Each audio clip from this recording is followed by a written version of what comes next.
The morning sun cast long shadows across Privet Drive as Vernon Dursley stood in his perfectly manicured front garden, staring down at the wicker basket on his doorstep with the same expression he might reserve for a particularly offensive piece of modern art. The baby inside stirred slightly, one tiny fist emerging from the blankets to wave aimlessly in the air, and Vernon's mustache twitched with barely contained revulsion. "Petunia!" His voice boomed across the suburban silence like a foghorn, causing Mrs. Fig's cat to bolt from her garden wall. "Get out here this instant!" The front door opened with such force it rattled the decorative glass panels, and Petunia Dursley emerged like a giraffe startled at a watering hole, all angles and nervous energy. Her thin face, already pinched with the perpetual anxiety of someone who spent their days worrying about what the neighbors might think, went absolutely white when she spotted the basket. "Oh no! No, no, no, Vernon." Her voice rose to a pitch that could have summoned every dog in Surrey. "Tell me that's not." "It's him." Vernon's meaty fingers crushed the parchment letter he'd found tucked beside the sleeping infant, the expensive paper crackling like kindling. "The freak spawn. That barmy old fool Dumbledore has dumped him on our doorstep like some sort of unwanted milk delivery."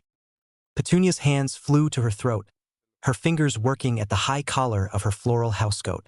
Her eyes darted nervously up and down the street, cataloging which curtains were twitching and which garden gates had mysteriously developed interested onlookers. "Vernon, for heaven's sake, keep your voice down. Mrs. Next Door has ears like a bat, and you know how she gossips at the post office." "Sod Mrs. Next Door and sod the post office." Vernon's face was rapidly cycling through an impressive spectrum of colors, from pink through red and settling into a particularly alarming shade of purple that clashed magnificently with his mustache. "I won't have it, Petunia. I absolutely will not have that thing in my house. Not after what those people did to your sister." The baby began to fuss, small mewling sounds that seemed to echo strangely in the morning air. A nearby street lamp flickered despite the broad daylight, and the milk bottles on the Dursleys' doorstep rattled softly against each other for no apparent reason. Petunia took an involuntary step backward, her heel catching on the doormat. "Vernon, did you see?" "See? I bloody well felt it." Vernon jabbed a thick finger toward the basket like he was identifying a war criminal. "It's already starting, isn't it? The freakishness, the unnatural nonsense. I won't have Dudley exposed to whatever that thing is capable of. What if it does something to our boy?" Petunia wrapped her thin arms around herself, her face cycling through a kaleidoscope of emotions. Fear, disgust, and something that might have been grief for the sister she'd lost, buried beneath years of resentment and jealousy. "But Vernon," she whispered, her voice barely audible. "He's just a baby. He's Lily's baby. Surely we can't just..." "Can't we?" Vernon's small, piggy eyes glittered with cold determination. "Watch me. We're going to solve this problem the proper way, Petunia. The normal way. There are places for unwanted children, aren't there? Proper institutions run by proper people who know how to deal with difficulties." The word orphanage hung in the air between them, unspoken but understood. "You want to put him in care." It wasn't a question. "I want to put him where he belongs," Vernon corrected, his voice dropping to the measured tone he used when explaining drill bit specifications to particularly dim clients. "London's full of children's homes, pet clean, efficient places where trained professionals deal with problem cases. We drive there this morning, drop him off with a sad story about finding him abandoned, and wash our hands of the whole sordid business." "But the letter," Petunia whispered, glancing at the crumpled parchment in her husband's fist as if it might spontaneously combust. "What if they come looking for him? What if they find out what we've done and they won't?" Vernon's voice carried a confidence he didn't entirely feel, but he'd built a successful business on projecting certainty even when he felt none. "These freaks live in their own little world, don't they? Probably assume we're raising him exactly like they wanted, grateful relatives doing our duty. By the time they figure out otherwise, if they ever do, it'll be far too late to matter." Petunia stared at him for a long moment, her pale eyes searching his face. Then she looked down at the baby, who had gone quiet and was now staring up at her with the most extraordinarily green eyes she'd ever seen. For just a moment, She saw Lily in those eyes. Lily at 5 years old, showing off some new bit of accidental magic with that same intense, curious gaze. The moment passed. "I'll pack some things for him," she said quietly. "Nothing too expensive. We don't want questions." An hour later, Vernon was loading a small, shabby suitcase into the boot of his company car, muttering under his breath about petrol costs and wasted time. The baby, Harry, though neither of them had spoken his name aloud, had been changed and fed with the same mechanical efficiency Petunia brought to all household tasks. "Right then," Vernon announced, settling his considerable bulk behind the steering wheel. "St. Margaret's Home for Children in Whitechapel. According to the directory, they specialize in difficult cases and children with special needs." Perfect. As they drove through the London traffic, Vernon's grip on the steering wheel gradually relaxed. For the first time since he'd found that damned basket, he felt like he could breathe properly. "This is for the best, pet," he said, glancing at his wife in the rearview mirror. She sat in the back seat next to the baby carrier, staring out the window with hollow eyes. "For Dudley's sake, for all our sakes, that boy would have brought nothing but trouble and heartache. Mark my words." Petunia didn't respond. Her fingers worried at the hem of her cardigan, twisting the fabric until it began to fray, her mind filled with images of Lily. Lily laughing, Lily crying, Lily dying. The St. Margaret's Home for Children squatted like a Victorian monument to institutional charity on a busy East London street, its sooty brick facade and narrow windows giving it the appearance of a particularly grim factory. Vernon parked illegally at the curb, not caring about potential tickets. "Remember," he said, turning to face his wife with the earnest expression of a man explaining something very important. "We found him abandoned on our doorstep this morning. No note, no identification, no idea where he came from. Just a baby someone didn't want, left with strangers out of desperation." Petunia nodded mutely and lifted the carrier from the back seat. Harry was awake now, his unnaturally green eyes wide and alert, seeming to take in everything around him with a disconcerting intelligence that made her skin crawl. They walked up the worn stone steps together, Vernon's heavy hand resting on Petunia's bony shoulder like a weight. At the top, she paused and looked down at the child one last time. This nephew she would never know, this last piece of her sister she was about to throw away. "Goodbye, Lily," she whispered, so quietly that even Vernon, standing right beside her, didn't hear. Then she reached out with one thin finger and pressed the brass doorbell, sealing the fate of the boy who lived. 5 years later, Tony Stark sprawled in the buttery leather passenger seat of the hired Bentley like a man who had never met a comfortable position he couldn't improve upon. Designer sunglasses perched on his nose despite the London drizzle that was doing its best impression of a very polite apocalypse. His fingers danced across the screen of his phone with the casual expertise of a concert pianist, scrolling through the morning tabloids with the kind of morbid fascination usually reserved for traffic accidents. Stark raving mad. Billionaire's latest bender ends in fountain fiasco *. Iron-willed or just irresponsible. Tony Stark's wild night out leaves mayor's wife all wet *. Splash landing. Stark Industries stock takes a dive after founder's pool party *. "Oh, come on," he muttered, waving the phone in the general direction of Pepper Potts, who sat beside him with the rigid posture of someone who had perfected the art of radiating disapproval without actually speaking. The fountain thing was clearly an accident. A beautiful, hilarious, completely unforeseeable accident. How was I supposed to know the mayor's wife couldn't swim? It's a basic life skill, like breathing or appreciating good scotch. Pepper didn't even glance at the phone. Her jaw was set in that particular way that meant Tony was in the kind of trouble usually reserved for international incidents or tax audits, and her silence carried more menace than most people's shouting. "Plus," Tony continued, because he had never met a hole he couldn't dig deeper. "Technically, she fell in on her own. I was merely in the vicinity, providing moral support, and possibly some light choreography." The silence stretched like a very expensive rubber band. "Pepper," Tony tried, deploying his most winningly boyish smile. "My devastatingly attractive and frighteningly competent assistant? Light of my professional life?" The woman who keeps me from accidentally declaring war on small European nations. Do you know? Pepper said finally, her voice carrying the kind of icy precision that could have been used to perform surgery. What Obadiah said to me this morning? Tony winced. Something charming about my natural charisma and boyish good looks? He said, and I quote because the words are burned into my memory like a particularly unpleasant brand. Get that walking disaster in front of some cameras doing something wholesome before the board decides he's more liability than asset and votes to have him committed. Committed seems harsh. I prefer creatively managed. So congratulations, Tony. Pepper's smile could have been used to flash freeze champagne. You get to spend your morning reading to orphans. Tony's head fell back against the leather headrest with a thud that probably cost more than most people's cars. Orphans. Why is it always orphans? What's wrong with, I don't know, ribbon cuttings, building dedications, kissing babies? I'm excellent at kissing babies. Very photogenic baby kisser. Me. Because ribbon cuttings don't try to sell you to the tabloids for candy money.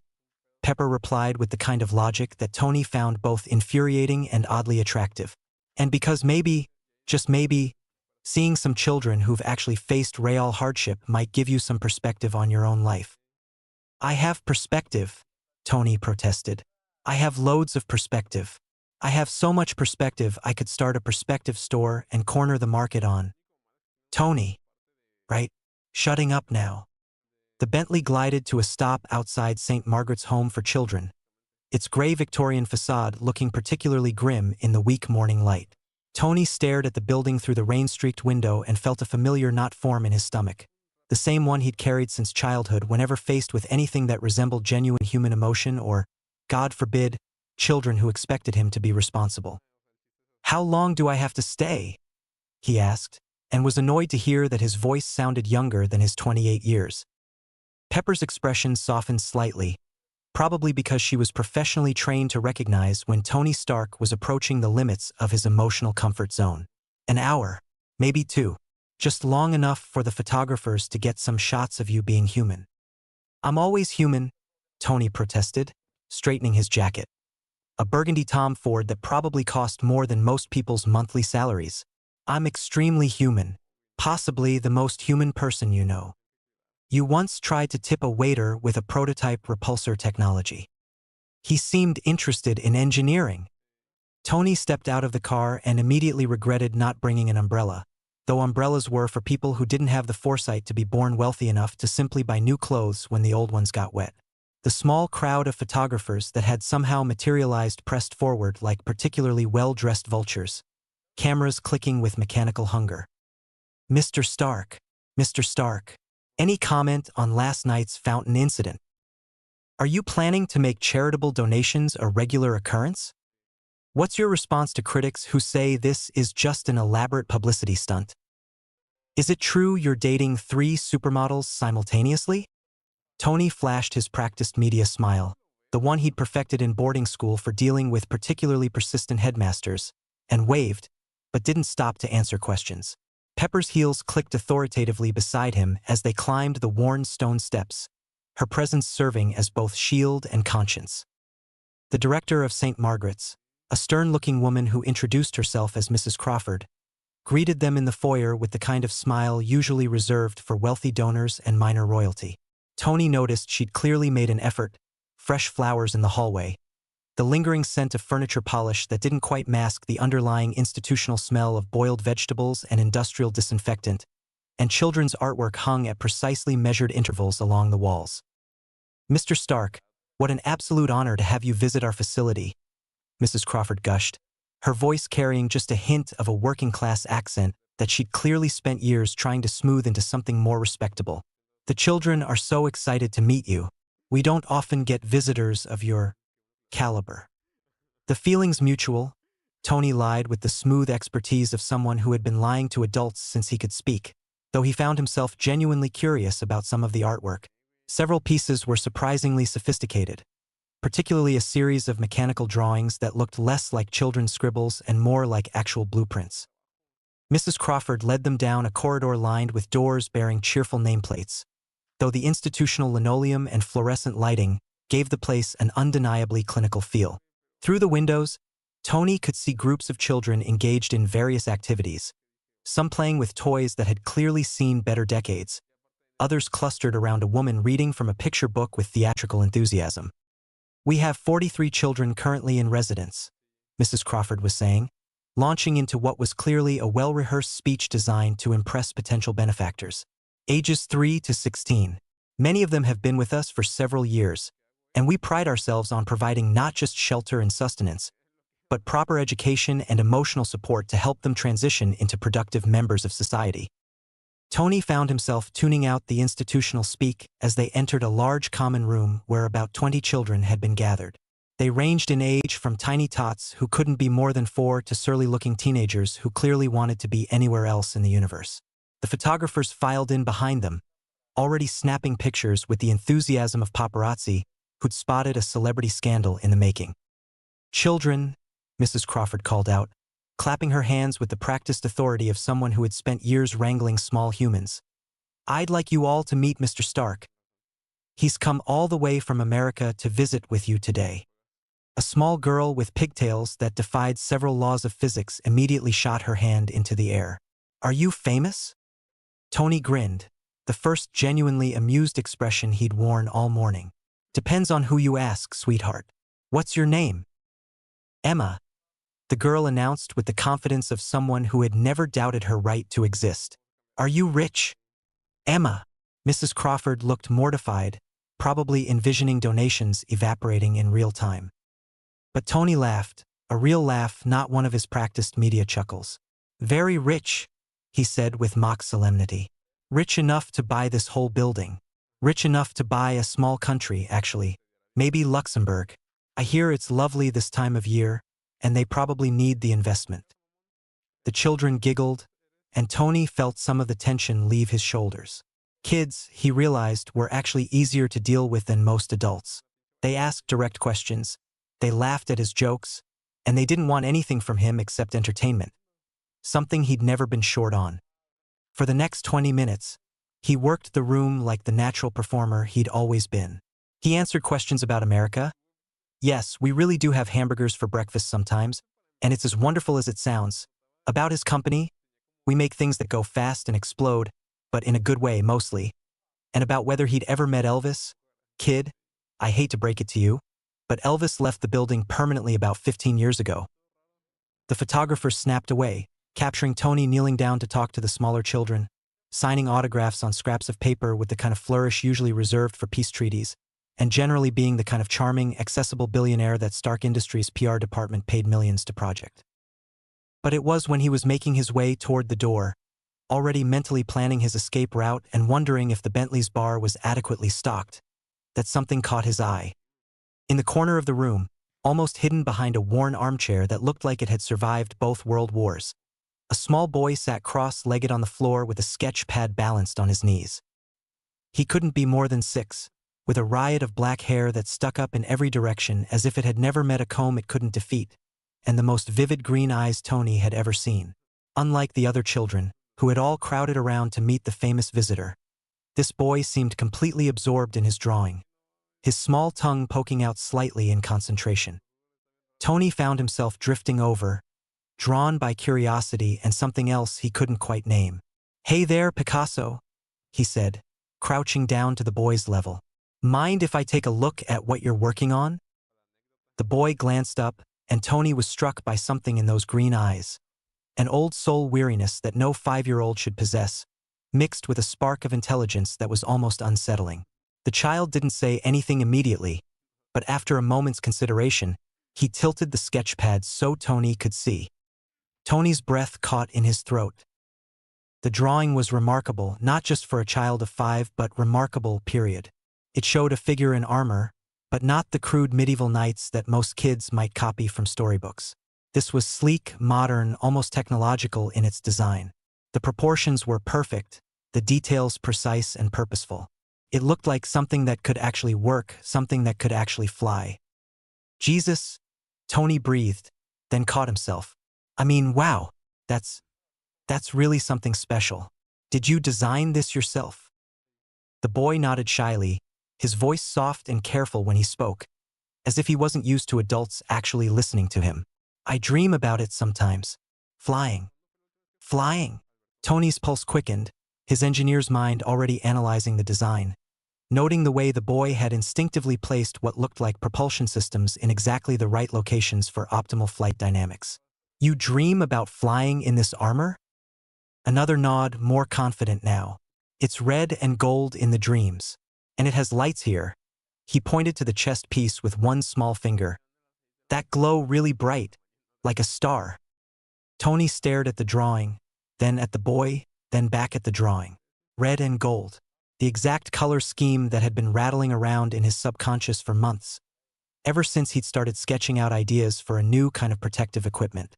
Ideas he'd never shown to anyone, ideas he'd barely admitted to himself. "What's your name?" he asked quietly, his voice carrying none of its usual flippant humor. "Harry," the boy said. "Harry Potter." Harry Potter. Tony tested the name, found he liked the sound of it. It had weight, character. That's a good name. A strong name. Tell me, Harry, do you like building things? Harry's face lit up for the first time since Tony had noticed him, transforming from solemn to radiant in the space of a heartbeat. "Oh yes, I found some old radios in the basement storage, and I took them apart to see how they work inside. Mrs. Crawford says I'm not supposed to touch them, but I always put them back together afterward." "And do they work better after you put them back together?" Harry ducked his head as if admitting to some great sin. "Usually. Sometimes I change things a bit. Make them different. Better, I think. But Mrs. Crawford doesn't like it when things are different." Tony felt something shift in his chest, a recognition that went deeper than intellectual curiosity. This kid, this tiny, overlooked kid sitting in the corner of a London orphanage, was speaking his language in a way that most MIT graduates couldn't manage. "Mr. Stark." Pepper's voice cut through his reverie like a perfectly sharpened blade. She was standing by the door with Mrs. Crawford, both women wearing identical expressions of polite impatience tinged with growing concern. "We really should be going. You have that conference call with the Tokyo investors in an hour, and the traffic getting back to the hotel. Right?" Tony started to stand, then paused, looking down at Harry, who had already gone back to his drawing with the resigned air of someone who was used to adult attention being temporary at best. "Harry, can I ask you something? Do you like it here?" The boy's green eyes flicked toward Mrs. Crawford, then back to Tony. When he spoke, his voice dropped to a whisper that somehow carried more weight than a shout. "It's all right, I suppose. Mrs. Crawford takes good care of us, and there's always food and clean clothes and lessons. But—" Harry bit his lower lip, clearly weighing whether honesty was worth the risk. "But sometimes I wish I had a family, a real family, someone who might want to see what I build, instead of telling me to put it away." The words hit Tony like a physical blow, bringing back memories of his own childhood.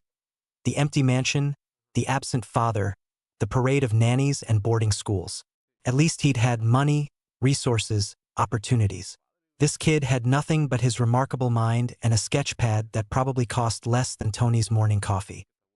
"Mr. Stark." Pepper's voice carried a note of genuine concern now.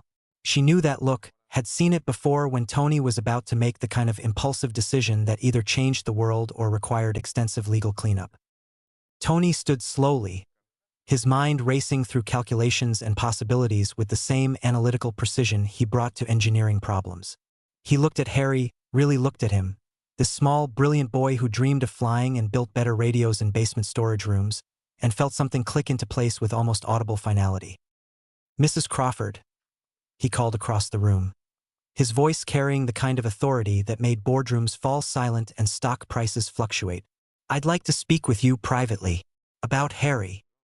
The director's eyebrows shot up toward her graying hairline. "Of course, Mr. Stark. Children, why don't you continue with your activities while I speak with our distinguished guest?" As the photographers were politely but firmly ushered out and the children dispersed to their various corners, Tony felt Pepper's sharp gaze boring into him like a particularly elegant laser. He could practically hear her internal alarm bells going off, could see her mentally calculating the potential legal, financial, and public relations ramifications of whatever he was about to do. "Tony," she said quietly, stepping close enough that her voice wouldn't carry, "whatever you're thinking, Please think it through carefully, very carefully. But Tony was already thinking it through, running risk assessments and probability matrices with the same focused intensity he brought to designing new technology. And every calculation, every analysis, every gut instinct he possessed was screaming the same thing. This was right. This was meant to happen. He looked down at Harry one more time, watching the way the boy's small fingers gripped his pencil with the steady confidence of someone who had never doubted his ability to create, noting the intense concentration on his face as he added what looked like repulsors to the armor's palms. "Harry," Tony said softly, crouching down again so they were eye to eye, "how would you feel about coming home with me? To America?" The sketch pad slipped from Harry's suddenly nerveless fingers. The next 72 hours passed in a blur of phone calls, legal consultations, and what could only be described as the full deployment of the Stark Industries machinery when Tony Stark wanted something done yesterday. "Tony, you can't just adopt a child like you're buying a sports car," Pepper said for the 15th time, her voice tight with the kind of stress that usually preceded either a nervous breakdown or a very expensive legal settlement. She was pacing the length of the hotel suite's sitting room, her heels clicking against the marble floor with machine gun precision, while Tony sprawled in an overstuffed armchair with his phone pressed to his ear and his laptop balanced on his knees. "Watch me," Tony replied absently, then spoke into the phone with the kind of tone that suggested money was no object and failure was not an option. "Johnson, I don't care what the normal processing time is. I care about what the processing time can be if we grease the right wheels and fill out the right forms in triplicate. In gold ink, if necessary." The suite had been transformed into a war room. Legal documents covered every available surface. 3 different lawyers had been flown in from New York, and a 4th was participating via video conference from the London offices of what was apparently Britain's most expensive family law firm. Room service trays sat abandoned on side tables, their contents growing cold, while Tony orchestrated what was rapidly becoming the most elaborate adoption process in recorded history. "The home study can be expedited," reported Ms. Victoria Ashworth, the formidable London solicitor whose fees probably exceeded most people's annual salaries. She sat primly on the edge of the sofa, her silver hair perfectly coiffed despite the early hour, consulting a leather portfolio with the kind of precision usually reserved for military operations. "I've spoken with the relevant authorities and given Mr. Stark's considerable resources and public profile. They're willing to conduct an accelerated assessment." "How accelerated?" Tony asked, finally looking up from his laptop where he'd been simultaneously reviewing adoption regulations and designing what appeared to be a child-sized workshop complete with safety protocols that would make NASA jealous. 48 hours, provided you can demonstrate adequate living arrangements, financial stability, and character references." Tony snorted. "Financial stability shouldn't be a problem. As for character references, I can get you everyone from the MIT faculty to the Secretary of Defense. Living arrangements." He glanced at Pepper, who was now stress-eating what looked like her 3rd croissant of the morning. "We'll figure that out. What about the kid? Harry, what does he need to know?" Mrs. Crawford, who had been summoned to the hotel that morning and was currently sitting in a corner armchair looking like she'd been caught in a very expensive tornado, cleared her throat nervously. "Well, Mr. Stark, adoption can be quite overwhelming for a child, especially one who's never had a permanent family. He's a special boy, but he's also been with us since he was just a baby. This is the only home he's ever known. Which is exactly why he deserves better," Tony said with a certainty that surprised even him.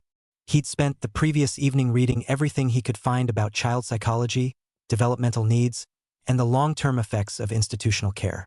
It made for depressing reading, but it had only strengthened his resolve. What's his story? How did he end up at St. Margaret's?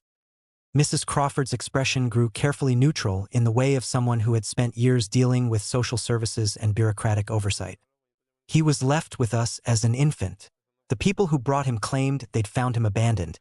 No identification, no family contacts. We tried to trace his origins, of course, but—" She shrugged helplessly. "Sometimes children simply fall through the cracks." Tony felt a familiar surge of anger at the unfairness of it all. Somewhere out there, Harry had family, people who should have cared for him, loved him, given him the kind of childhood that every kid deserved. Instead, he'd spent 5 years in an institution that, while well-meaning, could never be more than a placeholder for the real thing. What about medical records? Educational assessments? I need to know everything about this kid's needs, his abilities, any special requirements. Medically, he's remarkably healthy, Mrs. Crawford replied, consulting her own folder of papers. A few minor incidents over the years, cuts and bruises that healed unusually quickly, but nothing serious. Educationally, well, Harry is quite exceptional. His reading comprehension is several years above his age level, and his mathematical abilities are even more advanced. His teachers have noted an unusual aptitude for understanding complex systems and mechanical principles. Of course they have, Tony muttered, thinking of those remarkable drawings and the casual way Harry had discussed improving radio designs.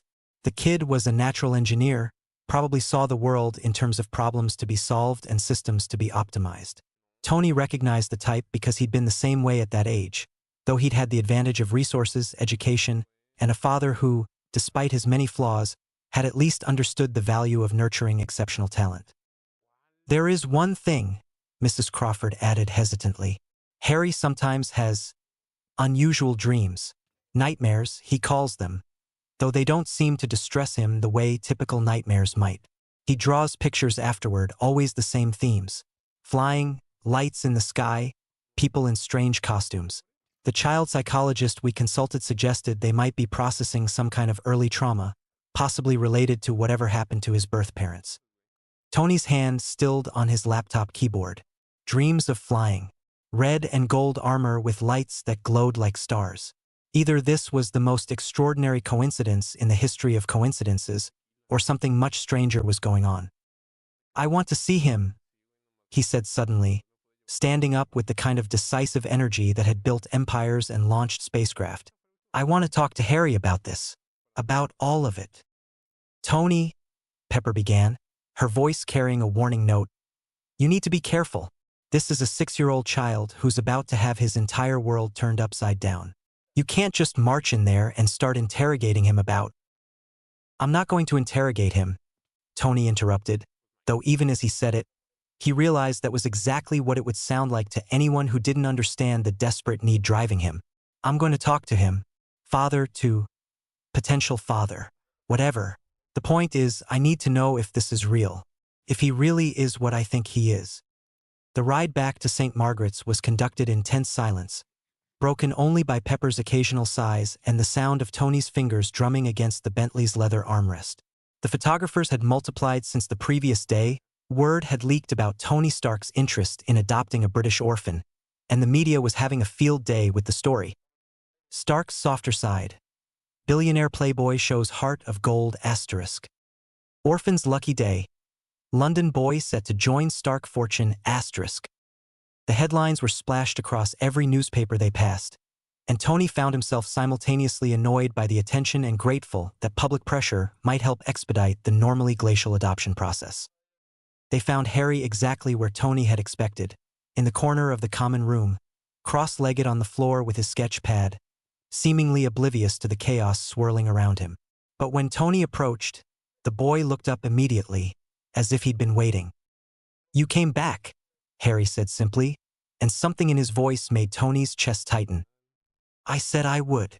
Tony settled himself on the floor beside Harry, ignoring the way his expensive suit protested against the worn carpet. I wanted to ask you something, and I need you to be completely honest with me, okay?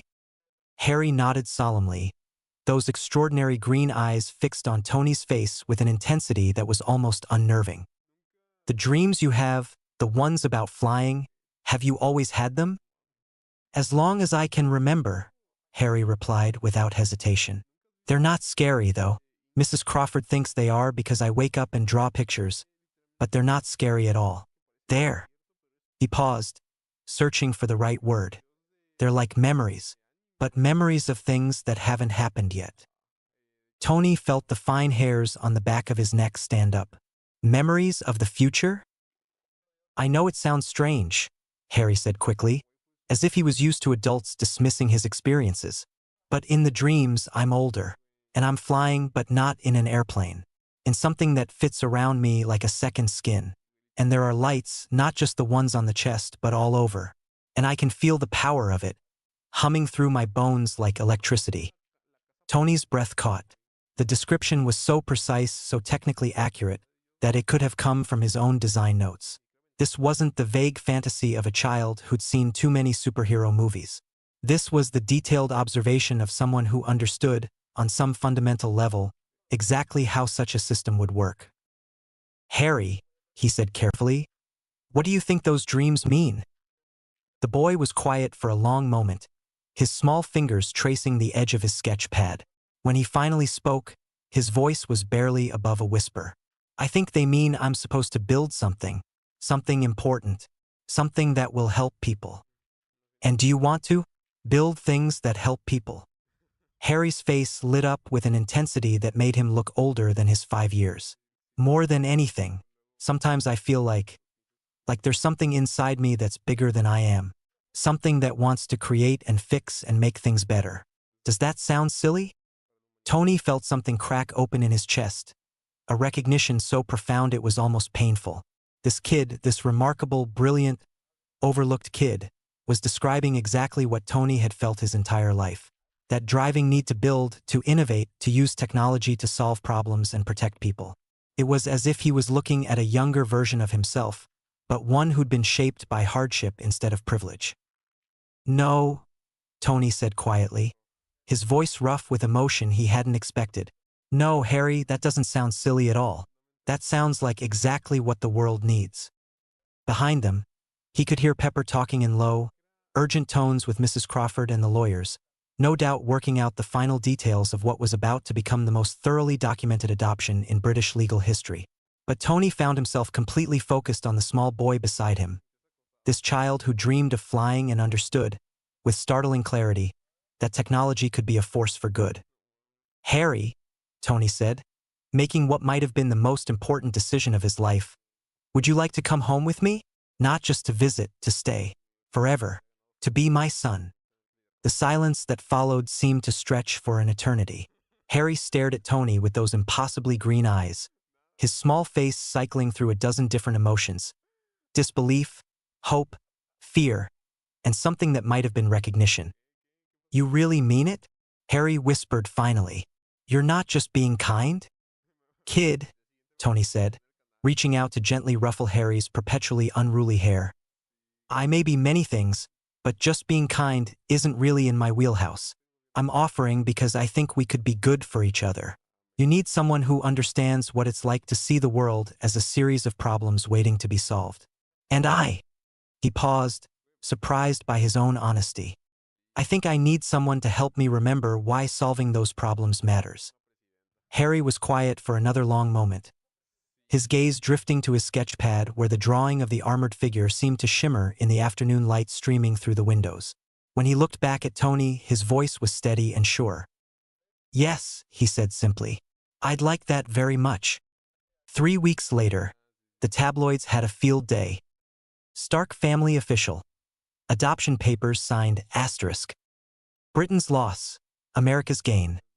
Wonder Kid heads to Malibu **. Potter T.O. Stark. Orphan's amazing transformation **. Billionaire's new heir. What we know about Harry Potter **. The final meeting took place in the oak-paneled offices of Ashworth Associates, a law firm so prestigious that even the Waterglasses probably had their own legal degrees. Tony sprawled in a leather chair that cost more than most people's annual salaries, watching with barely contained amusement as Harry methodically examined each document with the kind of laser focus usually reserved for nuclear physics equations. "You know, kid, you don't have to memorize the entire British legal code," Tony said, gesturing at the mountain of paperwork. "I've got 3 lawyers here who've already read this stuff so many times they could probably recite it in Latin." Harry looked up with that particular expression that somehow managed to be both innocent and devastatingly sarcastic. A skill Tony was beginning to realize the boy had in spades. "Yes, well, forgive me for wanting to understand the fine print before signing my life away. I've read enough fairy tales to know that's usually where the devil hides his conditions." Pepper, who had been quietly organizing her own stack of documents, snorted with laughter. "I like this kid more every day. A 6-year-old with trust issues and a vocabulary that would make Oxford professors weep," Tony mused. Yeah, he's definitely going to fit right in. Ms. Ashworth, a formidable woman in her 60s who had apparently developed a soft spot for Harry over the past few weeks, adjusted her reading glasses with a smile. You're quite right to be thorough, young man. These documents establish not just your legal relationship with Mr. Stark, but also your inheritance rights, educational provisions, healthcare arrangements, and the truly exciting stuff like dental coverage and library card privileges. Harry interrupted solemnly, then glanced at Tony. Though I suppose with your resources, I could probably buy my own library if needed. Tony blinked. Did a 6-year-old just make a joke about my net worth? I prefer to think of it as observational commentary, Harry replied primly, returning his attention to the papers. Though if we're being technical, I'm nearly 7. Pepper leaned over to Tony. He's going to destroy you in arguments by the time he's 10. I'm looking forward to it, Tony whispered back. Finally, someone who might actually keep up. Harry's head popped up again. You do realize I can hear you both, yes? The whispering isn't actually as subtle as you think. Smart mouth, Tony grinned. I'm proud already. Speaking of which, Tony continued, straightening in his chair, there's one more thing we need to discuss before you sign your soul away to the Stark Empire. Your name. Harry tilted his head with curiosity. My name? I was under the impression that was fairly well established. Harry James Potter, if we're being formal about it. Well, yes, but legally speaking, you're about to become a Stark. The question is whether you want to be Harry Stark, or if you'd prefer to keep Potter, or... Tony paused dramatically, struck by sudden inspiration. Hear me out, Harry Potter Stark. You get to keep your history and add to it. Best of both worlds, maximum coolness factor. Harry considered this with the same serious attention he'd given the legal documents, his small fingers drumming against the mahogany table. Potter Stark, he said slowly, testing the sound. Harry Potter Stark. His face brightened considerably. I do rather like the sound of that. It has a certain gravitas. Gravitas, Pepper laughed. Tony, I think you've met your match. Potter Stark it is then, Tony declared, feeling an unexpected surge of something he was pretty sure was pride. Welcome to the family, Harry Potter Stark. Try not to let it go to your head. Oh, I wouldn't dream of it, Harry replied with perfect 6-year-old sincerity. Though I should probably warn you, I have it on good authority that I can be rather difficult when I put my mind to it. Kid, you're talking to someone who once reprogrammed a military weapons system during a board meeting because I was bored. I think I can handle a little attitude. Harry's eyes lit up with genuine interest. You reprogrammed military hardware during a meeting? That's brilliant. Was it terribly complex? Or just tediously straightforward? Tony and Pepper exchanged glances. Oh, we're in trouble, Pepper muttered. The actual signing ceremony was surprisingly brief considering the magnitude of what was happening. Harry approached each signature with the careful precision of someone illuminating medieval manuscripts, his tongue poking out slightly in concentration as he wrote his new name for the first time. There, he said finally, setting down the pen with satisfaction. Harry Potter Stark in triplicate. I do hope my penmanship meets with approval. Ms. Ashworth gathered the documents with professional efficiency. Congratulations, Mr. Stark. And congratulations to you as well, Harry. You're now officially family. Excellent, Harry said brightly. Now, about that library card situation. As they prepared to leave the lawyer's offices, Tony found himself officially responsible for another human being. A thought that should have terrified him but somehow felt completely right. Especially when that human being had already proven capable of verbal sparring that would make seasoned politicians nervous. So, he said, holding the door open, ready to see America? Fair warning. It's loud, chaotic, and the coffee's nowhere near as good as what you're used to. Harry nodded eagerly, then paused, his expression suddenly uncertain. Mr. Stark, he frowned, clearly struggling with the proper form of address now that everything was official. Tony crouched down to Harry's eye level, his voice gentle. How about Dad? If that feels right to you. No pressure, we can figure out what works as we go. Harry's face transformed into the first completely uninhibited smile Tony had ever seen from him, bright enough to power a small arc reactor. "Dad," he said, testing the word like he was tasting something wonderful. "Yes, I'd like that very much, Dad." "Good," Tony said, straightening up with a grin. "Now come on, son. Let's go show you what American chaos looks like. Fair warning, it involves a lot more explosions than you're probably used to." "Promise?" Harry asked hopefully. Pepper shook her head as they walked toward the exit. "Tony, what have you gotten yourself into?" "The adventure of a lifetime," Tony replied, watching as Harry practically bounced with excitement. "And something tells me it's going to be absolutely incredible." Meanwhile, several hundred miles away, in a castle in Scotland that officially didn't exist on any Muggle map. Asterisk. Albus Dumbledore sat behind his carved oak desk in the circular office that had housed Hogwarts headmasters for centuries, absently feeding crystallized pineapple to Fawkes while reviewing the morning correspondence. The phoenix preened under the attention, occasionally letting out soft trills of contentment that harmonized with the gentle whirring of the countless silver instruments scattered throughout the room. "Ah, Fawkes," Dumbledore murmured, his fingers gentle as he stroked the magnificent bird's scarlet and gold feathers.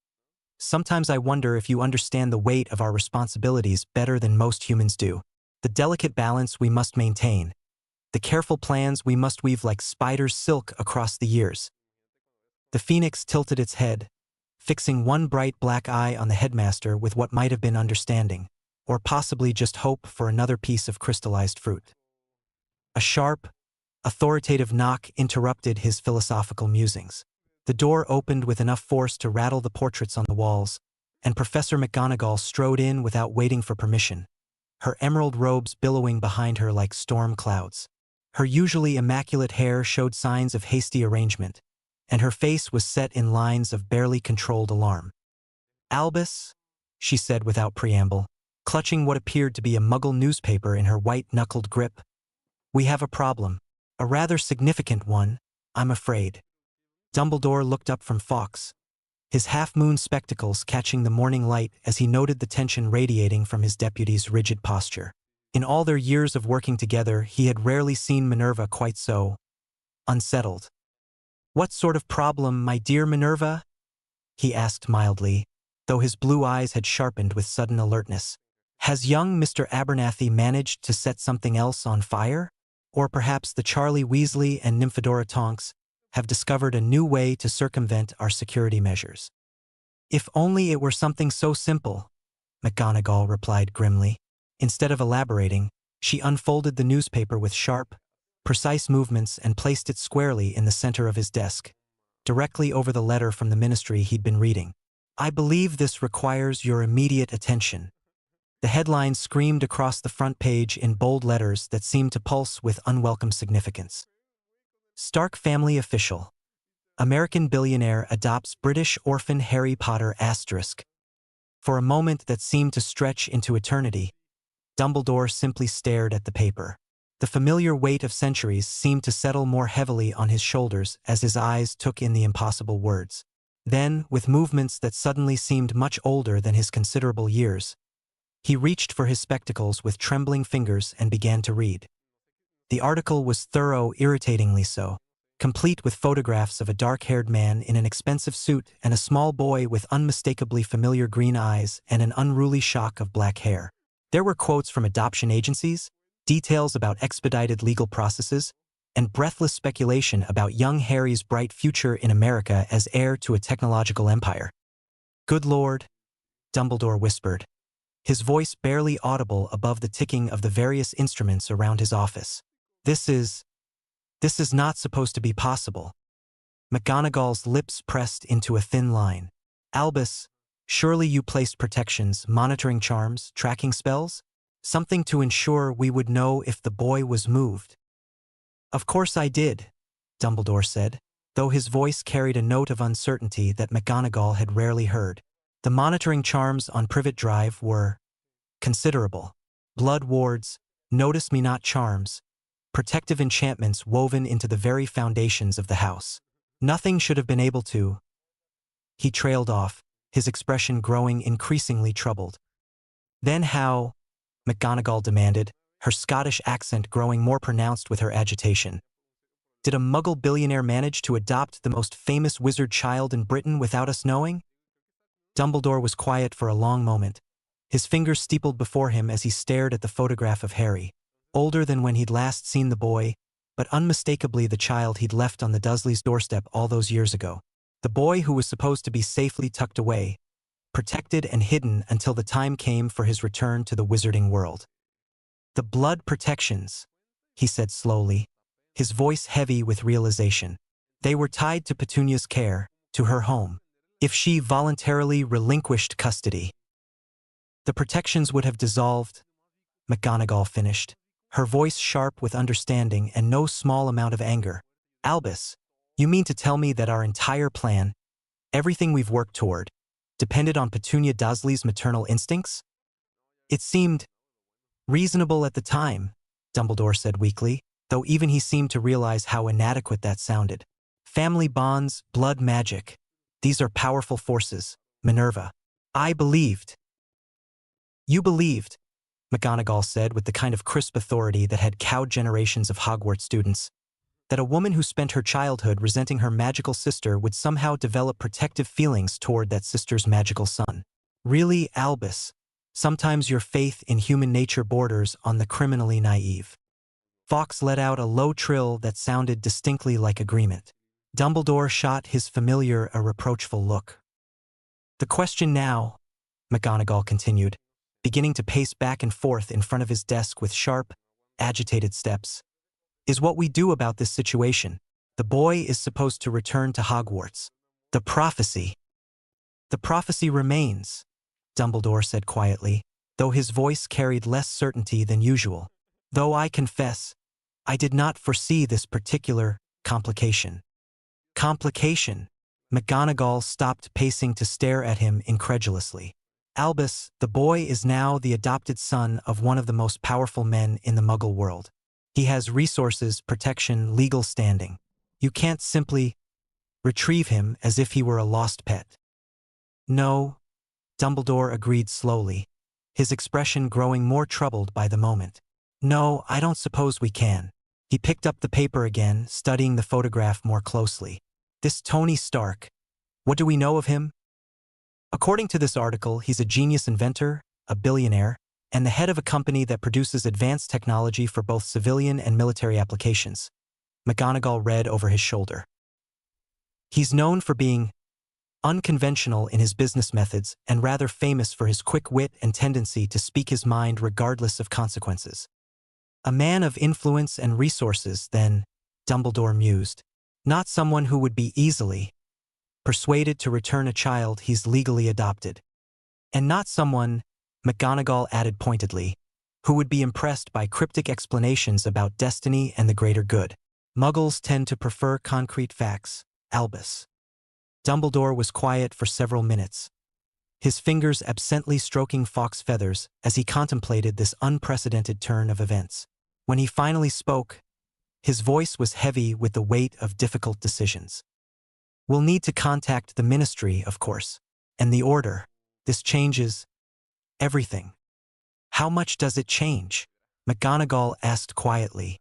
"The prophecy spoke of the boy, not of where he would be raised or by whom." Perhaps, Dumbledore agreed, though his tone suggested he found little comfort in the possibility.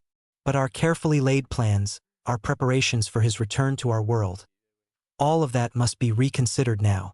He looked up at McGonagall, and for the first time in years, she saw something she'd never expected to see in Albus Dumbledore's eyes: genuine uncertainty.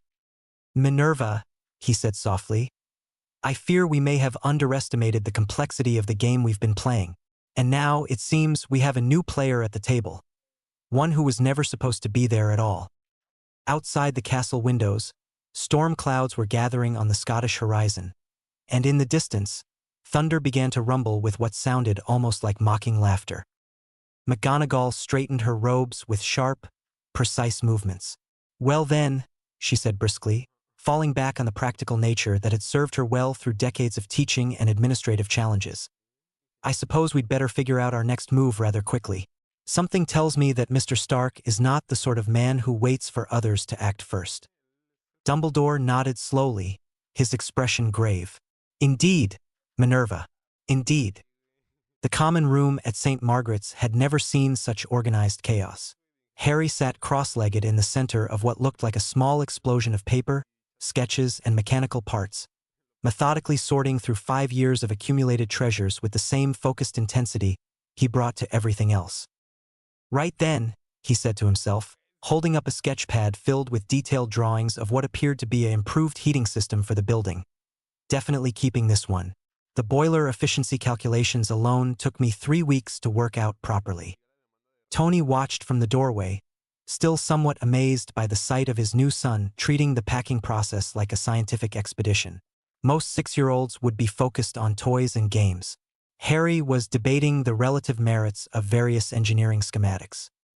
"Kid," Tony said, settling down beside him on the worn carpet.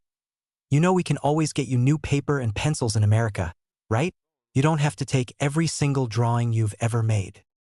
Harry looked up with an expression that was equal parts patient and slightly pitying, the look of someone explaining something obvious to a well-meaning but slow adult. "These aren't just drawings, Dad," he said, the word still new enough that he seemed to savor it slightly. "These are solutions. Look." He held up a detailed sketch that looked more like a blueprint than a child's doodle. "This is a redesign for the kitchen ventilation system. Mrs. Crawford said the current one doesn't work properly. So I studied the airflow patterns and calculated how to improve the circulation efficiency by 37%. Tony blinked, taking the paper and examining it more closely. The design was not only technically sound, it was genuinely innovative. "Harry, this is actually brilliant. How did you figure out these calculations?" "Books, mostly," Harry replied with a shrug, as if teaching himself advanced engineering from library books was the most natural thing in the world. "And observation. I watched how the air moved during cooking times, noted which areas got too hot or too smoky, and worked backward from there." "Of course you did," Tony muttered, adding the sketch to the growing pile of definitely keeping items. "What about this one?" He picked up another drawing that appeared to show some kind of radio with additional components. "Oh, that's for better signal reception in the basement," Harry said eagerly, his whole face lighting up with enthusiasm. "The current wireless down there gets terrible reception because of all the metal piping, so I designed an amplification system using parts from old electronics. It works brilliantly. Mrs. Crawford can listen to her evening programs without all that static now." "You built this? An actual working radio amplifier?" "Well, yes." Harry looked suddenly uncertain, as if he was worried about getting in trouble. "I did ask permission before taking apart the old wireless sets. And I put everything back together better than it was before. Is that all right?" Tony felt something warm and fierce expand in his chest. His kid, had been living in an orphanage, rebuilding electronics and designing ventilation systems and apologizing for being brilliant. "Harry," he said seriously, "it's more than all right. It's incredible. You're incredible." Harry's smile could have powered the entire building. "Right then," Pepper said, appearing in the doorway with her arms full of official-looking folders and wearing the expression of someone who had just spent an hour dealing with bureaucratic paperwork. "How are we doing with the packing? The car will be here in 20 minutes, and we still need to get to Heathrow with enough time for international departure procedures." "Almost finished," Harry replied, carefully placing his most precious sketches into a new leather portfolio that Tony had bought specifically for the purpose. "Just deciding which of my practical experiments to bring along." "Practical experiments?" Pepper asked, then noticed the small collection of what appeared to be electronic devices arranged neatly on a nearby table. "Harry, did you build all of these?" "Most of them," Harry said modestly. "The radio amplifier I mentioned, a more efficient timer system for the kitchen ovens, and this." He picked up what looked like a modified torch that seemed to glow with unusually bright, steady light. "It's a torch that doesn't run down. I worked out how to make the battery system recharge itself using ambient electromagnetic fields." Pepper stared at the device, then at Tony, then back at Harry. "You created a self-charging flashlight.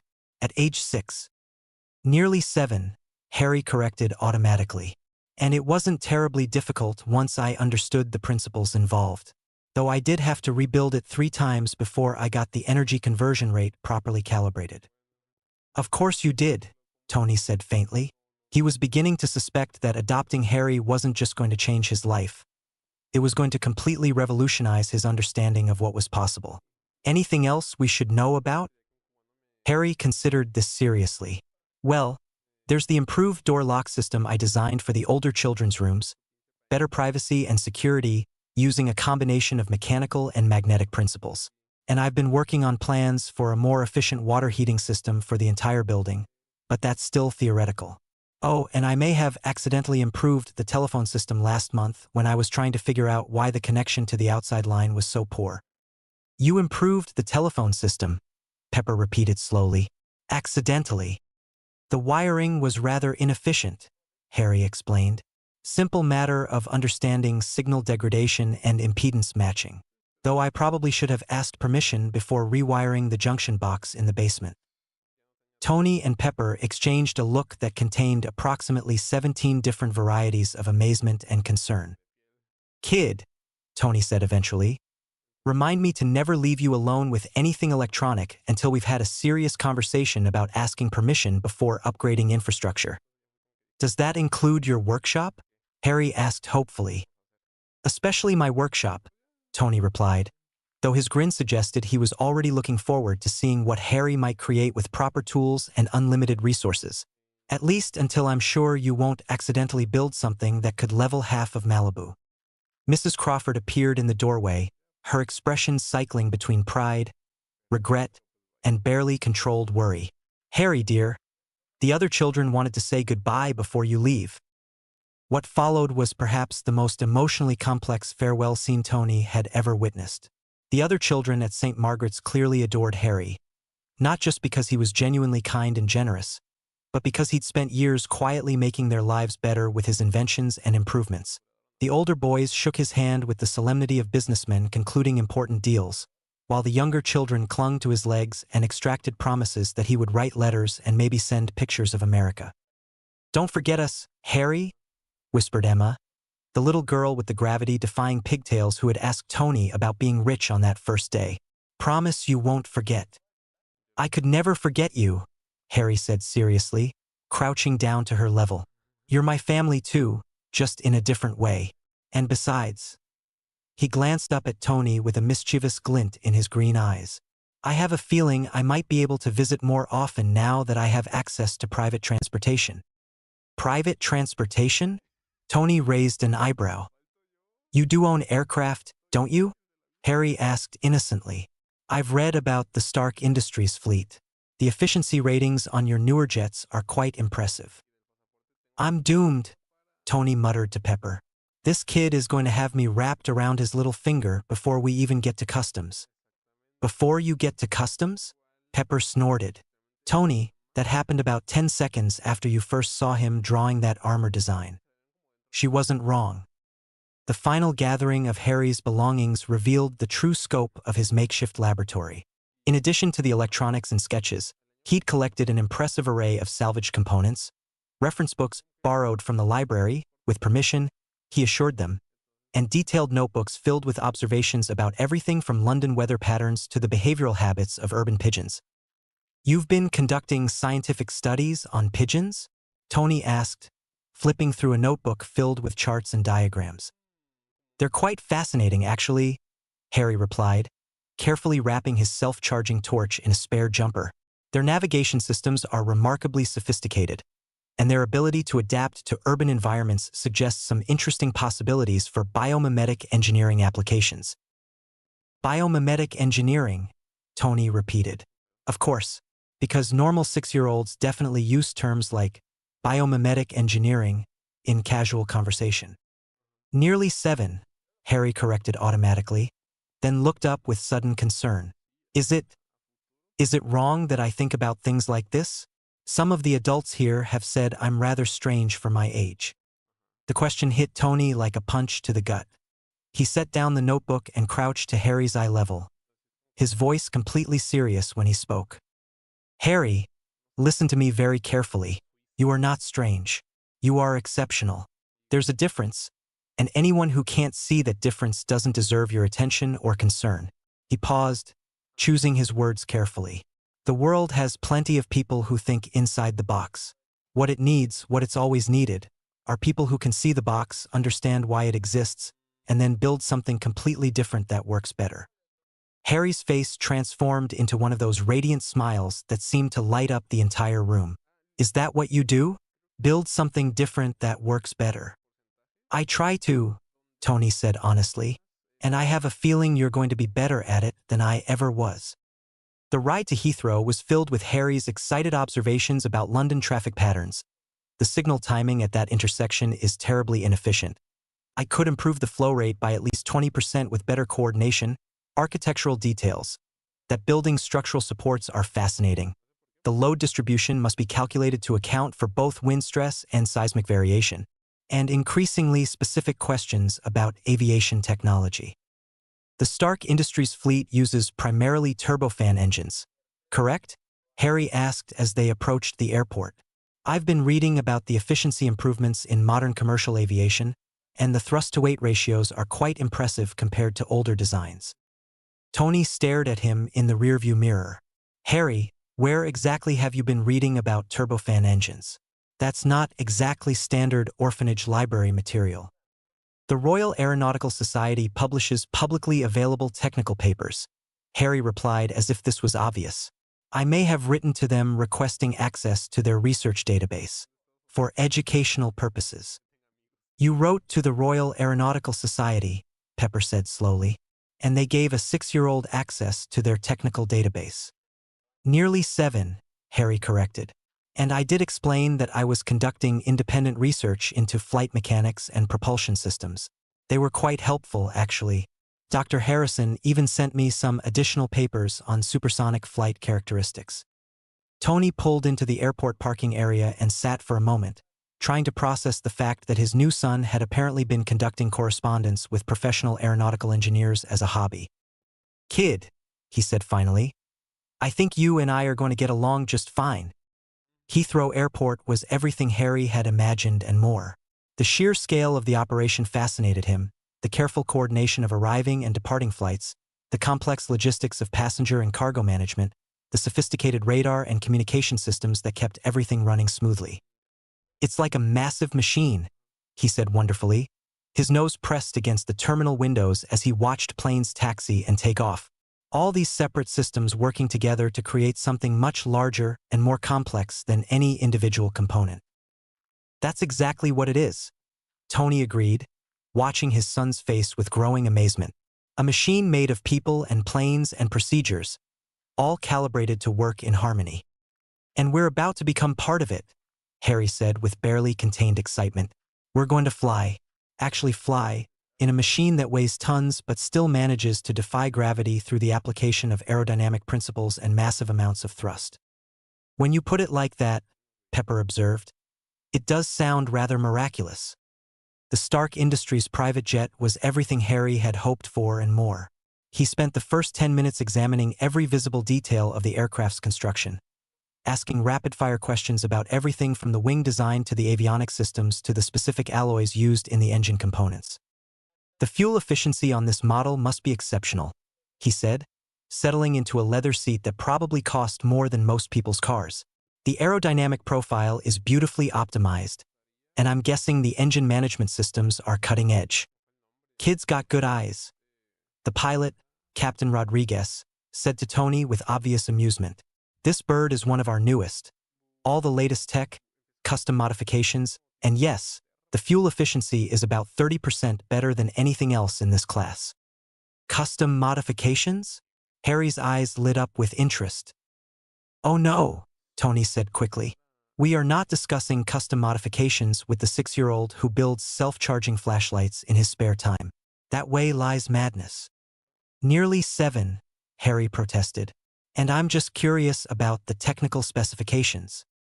As the plane taxied toward the runway, Harry pressed his face against the window with the kind of unguarded wonder that reminded Tony that, despite his remarkable intelligence, Harry was still very much a child experiencing something completely new. "This is it," Harry whispered, his voice filled with awe. We're really flying. We're really going to America. We really are, Tony said softly, watching the mixture of excitement and nervousness play across his son's face. Ready for the adventure of a lifetime, kiddo? Harry turned from the window to look at Tony, his father, his family, his future, and nodded with the kind of determined confidence that suggested he was ready for anything the world might throw at them. Ready, he said simply. As the jet lifted off from British soil, carrying them toward a new life across the Atlantic, Tony found himself thinking that this might just be the best decision he'd ever made, even if it did mean living with someone who could probably redesign his arc reactor technology before his 8th birthday. Dad, Harry said quietly as London fell away beneath them. Yeah, kiddo? Thank you for everything, for choosing me. Tony felt his throat tighten unexpectedly. Harry, he said, his voice rough with emotion, I think we chose each other. And as they soared through the clouds toward America, both father and son began to dream about all the incredible things they were going to build together. Below them, the Atlantic Ocean stretched endlessly toward the horizon, and ahead of them, the future waited with infinite possibility. Meanwhile, in Little Whinging, Surrey, the late afternoon sun cast long shadows across Privet Drive as 3 figures approached number 4 with the kind of purposeful stride that suggested serious business was about to be conducted. Albus Dumbledore walked in the center, his star-spangled robes replaced with more subdued navy blue that still managed to look distinctly otherworldly against the suburban backdrop. Professor McGonagall flanked his right, her emerald robes crisp and severe, while Alastair Mad-Eye Moody stumped along on his left, his magical eye whirring and spinning as it scanned for potential threats behind every perfectly manicured hedge. I still think this is a mistake, Albus, Moody growled, his normal eye fixed on the Dursley house while his magical one rotated independently to examine the neighbors' windows. Should have brought more backup.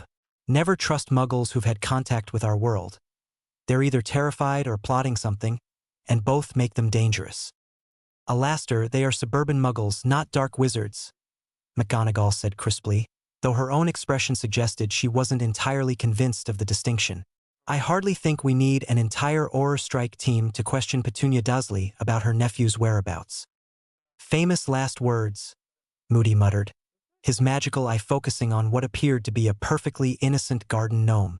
That thing's been watching us since we turned the corner. Probably cursed.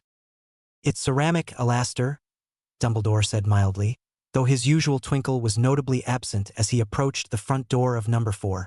Though I confess, your paranoia may be more appropriate than usual given our current circumstances. The doorbell rang with cheerful mundanity, followed immediately by the sound of heavy footsteps and Vernon Dursley's booming voice shouting something about not wanting whatever they were selling. The door jerked open with enough force to rattle the decorative glass panels, revealing Vernon in all his purple-faced, mustached glory. His small eyes immediately fixed on Dumbledore's beard, traveled down to take in the unusual robes, then widened with what could only be described as pure, unadulterated horror as recognition dawned. Oh, bloody hell, Vernon breathed, his face cycling through several alarming shades of red before settling on a particularly impressive shade of puce. Not you. Not now. Not ever. Good evening, Vernon, Dumbledore said pleasantly, as if he were greeting an old friend rather than a man who looked like he was seriously considering slamming the door and pretending no one was home. I wonder if we might have a word? About Harry. Vernon's face went from puce to an alarming shade of gray. I don't know what you're talking about. There's no Harry here. Never has been. You've got the wrong house.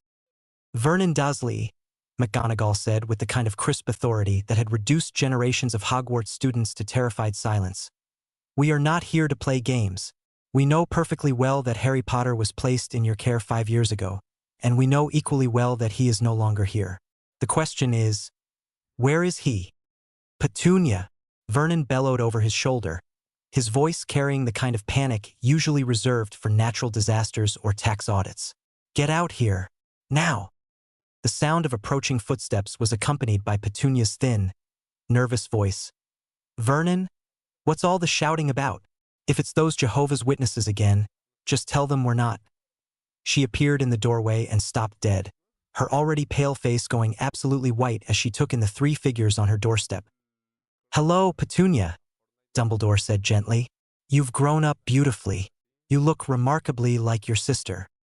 At the mention of Lily, Petunia's hand flew to her throat, her fingers working nervously at her collar. "You," she whispered, her voice barely audible. You can't be here. The neighbors will see. Mrs. Next Door has eyes like a hawk, and if word gets around that we're entertaining people like you." "People like us, Petunia?" McGonagall's eyebrows rose to dangerous heights. "And what exactly do you mean by that?" "Freaks," Vernon spat, apparently deciding that offense was the best defense.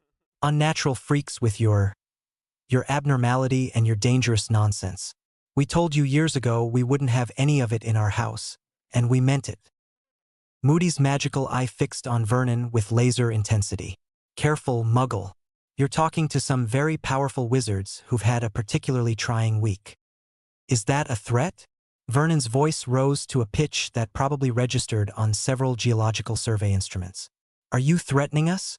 Because I'll have you know I've got connections at the police station, and they don't take kindly to weirdos harassing respectable citizens."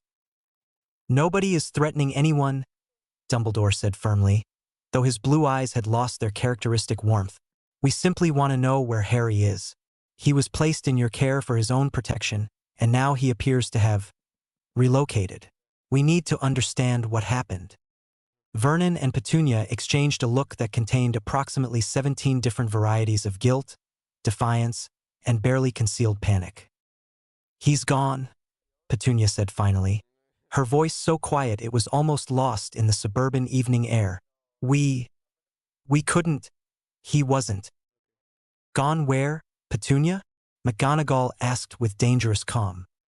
"St. Margaret's Home for Children," Vernon announced with the air of someone revealing a masterstroke of strategic planning. "Dropped him off there when he was barely walking. Proper institution, run by proper people who know how to deal with difficulties." The silence that followed this announcement was so complete that even the evening birds seemed to stop singing. Dumbledore stood perfectly still, his face cycling through expressions of disbelief, shock, and something that might have been carefully controlled rage. "You took him to an orphanage," he said finally, his voice carrying a deadly quiet that made Moody's hand drift instinctively toward his wand. "The morning after we left him in your care, you took a helpless infant to a Muggle orphanage and abandoned him there." "We did what was necessary," Vernon said defensively, though his voice had lost some of its bluster. That thing would have brought nothing but trouble to our household. We have Dudley to think about, our reputation, our standing in the community. We couldn't have that kind of unnaturalness contaminating our son's upbringing." McGonagall's expression had gone beyond anger into something approaching homicidal fury. "That thing," she repeated with deadly precision, "was your wife's nephew, a helpless child who had just lost both his parents and needed care and protection." "He was a freak," Petunia said suddenly, her voice rising with years of suppressed resentment and fear. "Just like Lily, just like all of you people with your abnormal abilities and your dangerous lives. Look what happened to her. Look how she ended up. I wouldn't subject my family to that kind of contamination." "Contamination?" Dumbledore's voice was softer now, but somehow more dangerous.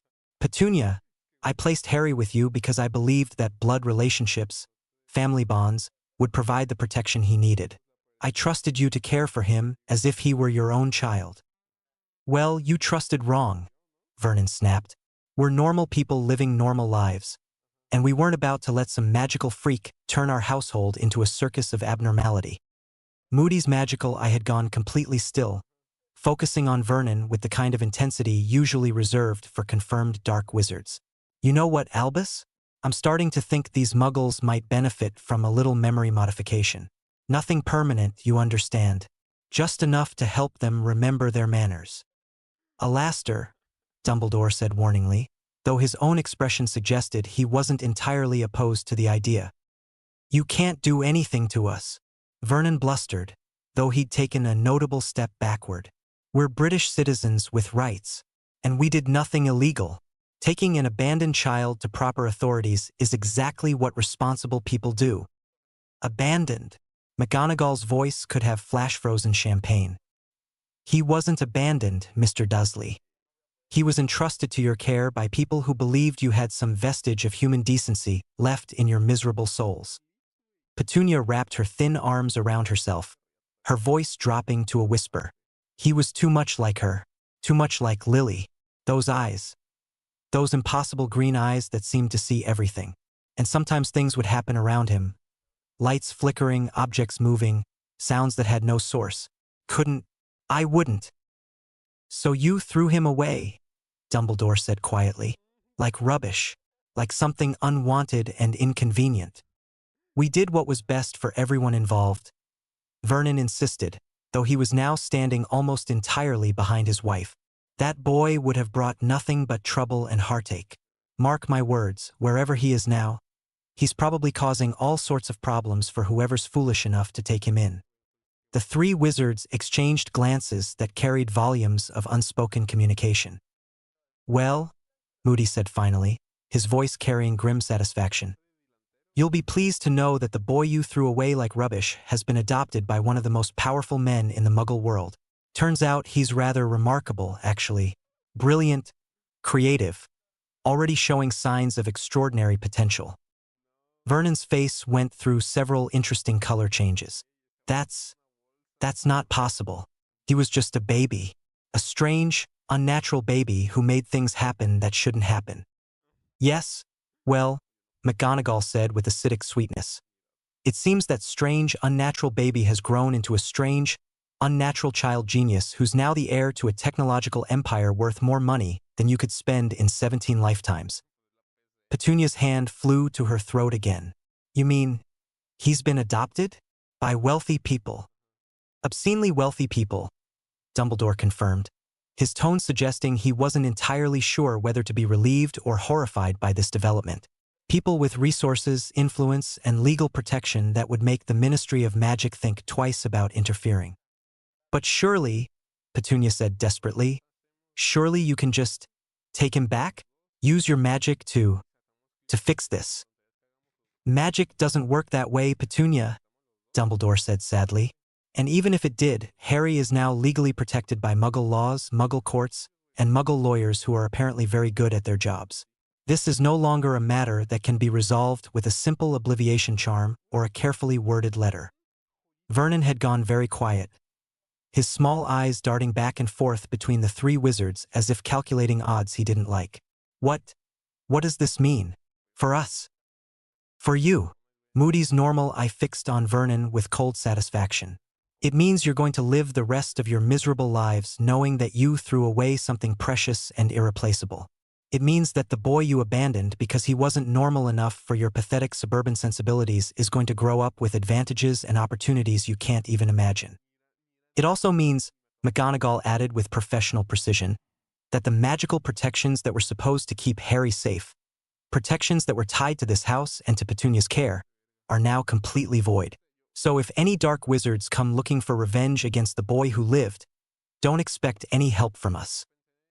Petunia went even paler, if such a thing were possible. Dark wizards? But you said he was safe now, with these wealthy people. Safe from many things, yes, Dumbledore said gravely. But there are forces in our world, Petunia, that have long memories and longer grudges. Harry's survival as an infant dealt a devastating blow to some very dangerous people. They may try to finish what they started, and when they do, he shrugged elegantly. Well, I hope Harry's new father is as clever as the newspapers suggest. You're just going to leave him there? Vernon demanded. You're going to let some Muggle billionaire raise the most famous wizard child in Britain?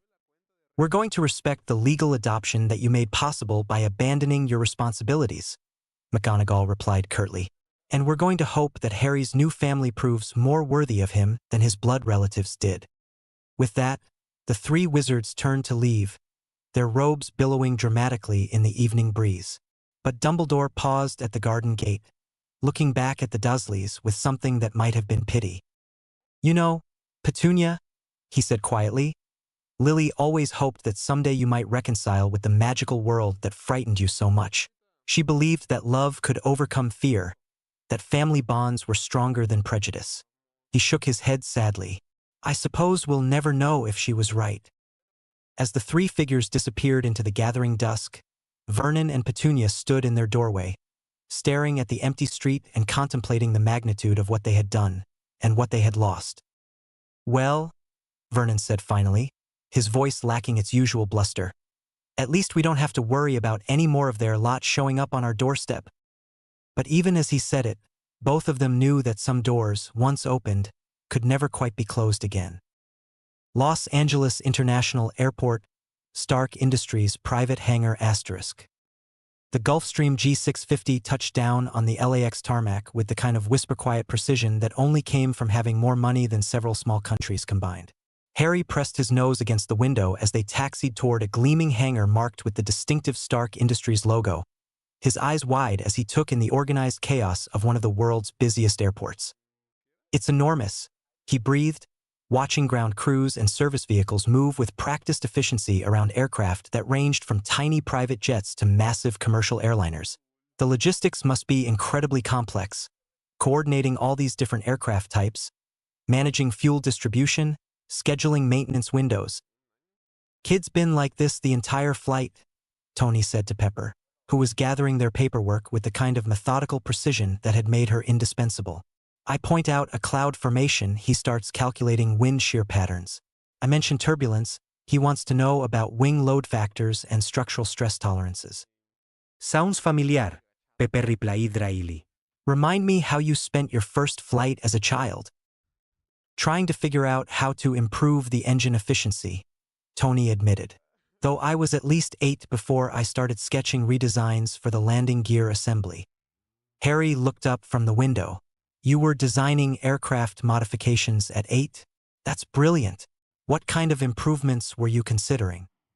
Mostly ways to reduce drag during gear retraction, Tony said, settling into the comfortable rhythm of technical discussion.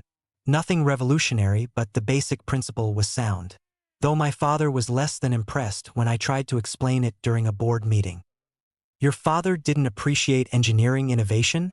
Harry asked with the kind of careful neutrality that suggested he was filing this information away for future reference. Tony's expression grew complicated. My father appreciated innovation when it increased profits and enhanced the company's reputation. He was less enthusiastic about innovation when it came from his son, who was supposed to be seen and not heard during important business meetings. Harry nodded with understanding that seemed far too mature for his nearly 7 years. I see. He wanted you to conform to his expectations rather than explore your own potential. Something like that, Tony said quietly, struck by how easily Harry had grasped dynamics that had taken Tony years of therapy to fully understand. The plane came to a complete stop, and through the windows they could see the hangar doors opening to reveal 2 figures waiting beside a gleaming black SUV. One was a large, solid-looking man wearing a chauffeur's cap and the kind of patient expression that suggested he'd spent years dealing with Tony Stark's various eccentricities. The other was tall, lean, and dressed in Air Force fatigues with colonel's insignia that caught the California sunlight. Ah, the welcoming committee, Tony grinned, unbuckling his seatbelt with obvious pleasure. Harry, allow me to introduce you to 2 of the finest men I know, despite their questionable taste in employers. As they descended the aircraft stairs, the large man stepped forward with a smile that transformed his serious face into something genuinely warm. Welcome home, boss. How was the flight? Enlightening, Tony replied, one hand on Harry's shoulder as they approached. Happy Hogan. I'd like you to meet Harry Potter Stark, my son. Harry, this is Happy Hogan, my driver, bodyguard, and the man who keeps me from accidentally walking into traffic while distracted by engineering problems. Harry looked up at Happy with curiosity. Happy? Is that really your name? Happy grinned, crouching down to Harry's eye level. Harold, actually, but your dad started calling me Happy when I first came to work for him, and it kinda stuck. He's got a thing about nicknames. Harold to Happy makes sense, Harry said seriously. But why does he call Ms. Potts Pepper?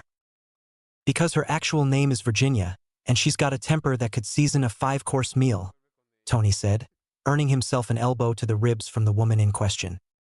My name is Virginia Potts, Pepper corrected with professional dignity. And Tony calls me Pepper because, according to him, I add spice to his otherwise bland corporate existence. That's actually rather sweet, Harry observed, then looked at the tall man in uniform who was watching the exchange with obvious amusement. And you are James Rhodes, the man said, stepping forward with his hand extended. Lieutenant Colonel, United States Air Force, and Tony's oldest friend, though I question my own judgment on a regular basis. Harry shook the offered hand with careful formality. A pleasure to meet you, Colonel Rhodes. Do you have a nickname as well? Rhodey, Tony and James said simultaneously. I see the pattern, Harry said thoughtfully. You take existing names and modify them for easier social interaction and emotional intimacy. It's actually quite efficient from a psychological standpoint. Happy and Rhodey exchanged glances over Harry's head. Boss, Happy said slowly, did your kid just psychoanalyze your nicknaming habits? I think he did, Tony replied proudly. Told you he was special. Special's one word for it, Rhodey muttered, but he was grinning as he said it. Kid, you're definitely Tony Stark's son. No question about that. As they loaded into the SUV, Harry immediately fascinated by the armor plating and bulletproof glass that Happy pointed out with casual pride. A second identical vehicle pulled up behind them. Decoy car, Tony explained as photographers began materializing from various corners of the hangar like particularly persistent weeds. They'll follow that one while we take the scenic route home. Paparazzi countermeasures, Harry said with obvious approval. Clever.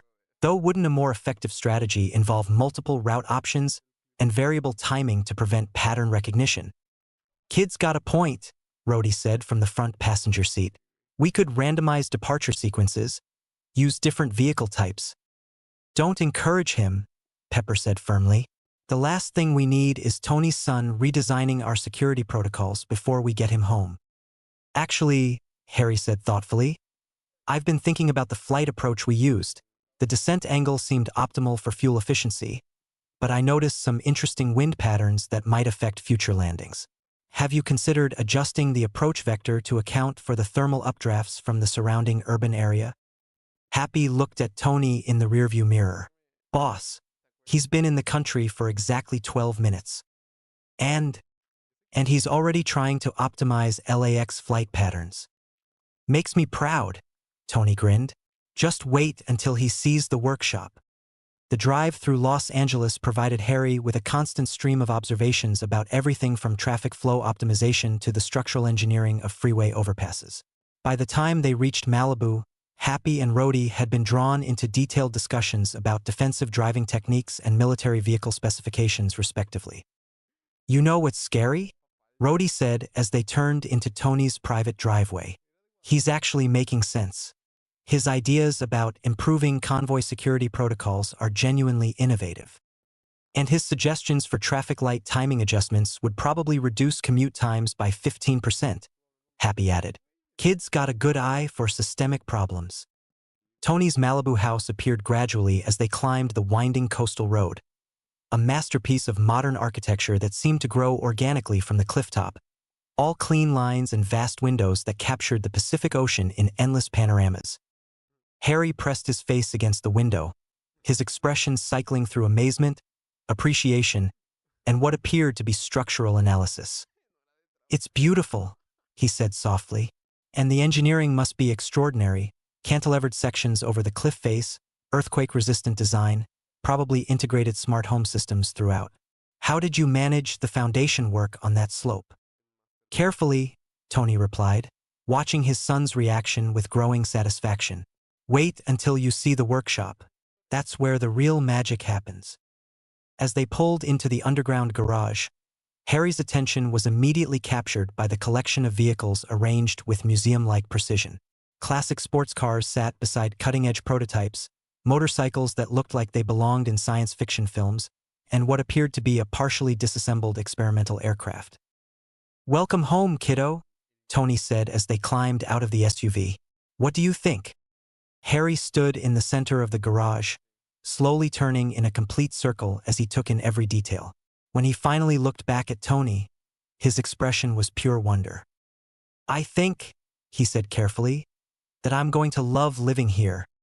"Good," Tony grinned, leading them toward the elevator that would take them into the main house. "Because we're just getting started." "Jarvis." A smooth, distinctly British voice responded from hidden speakers throughout the garage. "Good afternoon, Mr. Stark. Welcome home.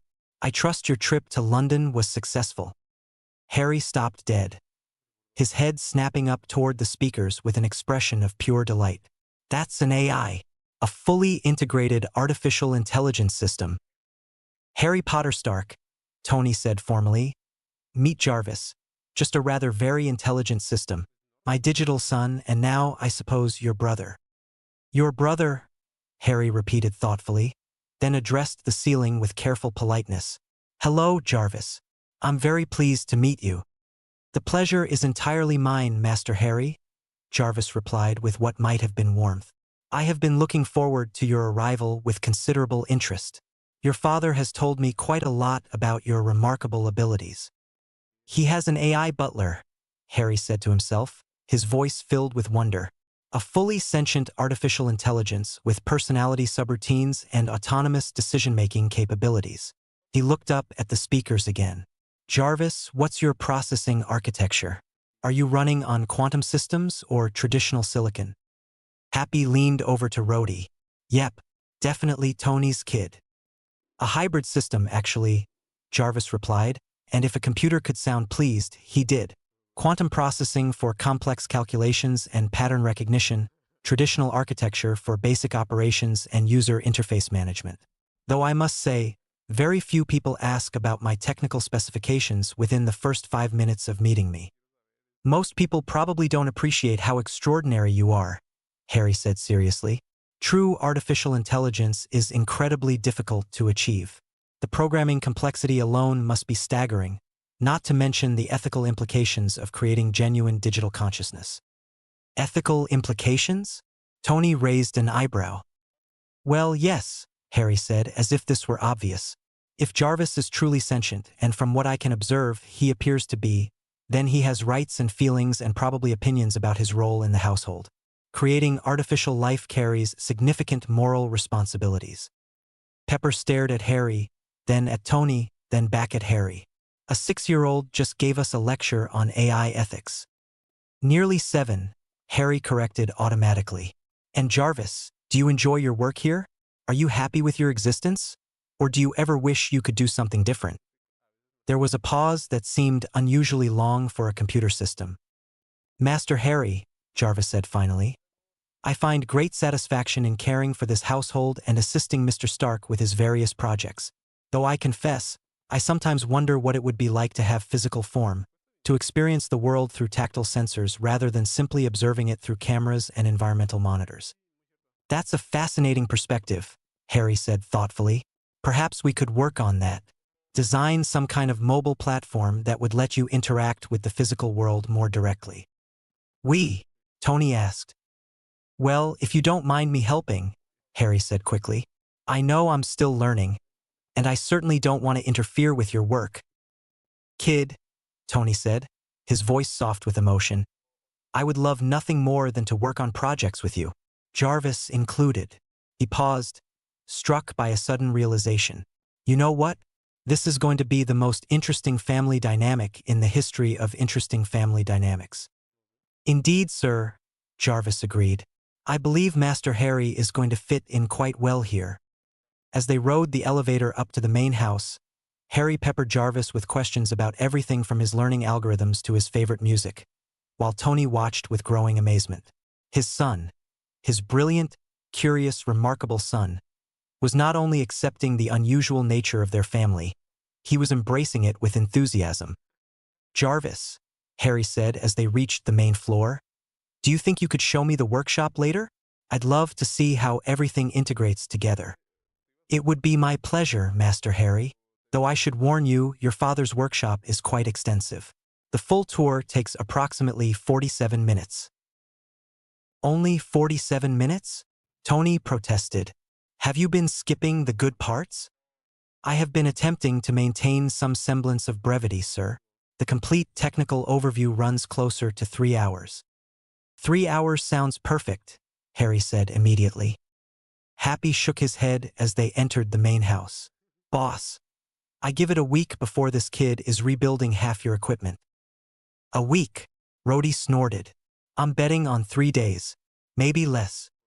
You're both wrong, Tony said, watching Harry examine the smart home control panels with intense concentration. I'm guessing about 6 hours. Jarvis, what's your assessment? Based on current behavioral patterns and demonstrated technical aptitude, Jarvis replied thoughtfully, I estimate Master Harry will begin suggesting improvements to existing systems within approximately 90 minutes of the workshop tour's completion. 90 minutes? Harry looked up from the control panel he'd been studying. That seems optimistic. I'll need at least 2 hours to fully understand the current systems before I can suggest meaningful improvements. The room went completely silent. Did he just? Happy started. Correct Jarvis's estimate of his own improvement schedule? Pepper finished. Yes, he did. Tony looked at his new son, this remarkable child who was analyzing smart home systems, debating AI ethics, and scheduling his own innovation timeline, and felt a surge of pride so intense it was almost overwhelming. Welcome to the family, Harry Potter Stark, he said quietly. Something tells me we're going to build some absolutely incredible things together. I certainly hope so, Harry replied seriously. After all, that's what families are for, isn't it? Building something better together than any of us could manage alone. Kid, Tony said, his voice rough with emotion, you're going to fit in just perfectly. Outside the vast windows, the Pacific Ocean stretched toward the horizon, and somewhere in the distance, the future waited with infinite possibility. Shield Helicarrier, Director's Office *. Nicholas J. Fury sat behind his desk in the secure command center of the Flying Fortress, his one good eye fixed on the classified file spread before him with the kind of intensity usually reserved for imminent nuclear threats. The file was thick, cross-referenced with multiple intelligence agencies, and marked with security clearances that most SHIELD agents would never see in their entire careers. The tab read, Potter, Harry James, Classification. Magical person of interest priority alpha. Son of a bitch, Fury muttered, leaning back in his chair as he processed the implications of what he was reading. The file contained everything SHIELD had managed to compile about the British magical community over the past several decades, and it painted a picture that made his usual paranoia seem like casual optimism. A sharp knock interrupted his brooding. Come, he called, not looking up from the documents. Agent Phil Coulson entered with his characteristic blend of professional efficiency and unflappable calm, carrying a steaming cup of coffee and a tablet loaded with the morning's intelligence briefings. Director, you wanted to see me? Phil, Fury said without preamble, gesturing at the file with one hand while rubbing his temple with the other. Tell me you've got some good news about something, anything, because what I'm looking at here is about to give me the kind of headache that usually precedes international incidents. Coulson settled into the chair across from Fury's desk, his expression shifting to full professional attention. That depends, sir. Are we talking about the usual kind of international incident, or the kind that involves people who can turn other people into toads? The latter, Fury said grimly, turning the file around so Coulson could see the photograph paperclipped to the inside cover. A shot of Tony Stark and a small, dark-haired boy walking through LAX, surrounded by photographers and security personnel. Phil, meet Harry Potter. Age, nearly 7. Status, recently adopted by Tony Stark. Problem, according to our contacts at Makusa, this kid is apparently the most famous wizard in Britain. Coulson's usually imperturbable expression cracked slightly. Sir, did you just say that Tony Stark, the Tony Stark, son of Howard Stark, heir to Stark Industries, and the man we've been keeping tabs on for the past decade has adopted a wizard? Not just any wizard, Fury continued, flipping through several pages of dense intelligence reports. According to this file, Harry Potter is what they call the boy who lived. When he was 15 months old, he supposedly survived a killing curse from the most dangerous dark wizard in British history, a psychopath called Voldemort who was basically their version of Hitler, but with magic. Their version of Hitler, Coulson repeated slowly. With magic. Gets better, Fury said with the kind of grim satisfaction that suggested it definitely didn't get better. This Voldemort character was apparently killed when his curse rebounded off baby Harry, which made the kid into some kind of magical celebrity. The entire British wizarding world considers him a hero, and there are apparently prophecies involved. Coulson was quiet for a moment, processing this information with the kind of methodical analysis that had made him one of S.H.I.E.L.D.'s most valuable agents. Director, are we certain about the accuracy of these reports? Because what you're describing sounds like something out of a fantasy novel? Fury finished. Yeah, I thought so too, until I cross-referenced it with our MACUSA contacts, our intelligence files on unexplained phenomena in Britain over the past decade, and some very interesting satellite imagery of what appears to be a castle in Scotland that doesn't show up on any Muggle maps. He pulled out several photographs that showed aerial views of what looked like empty Highland moorland, followed by the same coordinates taken with S.H.I.E.L.D. specialized equipment that revealed a massive medieval castle complete with towers, courtyards, and what appeared to be a Quidditch pitch. Jesus, Coulson breathed, examining the images. How long have we known about this? Officially? Since 1692, when we signed the International Statute of Secrecy, Fury replied. Unofficially? S.H.I.E.L.D's been keeping tabs on magical activities since Howard founded the organization. He had some interesting theories about the intersection of magic and science, especially after his work with the Tesseract. Coulson looked up sharply. The Tesseract research involved magic? Howard suspected it might, Fury said carefully. Some of his notes suggest he believed what we call magic might just be advanced science we don't understand yet. Energy manipulation, dimensional physics, quantum field theory taken to its logical extreme. And now Tony Stark, who inherited his father's genius for advanced technology, has unknowingly adopted a child who can supposedly manipulate those same forces through pure will and intention. Coulson's voice carried the tone of someone who could see multiple catastrophic scenarios unfolding simultaneously. Exactly, Fury said grimly. Phil, I need you to understand something. Tony Stark is already a person of interest to half the intelligence agencies in the world. His weapons technology is revolutionary. His business practices are unconventional, and his personal life is a PR nightmare waiting to happen. Now add a magical child with a target on his back and enough political significance to destabilize an entire hidden society. What kind of target, sir? Fury flipped to another section of the file, revealing surveillance photographs and intelligence reports that made for disturbing reading. Voldemort may be dead, but his followers, they call them Death Eaters, are still out there. According to MACUSA intelligence, many of them believe that killing Harry Potter would restore their leader to power, or at least avenge his defeat. We're talking about magical terrorists. Phil, people with the ability to teleport, become invisible, control minds, and kill with a single word. And they're going to be looking for a child who's now living in Malibu with a man who builds advanced weapons systems for a living, Coulson said quietly. Gets worse, Fury continued relentlessly. The British magical government, they call it the Ministry of Magic, apparently had their own plans for Harry Potter. He was supposed to be raised by his Muggle relatives in protective seclusion until he was old enough to attend their magical school. Those plans have now been completely derailed. Coulson leaned back in his chair, his analytical mind working through the implications. Director, what's our play here? Do we contact Tony directly? Try to extract the child? Coordinate with the British magical authorities? None of the above, Fury said firmly. Phil, Tony Stark legally adopted that kid. The paperwork is solid, the process was legitimate, and interfering now would create more problems than it solves. Plus, and this is important, Tony doesn't know about magic. As far as he's concerned, he adopted a brilliant but normal child from a British orphanage. So we just watch and wait for magical terrorists to attack one of our most valuable military contractors. Fury's expression grew calculating. No, Bill. We prepare. And we make sure Tony Stark has the information he needs to protect himself and his new son, without revealing S.H.I.E.L.D's involvement or compromising our surveillance operations. How do we do that without revealing that we know about magic? We don't tell him, Fury said with the kind of smile that suggested he'd already worked out a plan that would be either brilliant or catastrophic. We get someone else to tell him. Someone with the authority and expertise to explain magical threats without raising questions about how much S.H.I.E.L.D. knows. Coulson's eyes widened as he grasped the implications.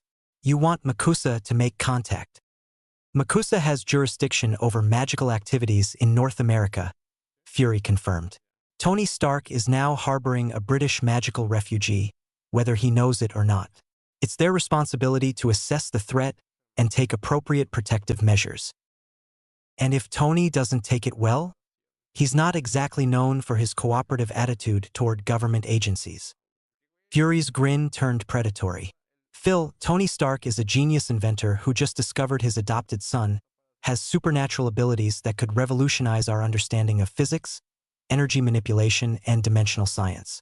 Trust me, his scientific curiosity is going to overcome his natural suspicion of authority figures. You're betting a lot on his intellectual curiosity, sir. I'm betting on the fact that Tony Stark is Howard Stark's son, Fury replied seriously. Howard spent years trying to understand the intersection between advanced science and what we call magic.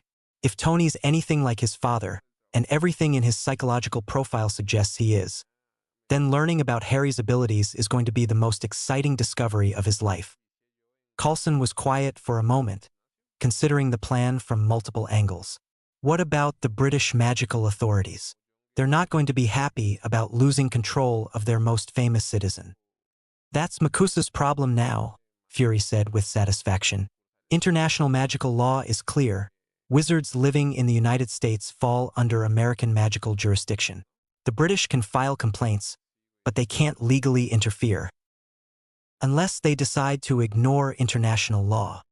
Which is why we're going to make sure Tony Stark is very well protected, Fury said grimly. Phil, I want surveillance assets positioned around the Malibu property. Discreet monitoring, threat assessment, rapid response capabilities. If magical terrorists come after that kid, I want to know about it before they finish casting their spells. Understood, sir. What about Tony's existing security detail? Happy Hogan and his team are competent, but they're not trained for magical threats. We'll work with Makusa on that, Fury said. They have specialists who can provide training and equipment designed to detect and counter magical attacks. Though we'll have to be careful about how we present it. Tony's paranoid enough without us confirming that invisible wizards might be trying to kill his son. Coulson made several notes on his tablet, then looked up with a slight frown. Director, there's one more thing. According to these files, Harry Potter is supposed to attend Hogwarts School of Witchcraft and Wizardry when he turns 11. That's in 4 years. What happens when the British magical authorities come to collect him for his education? Fury was quiet for a long moment, staring out the helicarrier's windows at the clouds passing below. When he finally spoke, his voice was thoughtful. Phil, something tells me that by the time Harry Potter turns 11, the question won't be whether he needs to attend a magical school. The question will be whether the magical schools are advanced enough to teach him. Sir, Howard Stark once told me that the most dangerous thing in the world was genius without direction. Tony Stark is a genius with the resources to pursue any direction that interests him. Now give him a son who can manipulate energy at the quantum level through pure intention. Fury shook his head. Phil, I have a feeling we're about to witness either the greatest leap forward in human understanding since the splitting of the atom, or the most spectacular disaster since the invention of gunpowder. Probably both, knowing Tony Stark's track record. Probably both, Fury agreed grimly.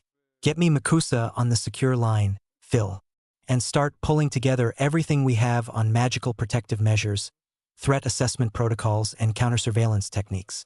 Something tells me we're going to need all of it. As Coulson headed for the door, Fury called after him.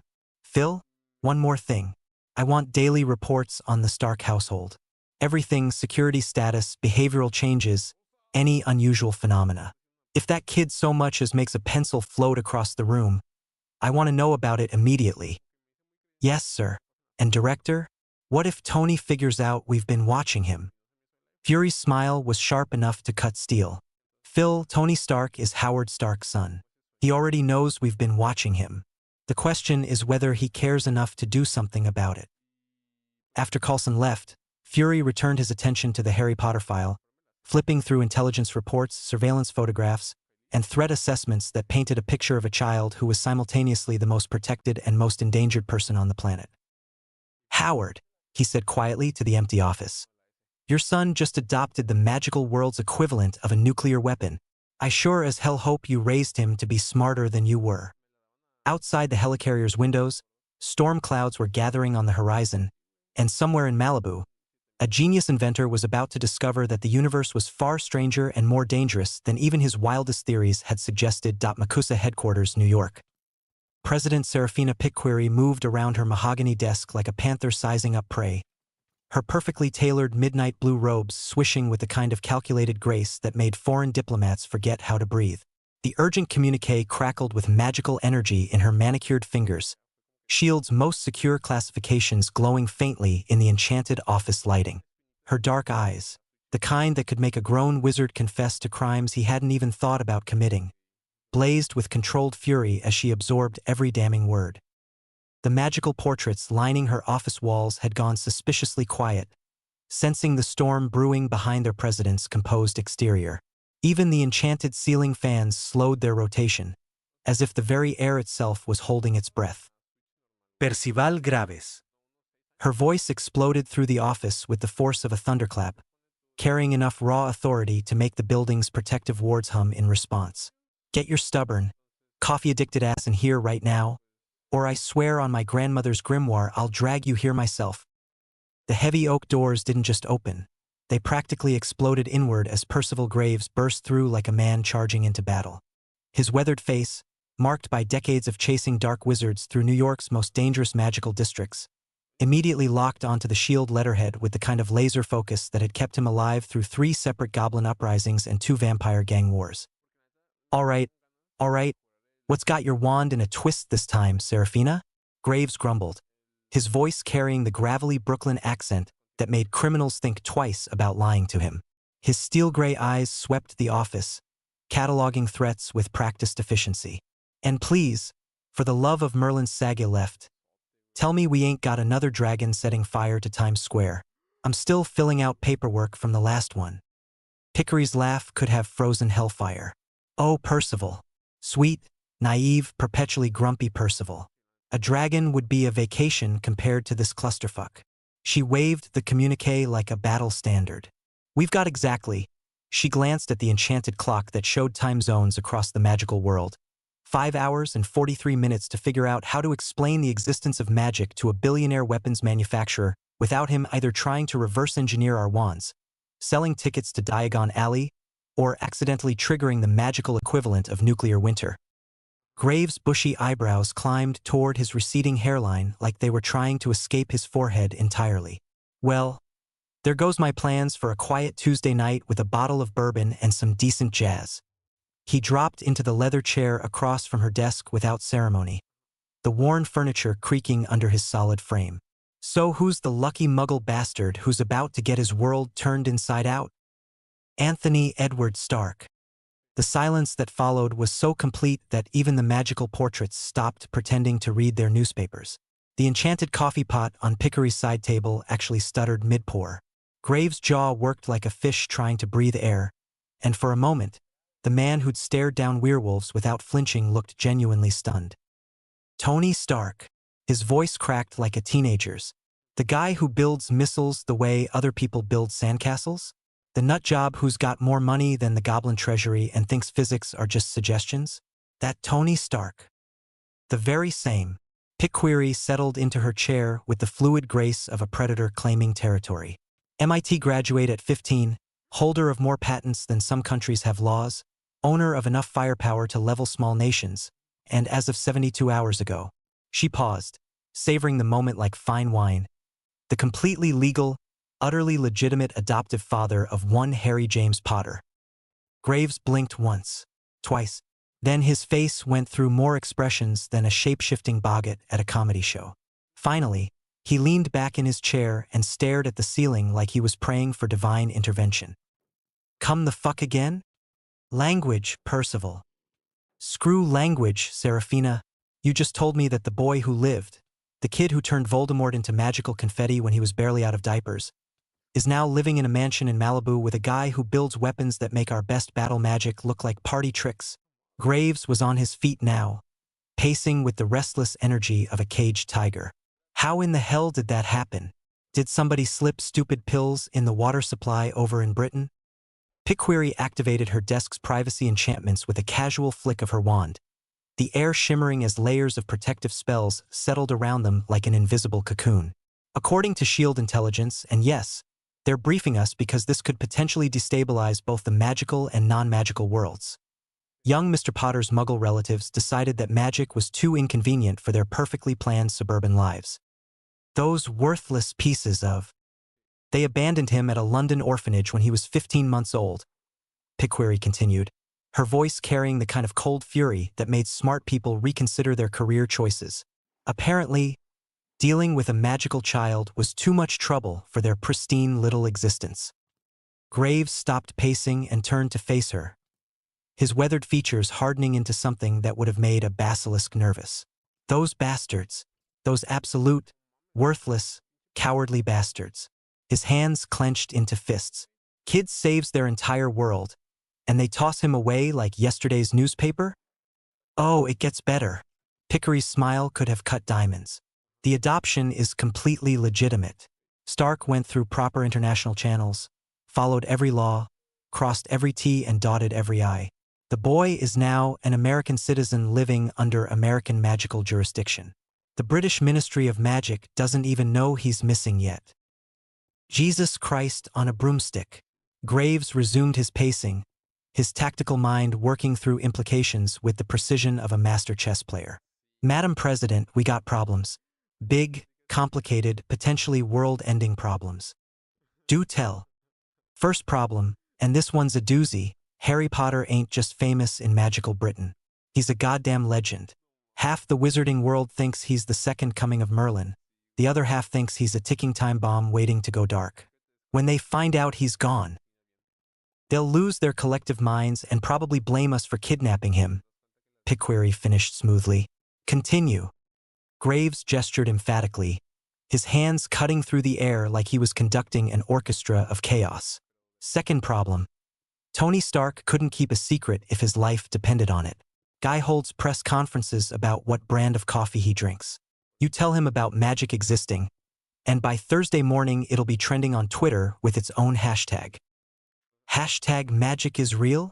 Picquery suggested with dark humor. Something like that. But here's the real kicker. Problem number 3. Graves stopped pacing and fixed her with a direct stare that had made hardened criminals confess to their mothers. Tony Stark is a genius inventor with unlimited resources, a documented history of taking insane risks when something catches his interest, and the attention span of a caffeinated hummingbird. You introduce him to magic and he's going to want to study it, analyze it, reverse engineer it, and probably try to build some kind of magic tech hybrid that either revolutionizes human civilization or blows up half the planet. Probably both, Picquery agreed grimly. Anything else keeping you up at night? Oh, plenty. Graves dropped back into his chair, the leather creaking ominously. What's our legal standing here? Because the Brits are going to want the kid back, and they ain't exactly known for taking no for an answer when it comes to their precious boy who lived. Picquery's smile was sharp enough to perform surgery. Our legal standing, my dear Percival, is that Harry James Potter is now an American citizen under the full protection of American magical law. International magical jurisprudence is crystal clear on this point. We have complete jurisdiction over any magical person residing within our territorial boundaries. She leaned forward, her voice dropping to a dangerous whisper. If the British ministry wants him back, they can file a formal diplomatic request through proper channels and join the back of a very, very long line. And if they decide to skip the paperwork and try something monumentally stupid, then they'll discover what American magical independence really means. Picquery's voice carried the iron certainty of someone whose ancestors had fought those battles with wand and spell. We didn't break free from British magical authority just to roll over and show our bellies when London throws a tantrum. We've got the magical firepower to remind them why picking fights with us is a career-limiting decision.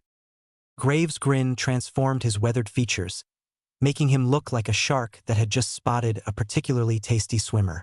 Now that's the kind of talk I like to hear, So what's the plan, boss? You're going to California. Me? Graves looked like she just suggested he wrestle a Hungarian horntail while wearing a meat suit. Why the hell me? I'm the guy you send to arrest dark wizards and negotiate with hostile goblins. Not play magical nanny to some billionaire with commitment issues. Exactly. Pickquery stood and moved to the enchanted windows that offered a panoramic view of magical New York's glittering skyline. You're the only person I trust to handle this situation without either starting World War III or accidentally revealing classified magical secrets to a man who builds weapons for fun. She turned back to face him. I want you to assemble a small team. Our best people.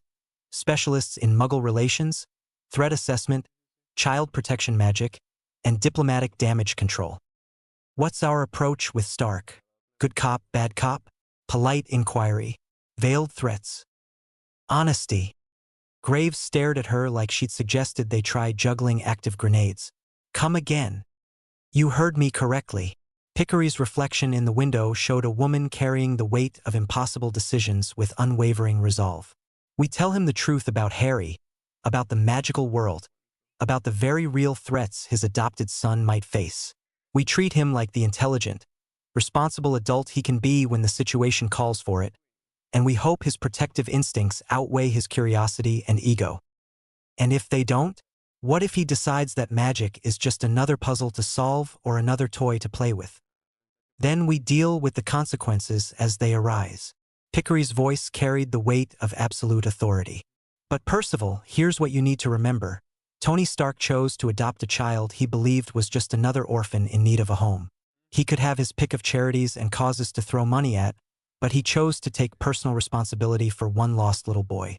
That tells me something important about the man underneath all the publicity and ego. Yeah? What's that? That he's got a heart under all that armor he builds, literal and metaphorical. Use that knowledge wisely. Graves nodded slowly, his expression thoughtful. What about the kid? Harry Potter's gonna need magical education, proper training, protection from threats he doesn't even know exist yet. You can't just leave him in the Muggle world without magical support, no matter how rich his new daddy is. That's exactly why you're going, Pickquery said firmly. I want a complete assessment of the boy's magical development, his current living situation, his emotional state, and Stark's actual ability to provide appropriate care for a magical child. If the boy needs magical education, we'll provide it. If he needs protection, we'll ensure he gets it. If he needs a connection to the magical world, we'll facilitate it. And if Stark turns out to be a genuine threat to the kid or to magical secrecy? Pickery's expression hardened into something that would have made a Dementor reconsider its career choices. Then we neutralize the threat while protecting the child. But Percival, I don't think it'll come to that. Everything in his psychological profile suggests he's reckless and impulsive, not malicious. There's a significant difference. Yeah, well, reckless can be just as dangerous as evil when you're dealing with magic, Graves muttered, heading toward the door. He paused with his hand on the ornate handle. One more thing, Madam President. What if the kid's magical development accelerates under Stark's influence? Guy's famous for encouraging innovation, pushing boundaries, and thinking outside conventional boxes. What happens if he teaches Harry Potter to think the same way about magic?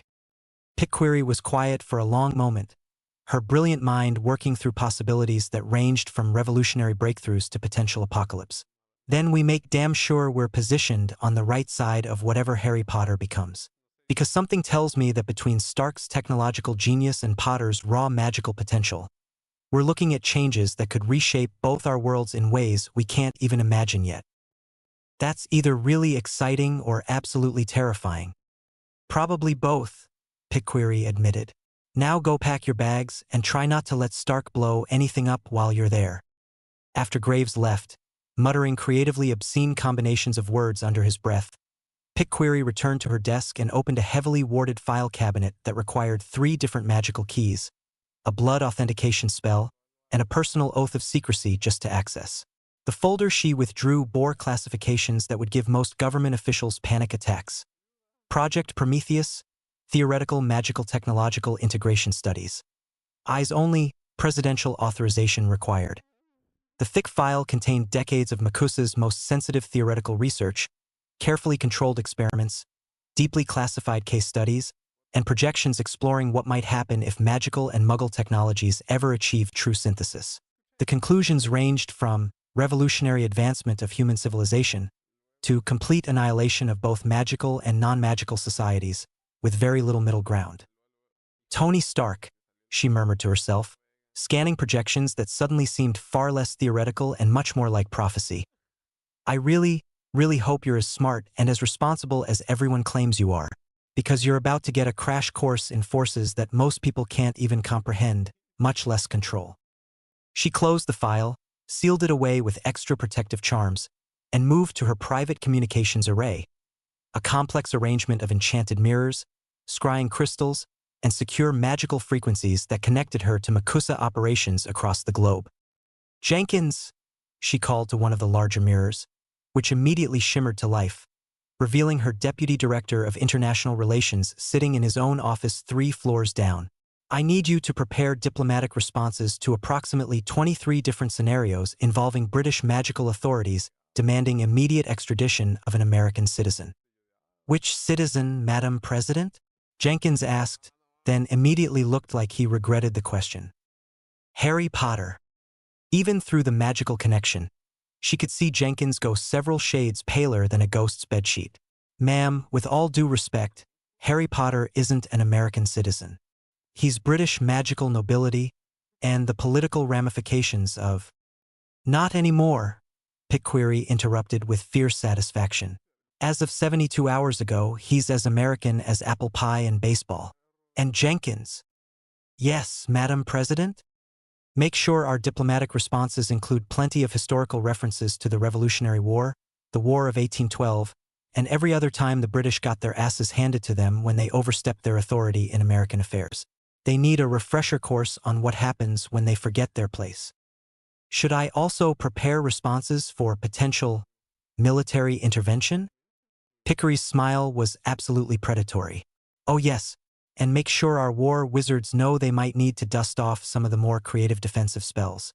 The kind that make uninvited guests very sorry they decided to visit. Outside her office windows, the lights of magical New York glittered like captured stars against the night sky. 3,000 miles away, a genius inventor was probably tucking his newly adopted son into bed, reading him a bedtime story, and being the kind of father the boy had never had, completely unaware that his world was about to become infinitely more complicated, dangerous, and magical than anything his brilliant mind had ever conceived. And somewhere in London, magical authorities were about to discover that their most famous wizard had vanished without a trace, setting in motion events that would test the limits of international magical law, diplomatic patience, and possibly the structural integrity of reality itself. Pickquery poured herself a glass of enchanted wine that sparkled with tiny stars and raised it in a toast to the empty office. To interesting times, she murmured, and to hoping we all survive them. Tony Stark's Malibu mansion, 7:47 p.m. Pacific Standard Time. And this, Tony said, pushing open the door with theatrical flourish, is your room, kiddo. Fair warning. I may have gotten a little carried away with the whole welcome home thing. Harry stepped through the doorway and stopped dead in his tracks, his green eyes going wide as he took in what could only be described as a child's paradise reimagined by someone with unlimited resources and a flair for the dramatic. The room was enormous by any standard, but especially by the standards of someone who'd spent 5 years in institutional housing. Floor-to-ceiling windows offered a panoramic view of the Pacific Ocean, while built-in shelves lined one entire wall, already stocked with books on everything from basic engineering principles to advanced physics. A massive desk sat positioned to catch the natural light, equipped with what appeared to be a computer workstation that would make most universities weep with envy. But it was the details that made Harry's breath catch in his throat. The bed was built into a design that looked like the cockpit of a futuristic aircraft, complete with working displays and controls that were clearly more than decorative. A workshop corner had been set up with child-sized tools and electronic components, organized with the kind of precision that suggested someone understood exactly what a budding inventor might need. Model aircraft hung from the ceiling at carefully calculated intervals, their designs ranging from historical fighters to what appeared to be Tony's own experimental prototypes. I know it might be a bit much, Tony said, suddenly uncertain as he watched Harry's stunned expression. If you don't like any of it, we can change whatever. It's perfect, Harry whispered, his voice barely audible. He walked slowly toward the center of the room, his small hands trailing along surfaces with the kind of reverent care usually reserved for precious artifacts. It's absolutely perfect. Pepper, who had been watching from the doorway, smiled softly.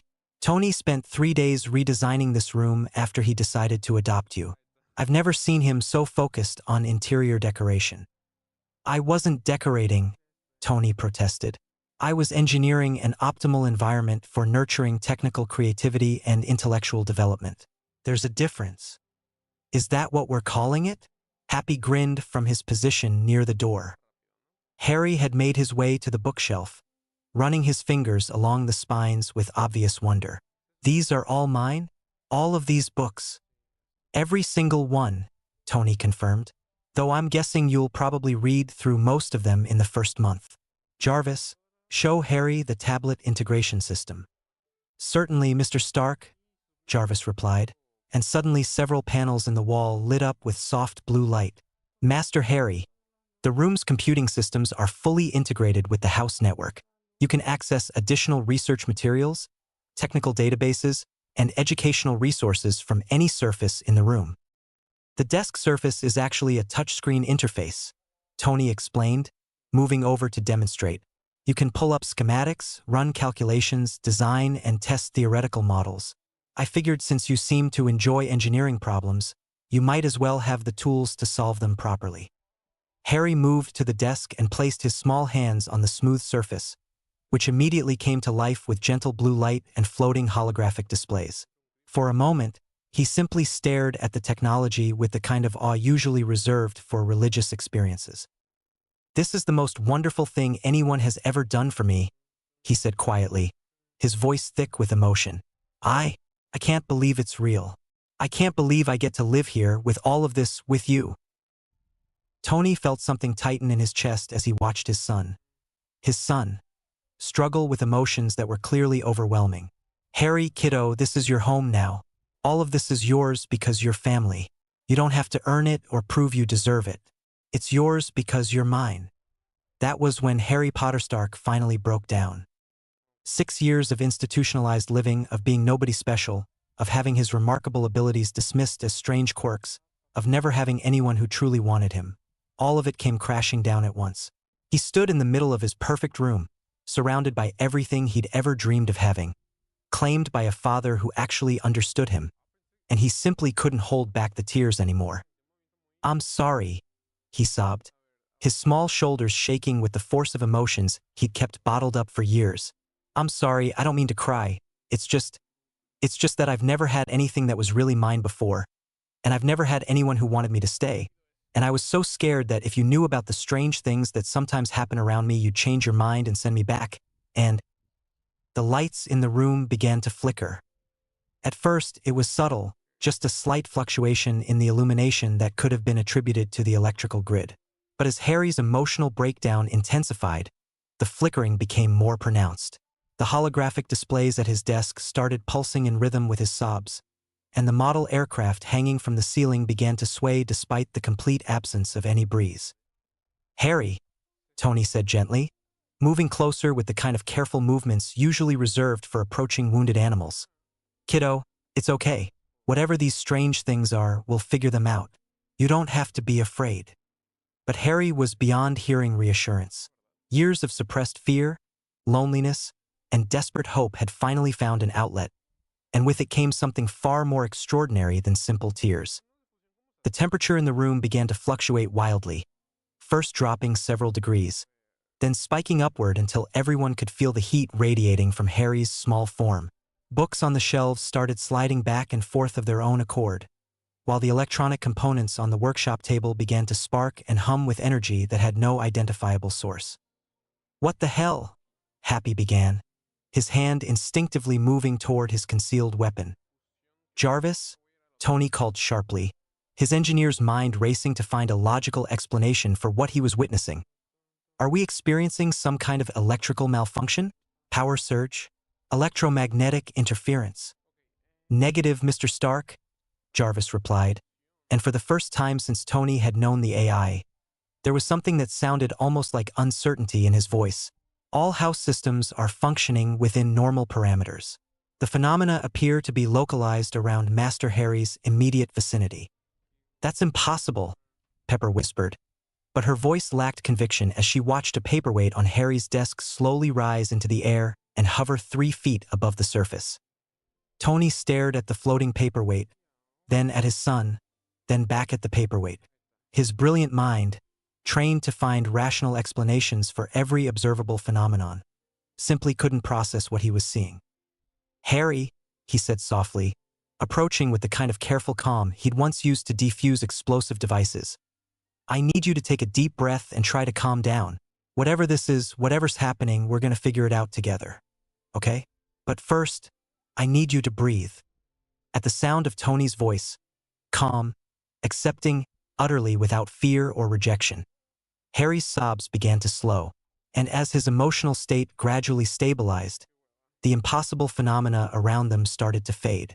The lights stopped flickering, the temperature returned to normal, and the paperweight settled gently back onto the desk with barely a whisper of sound.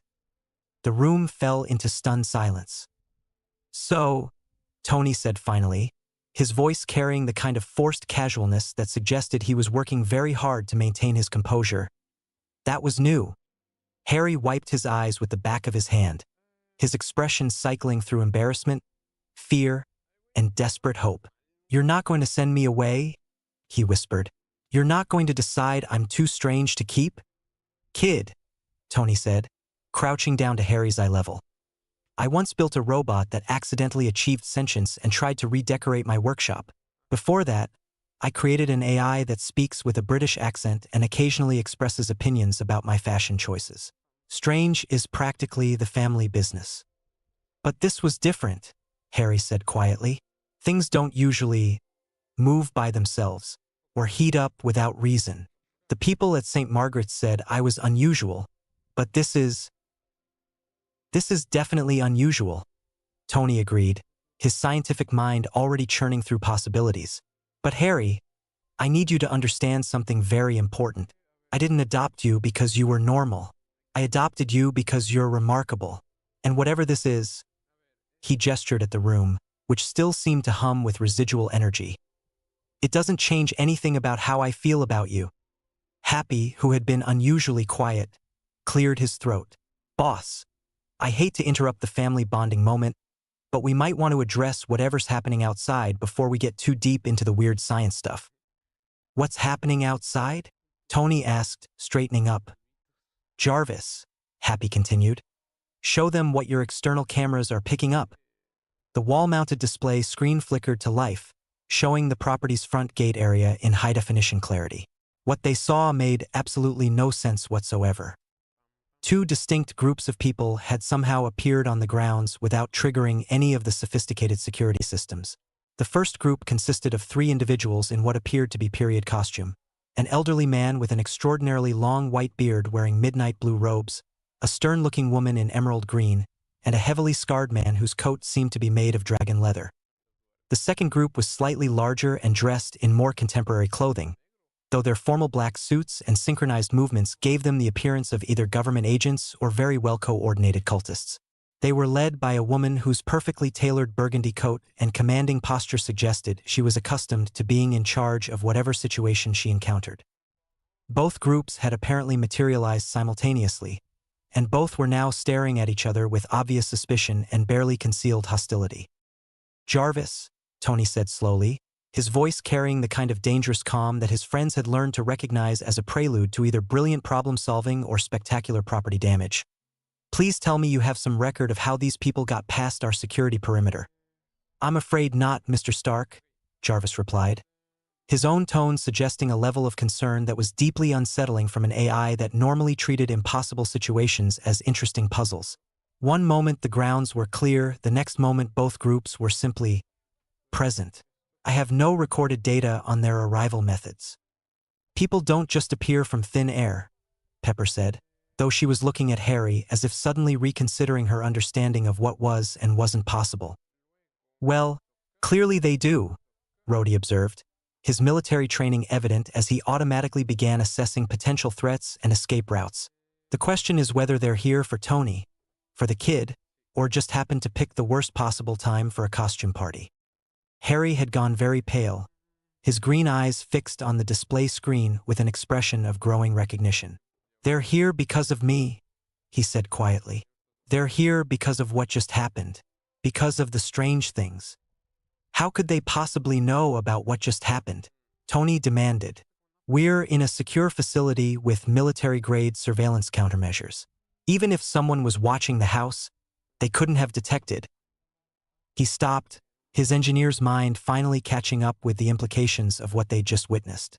If Harry could make objects float and change the temperature of a room through pure emotion, who knew what other impossible things might be possible?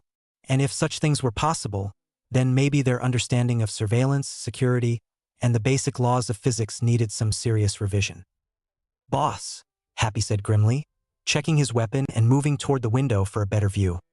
"I think we need to assume these people have capabilities we don't understand, and that means we're way out of our depth." Tony looked at his son. This remarkable, impossible, terrified child who could apparently defy the laws of physics when he was upset. Then at the mysterious figures who had materialized on his property, and felt the familiar rush of adrenaline that always accompanied moments when his carefully ordered world suddenly revealed new depths of complexity. "Right," he said, his voice shifting into the tone of command that had built empires and launched revolutions. "Jarvis, initiate Security Protocol 7. All non-essential systems on lockdown. All external communications monitored and recorded. Pepper, get on the phone with legal. I want our best people on standby in case this turns into some kind of custody issue. Happy, Rhodey, with me. We're going to go find out exactly what these people want with my son." "What about me?" Harry asked quietly. Tony looked down at him, this brilliant child who was somehow capable of impossible things, who was clearly the reason for whatever was happening outside, and who was trying so hard to be brave despite being obviously terrified. "You," Tony said firmly, "are going to stay right here with Jarvis until we figure out exactly what we're dealing with. Jarvis, full protection protocol for Harry. Nothing and nobody gets near this room without my express authorization." "Understood, Mr. Stark. Master Harry will be completely secure." As the adults prepared to confront whatever waited outside, Harry remained in his perfect room, surrounded by all the wonderful things his new father had given him, and tried very hard not to think about the possibility that the strange things that followed him might be about to take it all away. Outside, storm clouds were gathering over Malibu, and in the distance, thunder rumbled with the sound of worlds about to collide. Tony Stark's Malibu mansion front grounds, 8:23 p.m. PST *. The tension crackling across Tony's perfectly manicured front lawn was thick enough to power a small arc reactor. Two groups of uninvited guests faced each other with the kind of barely contained hostility usually reserved for nuclear standoffs or particularly contentious board meetings. President Serafina Pickquery moved across the grass like a lioness stalking prey, her burgundy coat flowing behind her with liquid grace that made every step look like a carefully choreographed power move. Her dark eyes gleamed with the kind of predatory intelligence that had toppled governments and rebuilt them stronger, while her perfectly manicured fingers drummed against her thigh with the rhythm of someone calculating exactly how many different ways the situation could go catastrophically wrong. "Well, well, well," she purred, her voice carrying enough velvet-wrapped steel to make dictators reconsider their career choices. "If it isn't the British magical establishment, gracing us with their presence on American soil. How absolutely presumptuous." Behind her, Percival Graves stood with the relaxed posture of a man who'd survived 3 goblin rebellions and a vampire uprising, his weathered face set in lines of professional irritation. His steel-gray eyes swept the British delegation with the kind of tactical assessment that had kept him alive through decades of magical law enforcement, while his right hand rested casually near his wand holster with practiced readiness. "Yeah, ain't this just perfect?" he growled, his Brooklyn accent thick enough to spread on a bagel. "Nothing says diplomatic relations like foreign wizards popping up on private property without so much as a courtesy owl. Real classy, Dumbledore. Your mother teach you manners? Or did you skip that class at Fancy Boy Wizard School?" Across from them, Albus Dumbledore stood with the kind of theatrical dignity that suggested he'd practiced his poses in front of enchanted mirrors, his magnificent beard catching the evening light like spun silver. His blue eyes twinkled with what might have been genuine amusement or carefully calculated manipulation. With Dumbledore, the distinction was often academic. "My dear Percival," he said, his voice carrying the rich theatrical tones of someone who'd spent decades delivering profound pronouncements to captive audiences. "Surely we can conduct this discussion with appropriate civility. After all, we're all here for the same reason, the welfare of young Harry Potter." "Harry Potter Stark," Picquery corrected with silky menace, taking another predatory step forward. "American citizen, legal resident, under the protection of American magical law. But please do continue with your little speech about welfare, Professor. I'm fascinated by the British definition of child welfare. Apparently, it involves abandoning infants to abusive relatives and then losing track of them entirely." Professor McGonagall's spine went rigid as a steel rod, her thin lips compressing into a line that could have been used to perform precision surgery. Her emerald robes rustled with barely contained indignation as she fixed Picquery with the kind of withering stare that had reduced centuries of Hogwarts students to quivering puddles of regret. "Madam President," she said, her Scottish accent growing sharper with each precisely enunciated word, "I hardly think it's appropriate for foreign officials to make inflammatory statements about matters they don't fully understand. Harry Potter was placed with his closest living relatives under carefully constructed magical protections designed by some of Britain's most skilled." "Yeah, how'd that work out for ya, sweetheart?" Graves interrupted with all the subtlety of a charging rhino. "Kid ends up in a London orphanage because his closest living relatives decided magic was too much trouble for their suburban sensibilities. Real masterful planning there, Minerva. Remind me to never let you babysit my goldfish." Mad-Eye Moody's scarred face twisted into something that might generously be called a grin if grins were typically more threatening than most death threats. His magical eye whirred and spun with mechanical precision, scanning for threats, escape routes, and probably cataloging the thread count in everyone's robes for future reference. "Big talk from a bunch of Americans who couldn't find their own arses with both hands and a tracking charm," he growled, his voice carrying the gravelly menace of someone who'd personally arrested half the dark wizards in Europe. "You think your fancy suits and government badges make you qualified to protect the boy who lived?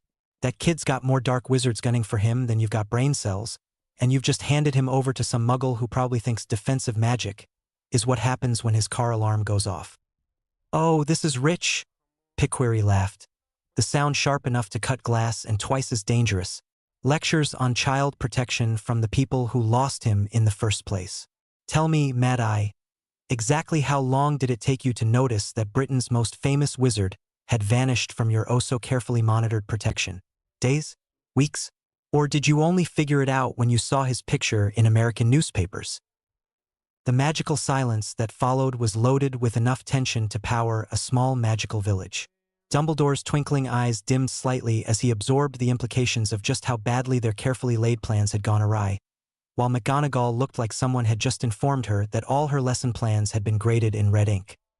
"We were unaware," Dumbledore admitted with the kind of careful diplomacy that suggested he was choosing each word like a man defusing an explosive device, "that the Dursley family had chosen to relinquish their guardianship responsibilities.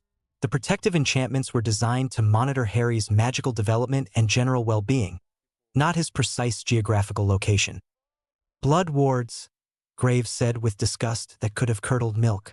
"Let me guess, all that ancient family magic bullshit that works great until it doesn't. You built your entire protection scheme around the assumption that people who hate magic would take care of a magical kid out of some kind of mystical family obligation. Christ, Dumbledore, have you ever actually met any muggles?" "The blood protections," McGonagall said with icy precision, "were based on well-established magical theory regarding familial bonds and sacrificial magic. They should have been absolutely impregnable as long as Harry remained with his mother's blood relatives in their home." "Should have been," Picquery agreed with mocking sweetness. "Funny how magical theory tends to fall apart when it meets actual human nature. Like assuming that people who spent years despising and fearing their magical sister would suddenly develop protective feelings toward that sister's magical son. Revolutionary thinking there, Professor." Moody's magical eye suddenly stopped its constant rotation, fixing on something behind the MACUSA delegation with laser intensity. "Hold up," he growled, his normal eye joining the magical one in staring at the mansion. "We got company, and they ain't carrying wands." The front door opened with the smooth precision of expensive German engineering, and 3 figures emerged into the California evening light.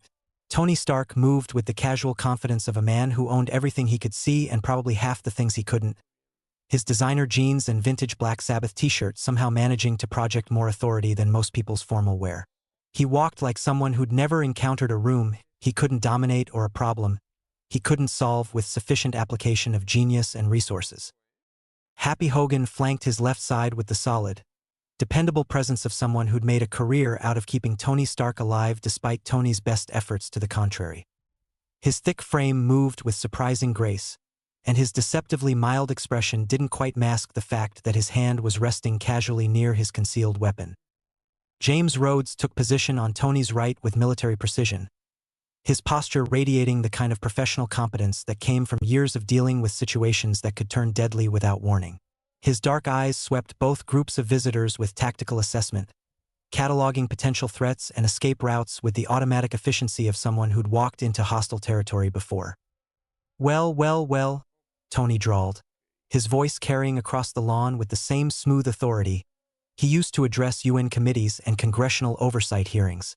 "Gentlemen, ladies, distinguished costume enthusiasts, I'd love to say this is a pleasant surprise, but since none of you were actually invited, and all of you seem to have bypassed approximately 17 different layers of military-grade security to get here, I'm going with spectacular breach of privacy instead." Both groups of magical officials turned to face him, and Tony found himself on the receiving end of stares that ranged from curious professional assessment to barely concealed alarm mixed with what might have been recognition. "Mr. Stark," Dumbledore said, stepping forward with the kind of theatrical gravitas usually reserved for delivering life-changing news or accepting major awards, "please allow me to introduce myself.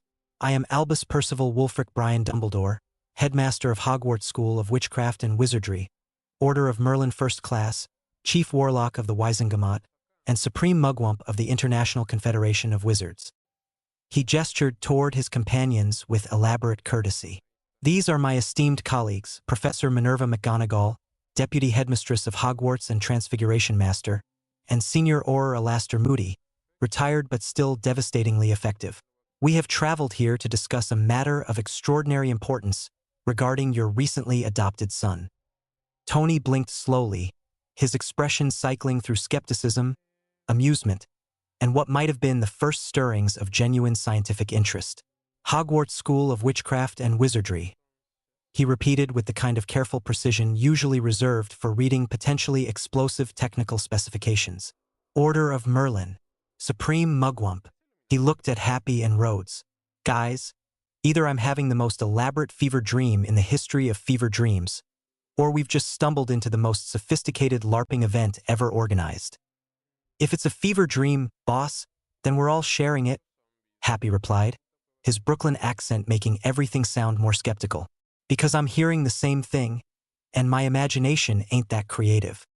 Rhodes had automatically shifted into full threat assessment mode, his military training evident as he cataloged details about both groups with professional thoroughness. "Tony, I count 9 individuals who somehow penetrated your property's defense perimeter without triggering any of our sensors, alerts, or automated systems. That level of infiltration capability suggests either advanced technology we don't understand or..." He paused, clearly struggling with the implications. "Or capabilities that exceed conventional military parameters." "Conventional parameters," Tony mused, then turned toward the Makusa delegation with raised eyebrows and the kind of expectant expression that suggested he was prepared to be either entertained or alarmed. "And you distinguished individuals would be..." President Pickquery stepped forward with the fluid grace of someone who'd spent decades commanding rooms full of people who could level city blocks with pointed sticks, her burgundy coat billowing dramatically in the coastal breeze. "Serafina Pickquery, President of the Magical Congress of the United States of America, duly elected representative of the American magical community, and currently your son's legal magical guardian under Federal Statute 847b, regarding the protection and education of magical minors." She gestured toward her team with professional efficiency. "This is Senior Auror Percival Graves, our Director of Magical Security, and our specialist team for handling situations involving magical muggle integration. Magical Congress, Tony said slowly, his voice carrying the kind of dangerous calm that his friends had learned to recognize as the precursor to either brilliant breakthrough moments or spectacular explosions. Federal Statute 847B. American Magical Community. He looked directly at Happy. Happy, remind me. When exactly did we schedule the appointment with the people from the parallel universe where magic is apparently a thing? We didn't, boss, Happy replied with deadpan certainty. Though to be fair, your schedule's been pretty weird lately. Last week you had that meeting with the guy who claimed he could build a perpetual motion machine using nothing but coffee grounds and positive thinking. That was different, Tony protested. That guy was just delusional. These people are. He gestured at both groups. Well, I'm not sure what these people are, but they're definitely more organized about it. Rhodes cleared his throat with military precision. Tony, setting aside the question of whether we're dealing with elaborate performance art or something more serious, we have a security situation here. 9 individuals infiltrated your property using unknown methods.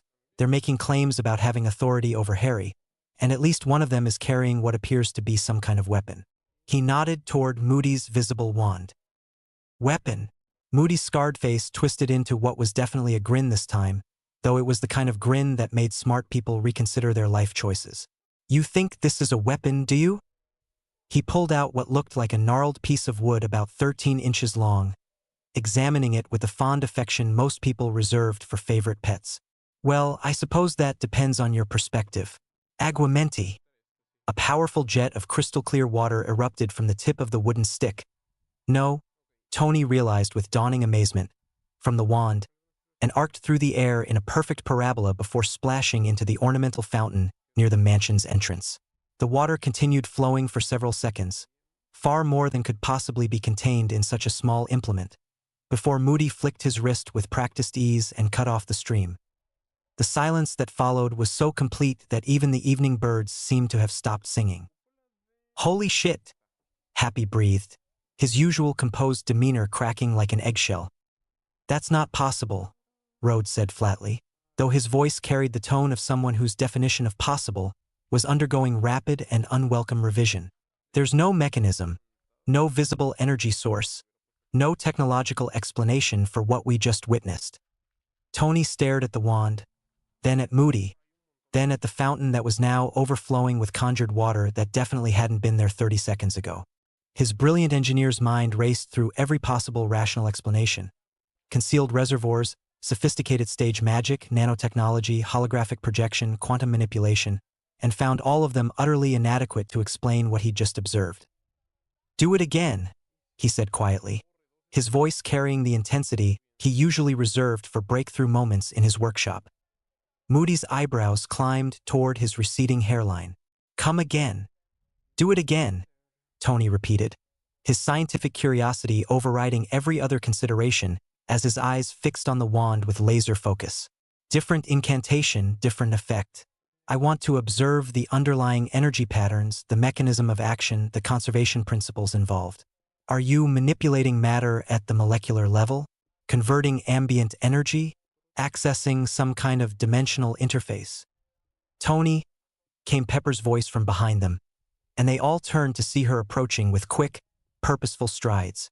She carried a tablet in her perfectly manicured hands and wore the expression of someone who'd spent the last 20 minutes conducting urgent research that had yielded deeply unsettling results. We need to talk, right now.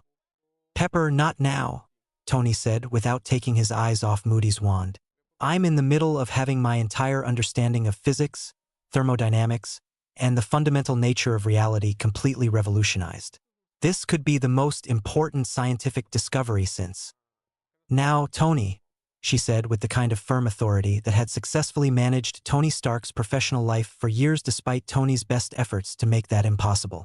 She looked at both groups of magical officials with professional courtesy that didn't quite mask her underlying concern. Ladies and gentlemen, if you'll excuse us for just one moment, private consultation. We'll be right back. She physically took Tony's arm and pulled him several steps away from the assembled groups, speaking in urgent whispers while showing him something on her tablet screen. Tony's expression shifted through several distinct phases.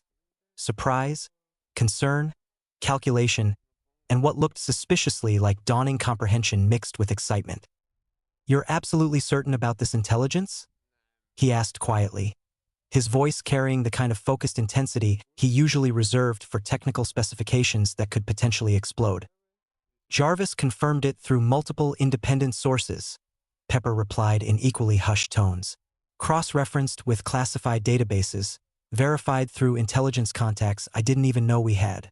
Tony, these people aren't elaborate con artists or performance artists. They represent organizations that have been documented by various government agencies for decades, even though those organizations officially don't exist." "Jarvis verified magical organizations," Tony said slowly. "My AI assistant, running on quantum processors and advanced pattern recognition algorithms, has confirmed the existence of wizards." "Your AI assistant has access to some very interesting classified databases," Pepper replied dryly. "Apparently, magical communities have been maintaining diplomatic relations with various world governments since at least the 17th century. There are treaties, territorial agreements, jurisdictional protocols." "Protocols?" Tony repeated, then looked back toward the two groups of magical officials who were watching this hushed conference with obvious interest and growing impatience. "Pepper, are you telling me that there's an entire parallel governmental structure that deals with people who can make water appear out of thin air?" "I'm telling you that your son is apparently a member of that community, and these people are here because of him." Tony processed this information with the same methodical thoroughness he brought to engineering problems, his brilliant mind working through implications and possibilities at light speed. When he returned his attention to both groups, his expression showed the kind of sharp focus that meant he was prepared to treat this situation with the seriousness it apparently deserved. "Right," he said, his voice carrying new authority as he stepped back toward the assembled magical officials. "So, assuming you're who you claim to be and assuming that—" He gestured at Moody's wand with obvious fascination. "That actually operates according to principles I don't understand yet, then we're having a conversation about my son, Harry." "Indeed we are, Mr. Stark," Dumbledore said with gentle gravitas, his theatrical voice carrying hints of relief that they'd moved past the skepticism phase. "There are things about Harry's origins, his remarkable abilities, and the very real dangers he may face that you absolutely must understand. And there are legal protocols regarding magical children residing within United States territory that must be properly observed," Pickquery added with crisp professional authority. "Mr. Stark, your son is not simply a gifted child with unusual talents. He is a magical person with specific needs, capabilities, and vulnerabilities that require specialized knowledge and protection." "Magical person," Tony repeated thoughtfully.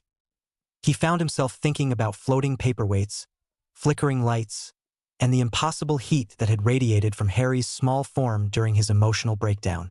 "You know what? At this point, that explanation actually makes more sense than any of the alternatives I've been considering." "Then you'll cooperate with our investigation into the boy's current situation?" Dumbledore asked hopefully, his blue eyes twinkling with what might have been genuine optimism. "Then you'll comply with Makusa jurisdiction and submit to proper assessment protocols?" Pickquery said simultaneously, her voice carrying the expectation of compliance. Tony looked back and forth between the two groups, noting the obvious territorial tension and jurisdictional dispute that was playing out on his front lawn like some kind of magical turf war. When he spoke, his voice carried the kind of absolute authority that had built technological empires and revolutionized entire industries. "Here's exactly what's going to happen," he said with calm finality. "All of you distinguished magical officials are going to come inside my house, sit down like civilized adults, and explain to me in comprehensive detail exactly what my son is, what he needs, what threats he might be facing, and what your respective organizations want from him. Because as of right now, Harry Potter Stark is under my protection, and I don't particularly care if you can turn people into amphibians or make the Pacific Ocean appear in my living room. Nobody makes decisions about my family's future without consulting me first." Both groups exchanged glances that carried volumes of unspoken diplomatic communication. Finally, Dumbledore nodded slowly with theatrical solemnity. "Mr. Stark, I believe this conversation is going to be significantly more complex and far-reaching than any of us initially anticipated. Probably Tony agreed cheerfully. But if it helps me understand my son better and keep him safe from whatever threats you're worried about, then we're definitely going to have it. Jarvis. The smooth, cultured British voice that responded from concealed speakers throughout the grounds made every single magical official jump, like they'd been hit with low-level stunning spells. Yes, Mr. Stark? Ghost! McGonagall shrieked, her usually perfect composure cracking like fine china as she spun around frantically looking for the source of the disembodied voice. There's a ghost in the grounds, a very articulate, technologically sophisticated ghost. Poltergeist, more likely, Moody growled, his magical eye spinning wildly as it searched for supernatural threats. Bloody hell, Stark. Your house is haunted by some kind of electronic spirit. Not a ghost, Graves said grimly, his wand halfway out of its holster as he scanned the mansion's facade. Ghoul, maybe? Some kind of magical creature that's learned to mimic human speech patterns. Pickquery had gone very still, her dark eyes sharp with sudden understanding. Gentlemen, she said quietly, I don't think we're dealing with magical phenomena. Mr. Stark, would you care to explain the nature of the entity that just spoke to us? Tony's grin was bright enough to power a small city. Ladies and gentlemen, I'd like you to meet Jarvis, just a rather very intelligent system, my AI assistant household management system, and quite possibly the most sophisticated artificial intelligence ever created. Jarvis, say hello to our distinguished guests. Good evening, Jarvis replied with perfect British politeness, though there was a hint of amusement in his cultured tones. I do apologize if my introduction was somewhat startling. I was not aware that our visitors would be unfamiliar with advanced AI technology. Shall I adjust my communication protocols to be less supernatural in nature? The magical officials stared at various points around the grounds, clearly trying to process the concept of a disembodied voice that was apparently technological rather than supernatural in origin. Artificial intelligence, Dumbledore repeated slowly, his theatrical voice carrying wonder and perhaps a touch of concern. A thinking machine with personality and autonomous decision-making capabilities. Fascinating. Absolutely fascinating. Yeah, fascinating, Graves muttered, still scanning for threats he couldn't identify, and probably recording every word we say for future reference. Actually, I am not currently recording this conversation, Jarvis replied helpfully. Mr. Stark felt that might be considered somewhat inhospitable during what appears to be a diplomatic consultation. Though I must say, your ability to appear on the property without triggering any of our security systems is quite impressive from a technical standpoint. Technical standpoint? Moody barked out a laugh. We didn't use any bloody technology. We operate here using magic. You electronic spook. Operate, Jarvis repeated thoughtfully. Fascinating. Instantaneous translocation without technological assistance. I shall have to add that to my database of previously theoretical transportation methods. Mr. Stark, I believe our guest's arrival methodology explains the security system failures. Magic trumps technology, Tony mused. Noted for future reference. Jarvis, set up the main conference room for. He did a quick head count. 13 people total. Make sure there's coffee, excellent coffee. Something tells me we're going to be here for a very long time. And Jarvis. Sir. Keep Harry in his room with full protection protocols active. If any of our guests make any kind of move toward that section of the house without my explicit authorization, initiate immediate lockdown and alert me instantly. Understood, sir. Shall I also activate the mansion's more defensive capabilities? Let's start with hospitality and see where that takes us, Tony replied, though his tone suggested he wasn't ruling out more aggressive options. Ladies and gentlemen, welcome to my home. Let's go inside and figure out exactly what we're dealing with here. As the group began moving toward the mansion's entrance, Graves leaned over to Pickquery and muttered, Boss, I got a feeling this is going to be more complicated than we thought. Percival, she replied with a smile sharp enough to perform surgery. When has anything involving the boy who lived ever been simple? Meanwhile, Dumbledore was studying the mansion's architecture with obvious fascination. Remarkable integration of aesthetic design and functional engineering, he murmured to McGonagall. Though I must say, the presence of an artificial consciousness raises some rather intriguing philosophical questions about the nature of intelligence and magical interaction. The bloody house is talking to us, Albus, McGonagall replied tartly. I think philosophy is the least of our concerns right now. As they approached the front door, storm clouds continued to gather overhead with unnatural speed, and in the distance, lightning began flashing in colors that had absolutely nothing to do with conventional weather patterns. Inside the mansion, a young boy sat in his perfect room, surrounded by all the wonderful gifts his father had given him, trying very hard not to listen to the adult voices discussing his future, as if he were a particularly interesting puzzle to be solved, rather than a person with his own thoughts and feelings about where he belonged. The conversation that was about to begin would change everything, for Harry, for Tony, for both the magical and non-magical worlds, and possibly for the very understanding of what was possible when sufficiently advanced technology met genuinely advanced magic. Harry Potter Stark sat cross-legged on his impossibly comfortable bed, his small hands gripping the edge of the mattress so tightly his knuckles had gone white. The holographic display floating above his desk showed multiple camera feeds from around the property, while Jarvis's voice whispered through the room's speakers at a volume barely above a breath. Master Harry, Jarvis said with gentle concern, perhaps we should discontinue this surveillance. Your father specifically requested that you remain unaware of the current diplomatic situation. Please, Jarvis, Harry whispered back, his green eyes fixed on the display showing his father facing off with the strange visitors on the front lawn. I need to know what's happening. They're here because of me, aren't they? Because of the strange things that happen around me. There was a pause that seemed to stretch forever before Jarvis responded, his cultured British accent carrying what might have been sympathy. Master Harry, I believe your father would prefer to discuss this matter with you himself, once he has gathered all the relevant information from our unusual guests. But they're talking about me right now, Harry said with the kind of desperate logic that only came from being 6 years old and having your entire world turned upside down in the space of an hour. They know something about the floating paperweight, don't they? About the lights flickering? About why sometimes things get hot when I'm upset. Harry had been listening with growing amazement and terror as the adults outside threw around terms like magical person and boy who lived and dark wizards. Each revelation hit him like a physical blow, rewriting everything he thought he knew about himself and his place in the world. Jarvis, he said quietly, his voice barely audible. When they said magical person, they meant me, didn't they? Another pause. Then, with infinite gentleness, I believe so, Master Harry. Magic is real. It wasn't a question. Harry stared at his hands.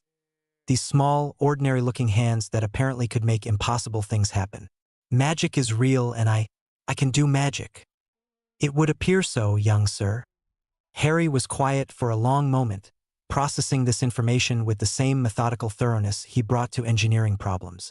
When he finally spoke, his voice carried a mixture of wonder and fear that made Jarvis's processors hum with something approaching concern. All those times at St. Margaret's when things happened that shouldn't happen, when I fixed the radios better than they were before, when the lights flickered during my nightmares, when I somehow knew exactly how to improve the heating system even though I'd never studied thermodynamics. Harry looked up at the ceiling where Jarvis's cameras were discreetly positioned. That was magic, wasn't it? I believe your technical innovations were a combination of remarkable intelligence and what appears to be intuitive magical enhancement, Jarvis replied carefully. Though I must admit, the intersection of magic and technology is not something I was programmed to analyze. But you're learning about it now, Harry said with a small smile that didn't quite reach his eyes. Just like I am. Through the speakers, they could hear Tony's voice carrying across the lawn. Exactly what my son is, what he needs, and what threats he might be facing. Harry's smile faded entirely.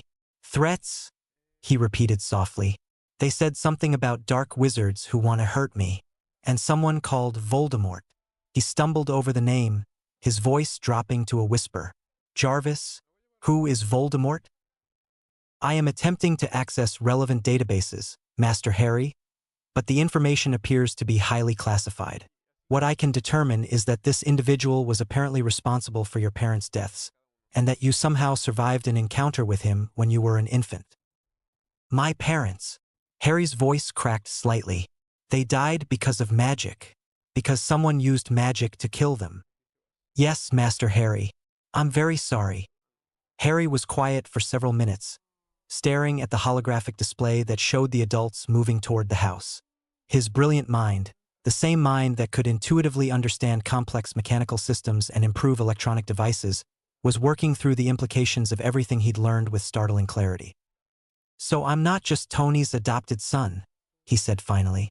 I'm a magical person who's apparently famous in the magical world because I survived something that should have killed me. And there are people who want to finish what this Voldemort person started. That appears to be an accurate assessment of the situation. And Tony doesn't know any of this yet. No, Master Harry, though he is about to learn. Harry slid off the bed and walked to the windows that offered a panoramic view of the Pacific Ocean. Storm clouds were gathering on the horizon with unnatural speed, and in the distance, lightning flashed in colors that definitely weren't normal. Deep purples and brilliant golds that seemed to pulse with their own internal rhythm. Jarvis, he said quietly, is that normal lightning? No, Master Harry. The electromagnetic readings are unusual. I believe the storm may be related to the magical persons currently on our property. Magic affects the weather too. Harry pressed his forehead against the cool glass, watching the impossible lightning dance across the sky. Of course it does. If I can make objects float and change temperature through emotion, then stronger magic users can probably influence much larger systems. Your analytical approach to magical phenomena is quite remarkable, Master Harry. It's just another kind of science, isn't it? Harry said with growing confidence. A different set of principles and energy sources, but still governed by rules and patterns that can be understood and predicted. The adults outside are treating it like it's mysterious and dangerous, but really it's just advanced physics we haven't figured out yet. I believe your father would be quite proud of that assessment. Harry turned away from the window and looked around his perfect room. At the books Tony had chosen for him, the workshop area with its child-sized tools, the bed designed to look like an aircraft cockpit. All of it given to him by a father who'd thought he was adopting a brilliant but normal child. He's going to be worried, Harry said softly. Tony's going to be worried about the threats and the dangers and whether he can protect me. He might even be scared that I'm not normal enough to be part of his family. Master Harry, Jarvis said with firm certainty, I have observed Mr. Stark's behavioral patterns for many years. I can state with complete confidence that learning about your magical abilities will not diminish his affection for you in any way. If anything, I believe he will find the challenge of understanding and nurturing those abilities to be one of the most exciting projects he's ever undertaken. You think so? I know so. Mr. Stark has never been interested in normal Master Harry. He builds flying machines, creates artificial intelligences, and routinely challenges the fundamental assumptions of modern science. Discovering that his son can manipulate energy at the quantum level through pure intention will be, from his perspective, absolutely fascinating. Harry felt some of the tension leave his shoulders. When you put it like that, it does sound like something Tony would find interesting rather than frightening. Indeed, though I suspect he will also become extremely protective and possibly somewhat obsessive about ensuring your safety and proper magical education. Proper magical education, Harry repeated. Through the speakers, he could hear the adults entering the house, their voices growing closer. Jarvis, one of those people, mentioned Hogwarts School of Witchcraft and Wizardry. Is that where magical children go to learn? According to my research, yes. It appears to be the primary magical educational institution for British children. However, given your current American citizenship and residence, I believe there may be alternative arrangements available through the American magical government. American magical government.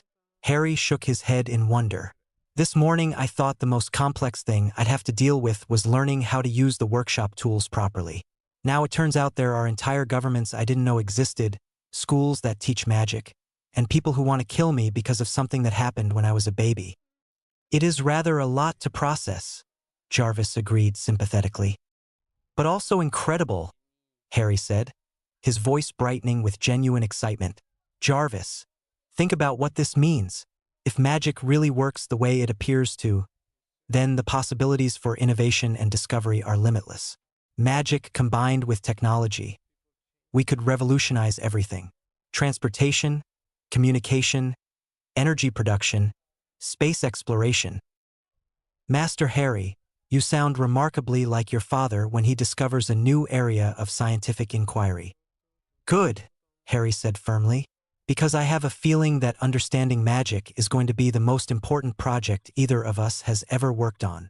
He paused, listening to the voices growing closer. Jarvis, I think it's time to turn off the surveillance. Tony's going to want to tell me about all this himself, and he should be the one to do it. Are you certain, Master Harry? This conversation will likely determine significant aspects of your future. I'm certain. Harry moved back to his bed, settling into the comfortable nest of pillows and blankets. But Jarvis? Whatever happens in that meeting, whatever they decide about magical schools or protective measures or anything else, I want to stay here, with Tony. This is my home now and he's my family. The magical world might have its own plans for me, but I have my own plans too. And what are those plans, if I may ask? Harry looked around his perfect room one more time, then smiled with the kind of determined confidence that would have made Tony Stark proud. I'm going to learn everything I can about magic and technology both. I'm going to figure out how they work together. And I'm going to use that knowledge to build something better than either one could achieve alone. That sounds like an excellent plan, Master Harry. I thought so too. Harry pulled his blankets up to his chin, settling in to wait for whatever conversation was about to change his life forever. And Jarvis? Thank you for helping me understand what was happening, even when you probably shouldn't have. It was my pleasure, Master Harry, though I do hope you won't mention our little surveillance operation to your father. Our secret, Harry agreed solemnly. As the voices of adults discussing his future grew closer, Harry Potter Stark lay in his perfect room, surrounded by all the wonderful things his father had given him, and felt a surge of excitement rather than fear. He was magical. He was part of a world he'd never imagined existed. And he had a father who would help him explore that world with the same brilliant curiosity they brought to every other impossible problem. Outside, the storm clouds continued to gather, lightning flashing in impossible colors across the darkening sky. But inside his room, Harry felt safer and more hopeful than he ever had in his short life. The future was going to be absolutely extraordinary. Tony Stark's Malibu Mansion main conference room, 9:45 p.m. Pacific Standard Time. The sleek conference room that had hosted everything from UN security briefings to board meetings with Fortune 500 CEOs had never seen anything quite like this. Two groups of magical officials sat across from each other at Tony's custom-designed holographic conference table, while Tony himself occupied the head position with the kind of relaxed authority that suggested he was perfectly comfortable mediating disputes between parallel governments that officially didn't exist. Jarvis had outdone himself with the hospitality. The coffee was perfectly brewed, the ambient lighting was adjusted for optimal comfort, and discrete holographic displays provided real-time translation services in case any of the magical terminology proved incomprehensible. The AI had even thoughtfully provided notebooks and pens, though most of the magical officials kept glancing at them as if expecting the writing implements to spontaneously combust. Tony leaned back in his chair, his fingers steepled before him as he processed everything he'd just learned. His expression cycled through amazement, calculation, and what appeared to be the beginning of protective fury as the implications of Harry's situation became clear. "Let me make sure I understand this correctly," he said with the kind of dangerous calm that meant he was working very hard to control his temper. "My 6-year-old son, who I adopted from what I thought was a completely normal British orphanage, is actually the magical world's equivalent of what? Jesus Christ? Superman? The chosen one from every fantasy novel ever written. The comparison to religious figures is not entirely inaccurate," Dumbledore said with theatrical gravity, his blue eyes twinkling with what might have been amusement or deep concern. "Harry Potter is indeed a figure of enormous significance to our world, Mr. Stark. His survival of the killing curse as an infant, his defeat of the Dark Lord Voldemort, his very existence as a symbol of hope against the darkest forces of our society." "Yeah, we get it," Graves interrupted with characteristic Brooklyn bluntness. "Kid's famous. More famous than you, Stark, and that's saying something. Point is, he's also got a target painted on his back the size of Manhattan, and every dark wizard in Europe who wants to make a name for themselves is going to be looking to finish what Voldemort started. Tony's jaw tightened as he absorbed this information. Dark wizards, people who can teleport, become invisible, and kill with a single word. All of them potentially interested in murdering my son. The threat level is significant but manageable, Picquery said with professional reassurance, though her dark eyes showed she understood the gravity of the situation. Mr. Stark, this is precisely why magical governments exist, to protect our communities from those who would misuse magical abilities. Harry will receive the full protection of Makusa's resources. And what exactly does that protection entail? Pepper asked, speaking for the first time since they'd entered the conference room. Her tablet was covered with notes, and her expression suggested she was already calculating security protocols and legal ramifications. Because Tony's personal protection detail is among the best in the world, but I assume magical threats require specialized countermeasures. Protective wards, monitoring charms, rapid response teams trained in combat magic, McGonagall replied crisply, as well as educational programs to help Harry develop his own defensive capabilities as he matures. Educational programs, Tony repeated thoughtfully. He was quiet for a moment, his brilliant mind working through implications and possibilities. When he finally spoke, his voice carried the focused intensity of someone who had identified a problem and was preparing to solve it with characteristic thoroughness. Right? Before we get into discussions about threats and protection protocols, I need to understand exactly what we're dealing with here. President Picquery, what exactly do you want from us? Picquery straightened in her chair, her expression shifting into full diplomatic mode. Mr. Stark, the process is actually quite straightforward. Harry falls under our protocols for knowledge-raised magical children. Knowledge, Tony interrupted. American term for non-magical people, Graves explained. What the Brits call muggles, we call knowledge. Less insulting, more practical. Noted, Tony said dryly. Continue, Madam President. As I was saying, Picquery resumed with professional courtesy. Harry technically qualifies as a knowledge-raised magical child, despite his unique circumstances. This means he and his family, meaning you, are entitled to comprehensive support services to help with the transition to understanding and integrating magical aspects into your lives. She gestured toward one of her assistants, who produced a thick folder from what appeared to be thin air. We'll be assigning a caseworker specifically to your family, someone with expertise in both magical education and knowledge integration. They'll provide ongoing support, answer questions, help with practical matters like magical supply shopping, and ensure Harry's magical development progresses safely. Caseworker, Tony mused, like social services, but for wizards. Essentially, yes, though I suspect your family's case will be rather more complex than our typical assignments. Picquery replied with a slight smile. Most knowledge-raised children don't have fathers who build advanced weapons systems and AI assistants. Tony's grin was sharp enough to cut steel. Most knowledge-raised children probably don't have access to unlimited resources and a father who's professionally curious about impossible things. He leaned forward, his expression intensifying. Madam President, I'm going to need comprehensive educational materials. Books, technical manuals, theoretical frameworks, practical applications. Everything you have on magical principles, energy manipulation, dimensional physics, whatever theoretical foundation underlies these abilities.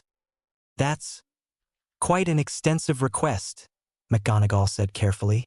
Most magical theory requires years of study to understand properly, and much of it involves concepts that don't translate well to conventional scientific frameworks. Try me, Tony said with absolute confidence. I have 3 doctorates from MIT, I've revolutionized half a dozen fields of engineering, and I once spent a weekend teaching myself enough about quantum mechanics to redesign my arc reactor technology. I'm pretty sure I can handle magical theory. Happy leaned over to Rhodey and whispered, Boss is getting that look, the one he gets right before he completely obsesses over something for 6 months. Only 6 months? Rhodey whispered back. I'm betting on 2 years minimum. Money, Tony continued, apparently oblivious to his friend's commentary, is not an issue. Whatever these educational materials cost, however much your consultation services run, whatever equipment or supplies Harry might need, price is irrelevant. I want the best possible resources available. Pepper looked up from her note-taking with obvious interest. Speaking of money, I'm fascinated by the economics of this situation. Do magical communities have their own currency? Banking systems? How exactly do financial transactions work in a society that can apparently create matter from thin air? We do indeed have our own financial institutions, Dumbledore said with evident amusement. Gringotts Bank, operated by the goblins, maintains branches in most major magical communities. The American branch is quite sophisticated, I'm told. Goblins, Tony said slowly. Of course there are goblins, because this situation wasn't nearly complex enough already. He paused, struck by a sudden thought. Wait, did you say Harry already has money in this system? The Potter family was quite wealthy, Mr. Stark, McGonagall replied. Harry inherited substantial holdings in both British and international magical currencies. He's been financially independent since birth, though his accounts have been managed by Gringotts in his absence. Tony blinked. My son is already rich by magical standards.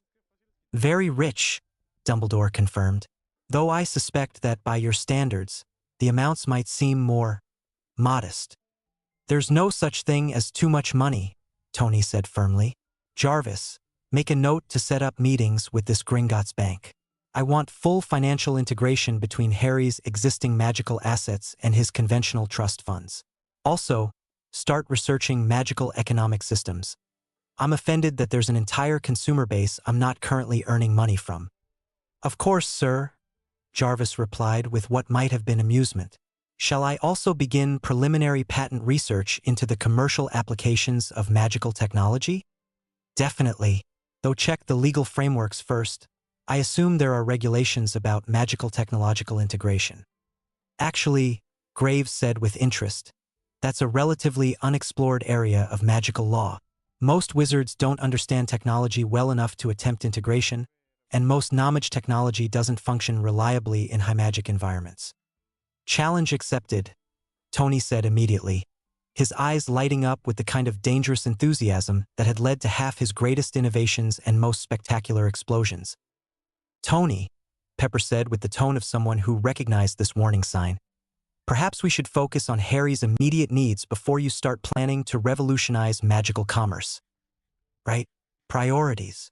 Tony turned toward the British delegation, his expression growing more serious. Professor Dumbledore, what exactly do you want from us? And please don't tell me you're planning to demand that I hand over my son to some boarding school on the other side of the Atlantic. Dumbledore was quiet for a moment, his theatrical bearing giving way to something that seemed more genuinely thoughtful. Mr. Stark, I will not pretend that learning of Harry's relocation has not been deeply concerning to those of us who have long planned for his eventual return to magical society. However, I am not here to demand anything. Harry's adoption is legal, legitimate, and frankly, he smiled with what appeared to be genuine warmth. I cannot deny that he appears to be thriving in your care in ways he never would have with his original guardians. But, Tony prompted, hearing the unspoken caveat. But Harry will need magical education, Dumbledore said firmly. Not just basic instruction in controlling his abilities, but comprehensive training in magical theory, practical applications, defensive techniques, and cultural integration. The magical world has its own customs, its own dangers, its own responsibilities that he must understand. And you want him to receive this education at your school. Hogwarts. Hogwarts School of Witchcraft and Wizardry is the finest magical educational institution in Europe, Dumbledore said with obvious pride. Our curriculum is comprehensive, our faculty unparalleled, our traditions stretching back over 1,000 years. Yeah, about that, Graves interrupted with characteristic bluntness.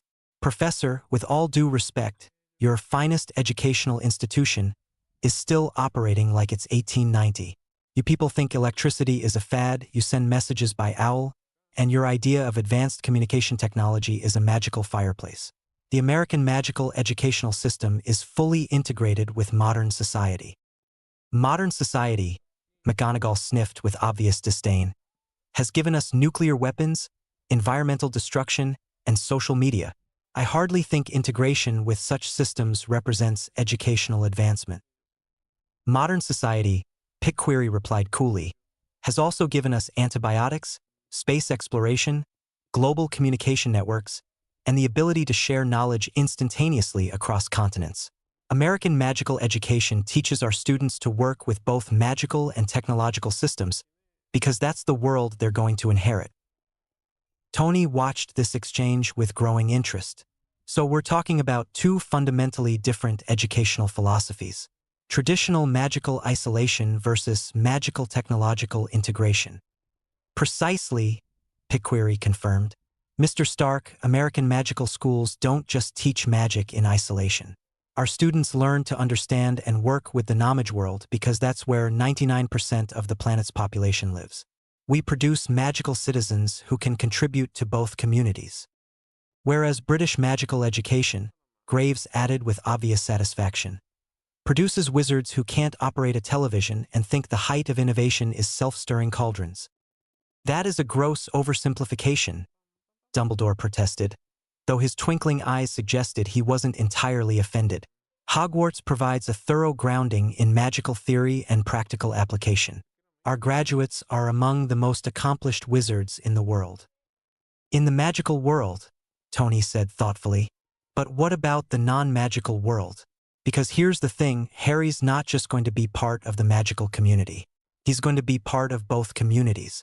He's my son, which means he's growing up with technology, science, engineering, and global perspectives that I assume most magical children never encounter.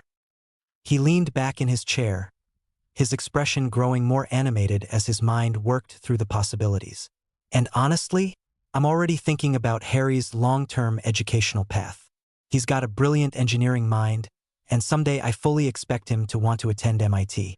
I want to make sure whatever magical education he receives can work alongside conventional higher education, not instead of it. Both magical delegations exchanged glances that carried volumes of unspoken diplomatic communication.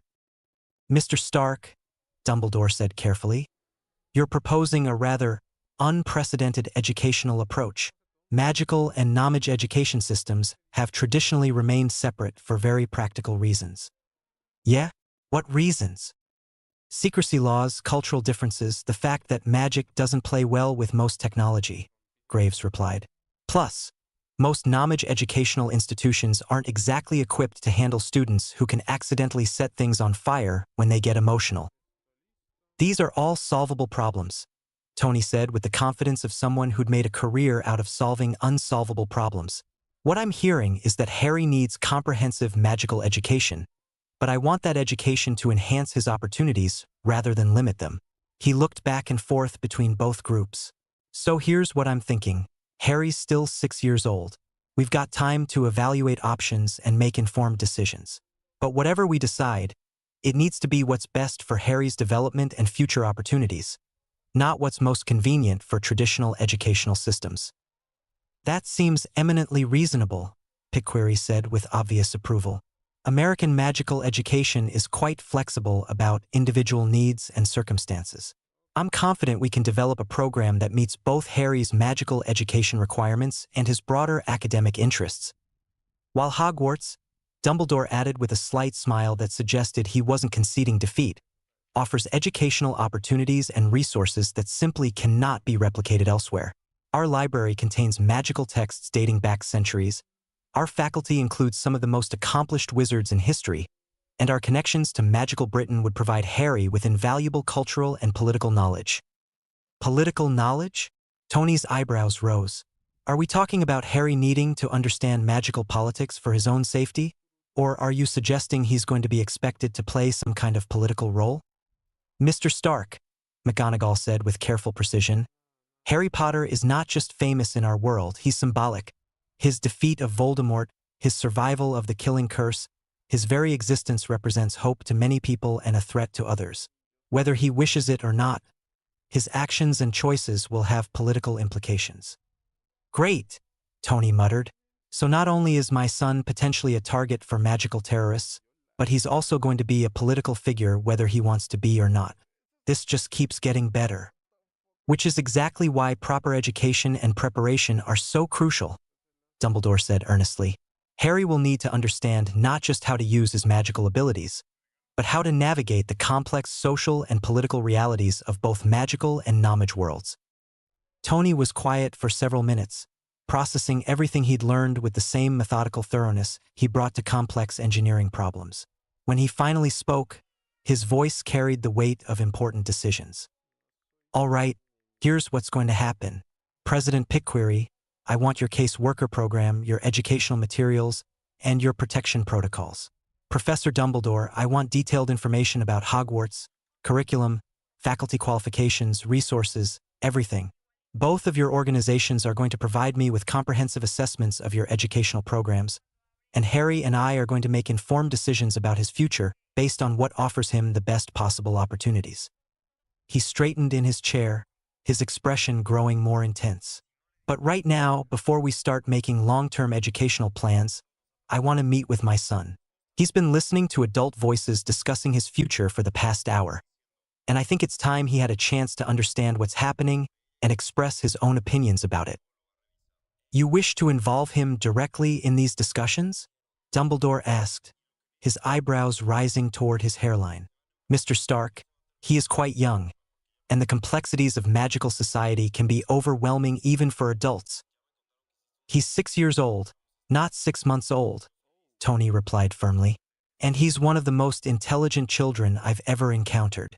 If these decisions are going to affect his life, he deserves to understand what we're talking about and have input into the choices being made. Pickquery nodded with obvious approval. I think that's an excellent approach, Mr. Stark. In our experience, magical children who are involved in decisions about their education and development adjust much better to their magical abilities. Plus, Graves added with a slight grin, something tells me your kid's gonna have opinions about all this whether we ask for them or not. Might as well hear what he's thinking. Tony stood up from his chair, his decision clearly made. Jarvis, ask Harry to join us in the conference room. And Jarvis, make sure he knows that he's not in trouble and that we just want to talk with him about some exciting new things we've learned. Certainly, Mr. Stark, though I should mention that Master Harry has been remarkably interested in tonight's proceedings. Interested how? He may have been conducting some independent research into the nature of magic and its potential applications while waiting for your conversation to conclude. Tony's grin was bright enough to power a small city. Of course he has. That's my boy. As Jarvis went to summon Harry, the assembled magical officials prepared themselves for what was likely to be a very interesting conversation with the most famous magical child in the world. A child who was about to learn that his already extraordinary life was about to become infinitely more complex, dangerous, and magical than anything his brilliant mind had ever imagined. Outside the mansion's windows, the storm clouds continued to swirl with impossible colors, and in the distance, lightning flashed in patterns that seemed almost like a countdown to something momentous. The future was about to begin. Tony Stark's Malibu mansion, main conference room, 10:17 p.m. PST *. Harry Potter Stark entered the conference room with the kind of careful composure that suggested he'd spent the past hour mentally preparing for this moment. He'd changed from his casual clothes into a button-down shirt and khakis that Tony recognized as the Meeting Important People outfit Pepper had helped him select during their shopping expedition in London. His dark hair was somewhat more tamed than usual, though several stubborn cowlicks still defied gravity, and his green eyes moved systematically around the room, cataloging faces and details with analytical precision. Tony felt a surge of pride as he watched his son assess the situation with remarkable calm for a 6-year-old who was about to learn that his entire understanding of reality needed some major revisions. Harry, Tony said gently, standing up from his chair, come sit next to me. We've got some things to discuss, and I want you to feel free to ask questions about anything that doesn't make sense. Harry nodded seriously and moved to the chair beside Tony, settling into it with careful posture. His eyes swept the assembled magical officials with obvious curiosity, lingering on details like Dumbledore's elaborate robes, McGonagall's severe expression, and what appeared to be a genuine wooden staff resting against Moody's chair. Good evening, he said politely, his voice carrying the kind of formal courtesy that suggested excellent upbringing. I'm Harry Potter Stark. I understand you've all traveled quite far to speak with me. Indeed we have, young man, Dumbledore said with gentle warmth. His theatrical voice softened to something more genuinely paternal. I am Professor Albus Dumbledore, and these are my colleagues from Britain. We've come to discuss some rather extraordinary things about your heritage and abilities. Harry's gaze shifted to the American delegation. And you're from the American government? American magical government, Pickweary corrected with a slight smile. I'm President Seraphina Pickweary, and this is Senior Auror Percival Graves. We're here to help your family understand and navigate the magical world. The magical world, Harry repeated thoughtfully. His expression suggested he was confirming something he'd already suspected rather than learning something completely new. That explains quite a lot, actually. Tony blinked. It does. Harry looked up at his father with an expression that was equal parts excitement and careful analysis. Dad, the things that have been happening around me, the floating objects, the temperature changes, the way I can sometimes just know how to fix things I've never seen before, it never made scientific sense according to conventional physics. But if there's an entire branch of science we call magic that operates according to different principles. He trailed off, his green eyes lighting up with the kind of intellectual excitement Tony recognized from his own childhood encounters with new areas of study. You already suspected, Pepper said with obvious amazement. You figured out that what was happening to you might be related to some kind of unknown energy manipulation. It seemed like the most logical explanation, Harry replied seriously. Though I must admit, learning that there are entire governments and schools and societies built around these principles is considerably more exciting than I anticipated. Graves leaned back in his chair with obvious satisfaction. Kid's sharp. I like him already. Harry, Tony said carefully, these people have told us some things about your origins that are rather significant. Are you ready to hear some potentially surprising information about your birth parents and early childhood? Harry's expression grew more serious, but he nodded with steady composure. I'd very much like to know about my parents. I've always wondered what happened to them, and why I ended up at St. Margaret's. Tony looked toward Dumbledore, who cleared his throat with theatrical gravity before beginning what was clearly a prepared explanation. Harry, he said gently, your parents were James and Lily Potter, and they were both accomplished wizards. Magical people with extraordinary abilities not unlike what you've been experiencing. They lived in the magical community in Britain, where they were greatly loved and respected. Were they scientists? Harry asked immediately. Researchers? People who studied how magic works. Your father was more of a practical magician, McGonagall said carefully. Talented at defensive magic and quite skilled at what we call transfiguration, the art of changing one thing into another. Your mother, however, was indeed brilliant at magical theory and research. She had a particular gift for protective magic and was considered one of the most promising magical researchers of her generation. Harry's face lit up with obvious pleasure. My mother was a researcher. That's wonderful. Did she publish papers? Are there records of her work that I could read? The magical officials exchanged glances that carried hints of surprise and approval. There are indeed records of her research, Dumbledore confirmed, though much of it was unfortunately lost when she and your father were killed by a very dangerous dark wizard named Voldemort. Harry went very still, his analytical mind clearly processing this information with characteristic thoroughness. They were murdered by someone using magical abilities for harmful purposes. Yes, Tony said quietly, his protective instincts flaring as he watched Harry absorb this devastating information. Harry, if this is too much to discuss right now. No, Dad. I need to understand this, Harry interrupted with surprising firmness. If there are dangerous people in the magical world, and if I'm part of that world, then I need to know about the threats. He looked directly at Dumbledore. Professor, what happened when this Voldemort person attacked my parents? Dumbledore was quiet for a long moment, clearly choosing his words with extreme care. Voldemort was a wizard of extraordinary power who believed that magical people were superior to non-magical people, and that those with the purest magical heritage should rule over everyone else. Your parents opposed his ideology and fought against his organization. They were resistance fighters, Harry said with obvious pride. They stood up against someone who was essentially a magical supremacist. Essentially, yes. And when Voldemort came to your home that night, he killed your father first, then your mother, and then attempted to kill you as well. But something unprecedented happened. The killing curse he used rebounded upon him instead, destroying his physical form and leaving you with only that lightning bolt scar on your forehead. Harry's hand moved unconsciously to touch the faint scar that was barely visible beneath his unruly hair. The curse rebounded. That's not supposed to be possible, is it? It has never happened before or since, McGonagall replied softly.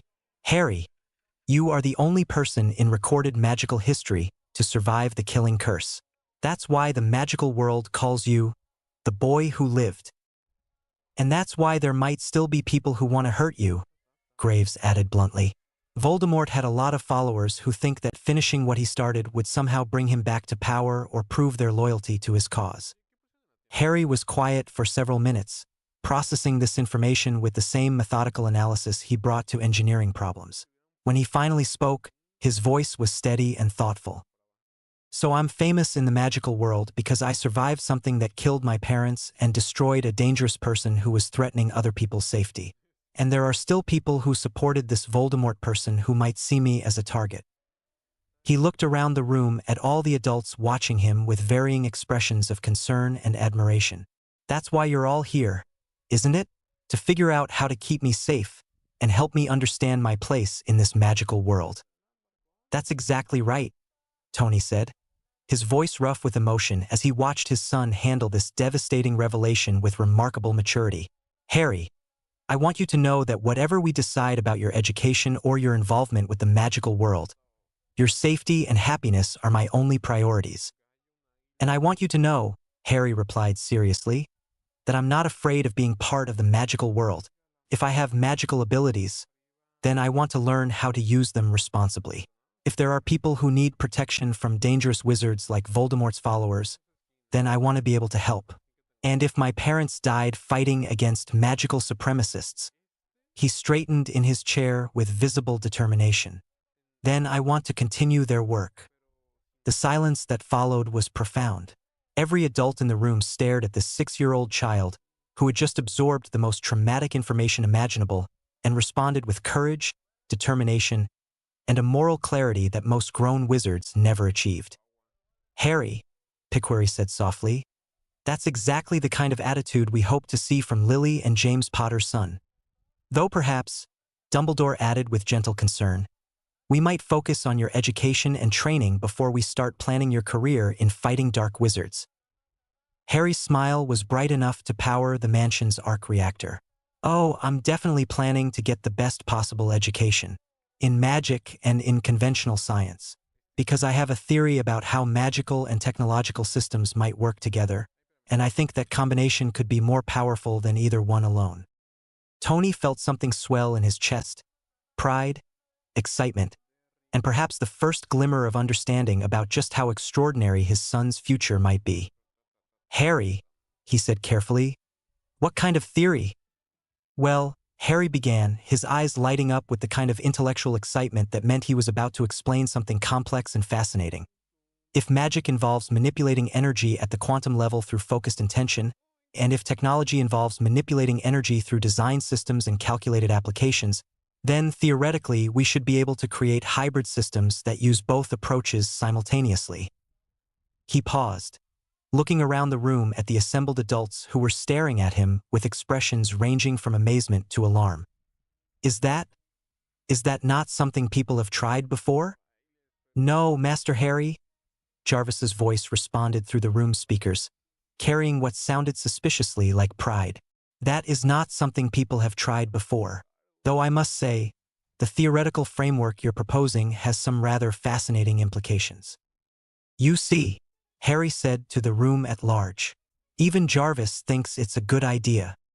Tony looked around the conference table at 2 delegations of magical officials who had come prepared to negotiate the education and protection of a famous magical child, only to discover that they were actually dealing with a 6-year-old who was already theorizing about revolutionary applications of magical technological integration. "Gentlemen, ladies," he said with a grin that was equal parts pride and anticipation, "I think we need to completely revise our assumptions about Harry's educational requirements." "Indeed," Dumbledore murmured, his eyes twinkling with something that might have been excitement or concern. "I suspect young Harry's education is going to be rather more complex than any of us anticipated." Outside the mansion's windows, the storm clouds swirled with increasing intensity, lightning flashing in impossible colors that seemed to pulse in rhythm with something momentous approaching. The future was about to become much more interesting than anyone had planned. And in the conference room, a 6-year-old boy sat beside his father, surrounded by magical officials from 2 different governments, and began planning innovations that would change both worlds forever. The conversation was just getting started. Tony Stark's Malibu mansion, workshop level, 11:43 a.m. Pacific Standard Time 3 days later. The workshop that had once been Tony Stark's pristine sanctuary of technological innovation now resembled what would happen if MIT's entire engineering department had gotten spectacularly drunk with Hogwarts library during finals week, then decided to redecorate while under the influence of quantum mechanics and ancient magic. Holographic displays showing electromagnetic field equations in brilliant cobalt blue light floated with serene dignity beside leather-bound books that flipped their own pages with the scholarly pompousness of Oxford dons who'd just discovered they could levitate. Ancient tomes bound in midnight black leather hovered at precisely calculated angles while casting subtle shadows that seemed to move independently, their gilt-edged pages rustling with whispers of knowledge that predated most modern civilizations. Jarvis's distinctly cultured British accent provided running commentary on the increasingly surreal intersection of cutting-edge quantum mechanics and what the more pretentious magical texts rather grandly termed thaumic energy manipulation theory and practical applications in contemporary magical society. His voice carried that particular blend of artificial intelligence precision and what was beginning to sound suspiciously like genuine intellectual fascination, a development that would have been impossible 3 days ago but now seemed perfectly reasonable in their new reality.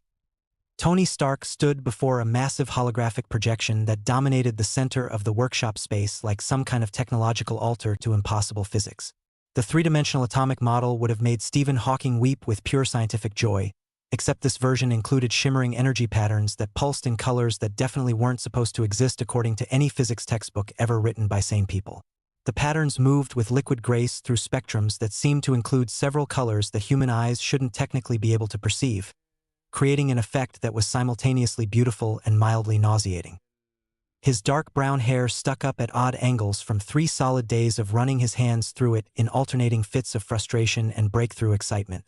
His vintage Black Sabbath t-shirt, the original 1970 tour merchandise that cost more than most people's cars, was wrinkled enough to suggest he'd been sleeping in the workshop, which he had been, because sleep was for people who weren't discovering entirely new branches of physics every 6 hours.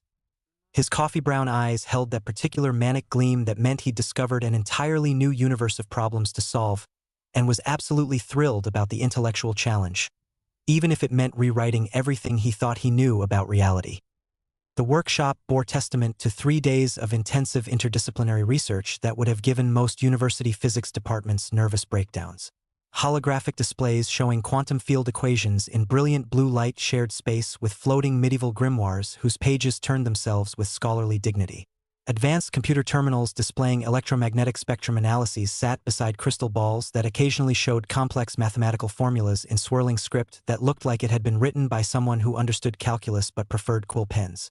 Workbenches covered with precision electronic components were organized around cauldrons that bubbled gently while performing chemical reactions that violated several fundamental laws of thermodynamics with casual indifference.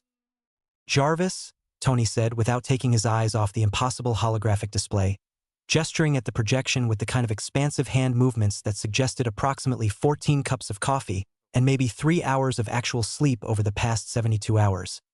"Run the theoretical calculations again, but this time assume that magical energy operates on the same fundamental principles as dark matter interactions, present everywhere, measurably affecting its environment through gravitational and electromagnetic effects, but requiring completely specialized detection methods and mathematical frameworks to actually observe and quantify directly.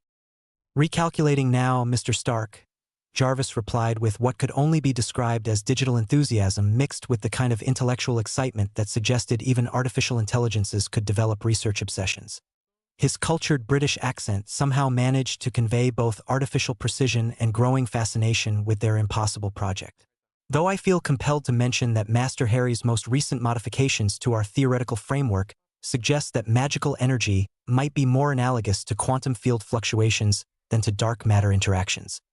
His mathematical proofs are rather compelling, and I confess I find his conclusions disturbingly elegant. Disturbingly elegant, Tony repeated with amusement, finally tearing his gaze away from the mesmerizing hologram to scan his workshop for his son. Jarvis, did you just admit that a 6-year-old's mathematical proofs are giving you an existential crisis? Nearly 7, came a crisp, distinctly British voice from across the workshop, spoken with the kind of precise diction that made it sound like a correction delivered by a miniature Oxford professor who'd just been personally insulted. And Jarvis isn't having an existential crisis. He's experiencing the intellectual satisfaction that comes from discovering elegant solutions to previously incomprehensible problems. The search for Harry didn't take long. He had claimed the corner area that had been hastily but efficiently converted into what could only be described as a magical study space that would make Oxford's Bodleian Library weep with professional jealousy. The transformation had been accomplished with a combination of Tony's unlimited resources, Penny's magical expertise, and Harry's increasingly sophisticated understanding of what constituted an optimal learning environment for interdisciplinary theoretical research.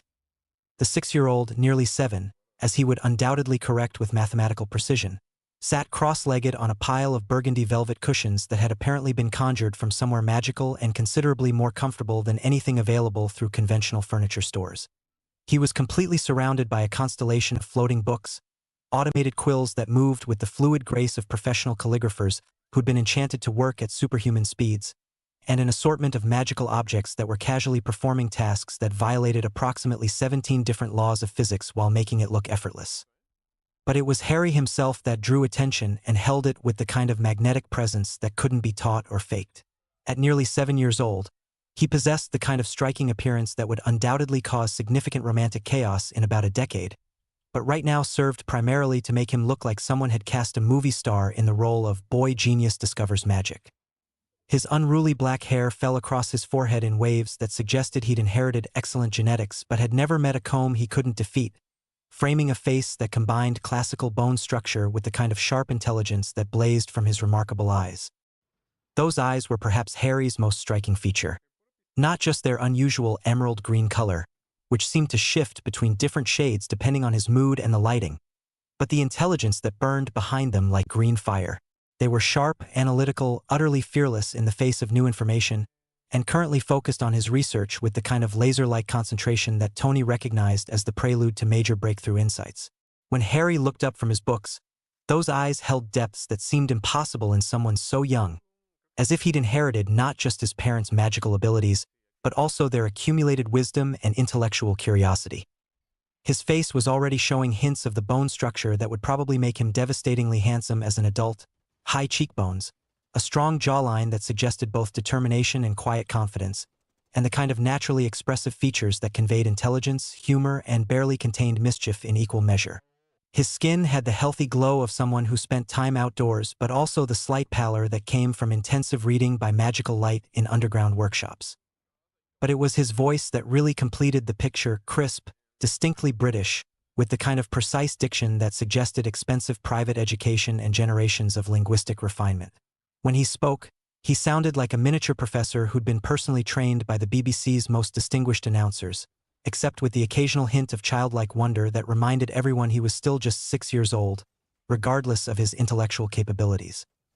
A crystal paperweight the size of a tennis ball shifted through a spectrum of colors in response to Harry's emotional state, currently cycling through brilliant gold and deep emerald green, apparently indicating excitement and intense concentration with occasional flashes of silver that suggested moments of particular insight.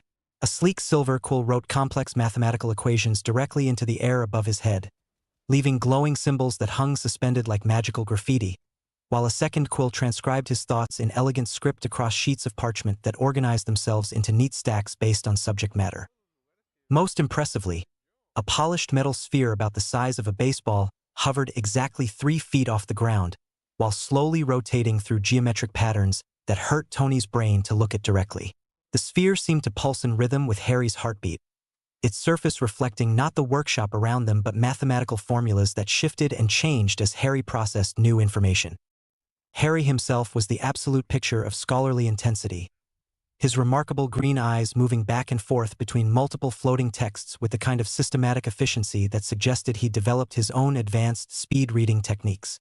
Currently, he had Fundamental Principles of Magical Energy Manipulation, revised 3rd edition balanced on his knees, while Advanced Transfiguration Theory and Practical Applications floated beside him at perfect eye level, its pages turning automatically in sync with his reading speed. A 3rd book, Comparative Analysis of Magical and Scientific Mathematical Frameworks, hovered to his right, while a 4th tome titled Historical Development of Magical Energy Theory, 1200 to 1900, floated to his left. All 4 books were being read simultaneously with the kind of multitasking ability that would have impressed most graduate students, while Harry occasionally made notes in the air with casual hand gestures that left glowing words suspended like luminous thoughts made visible. "Harry," Tony called across the workshop, his voice carrying that particular parental tone that meant business mixed with considerable pride. "What modifications are we talking about exactly?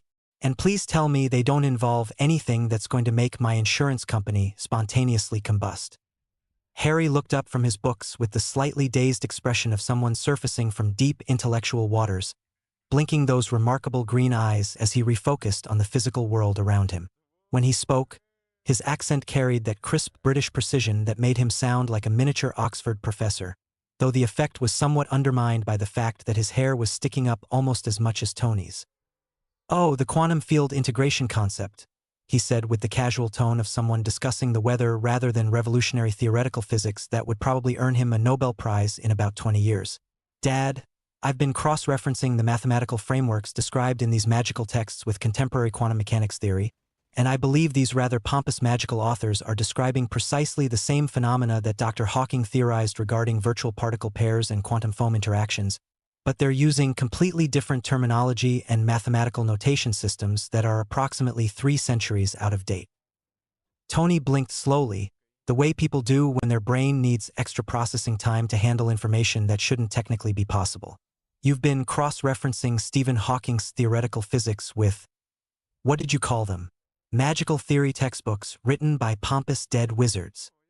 "Not medieval magical theory," Harry corrected with the patient air of someone who'd had to make this distinction several times already, and whose tone suggested he found the continuous need for clarification mildly irritating in the way that only intellectually gifted children could manage.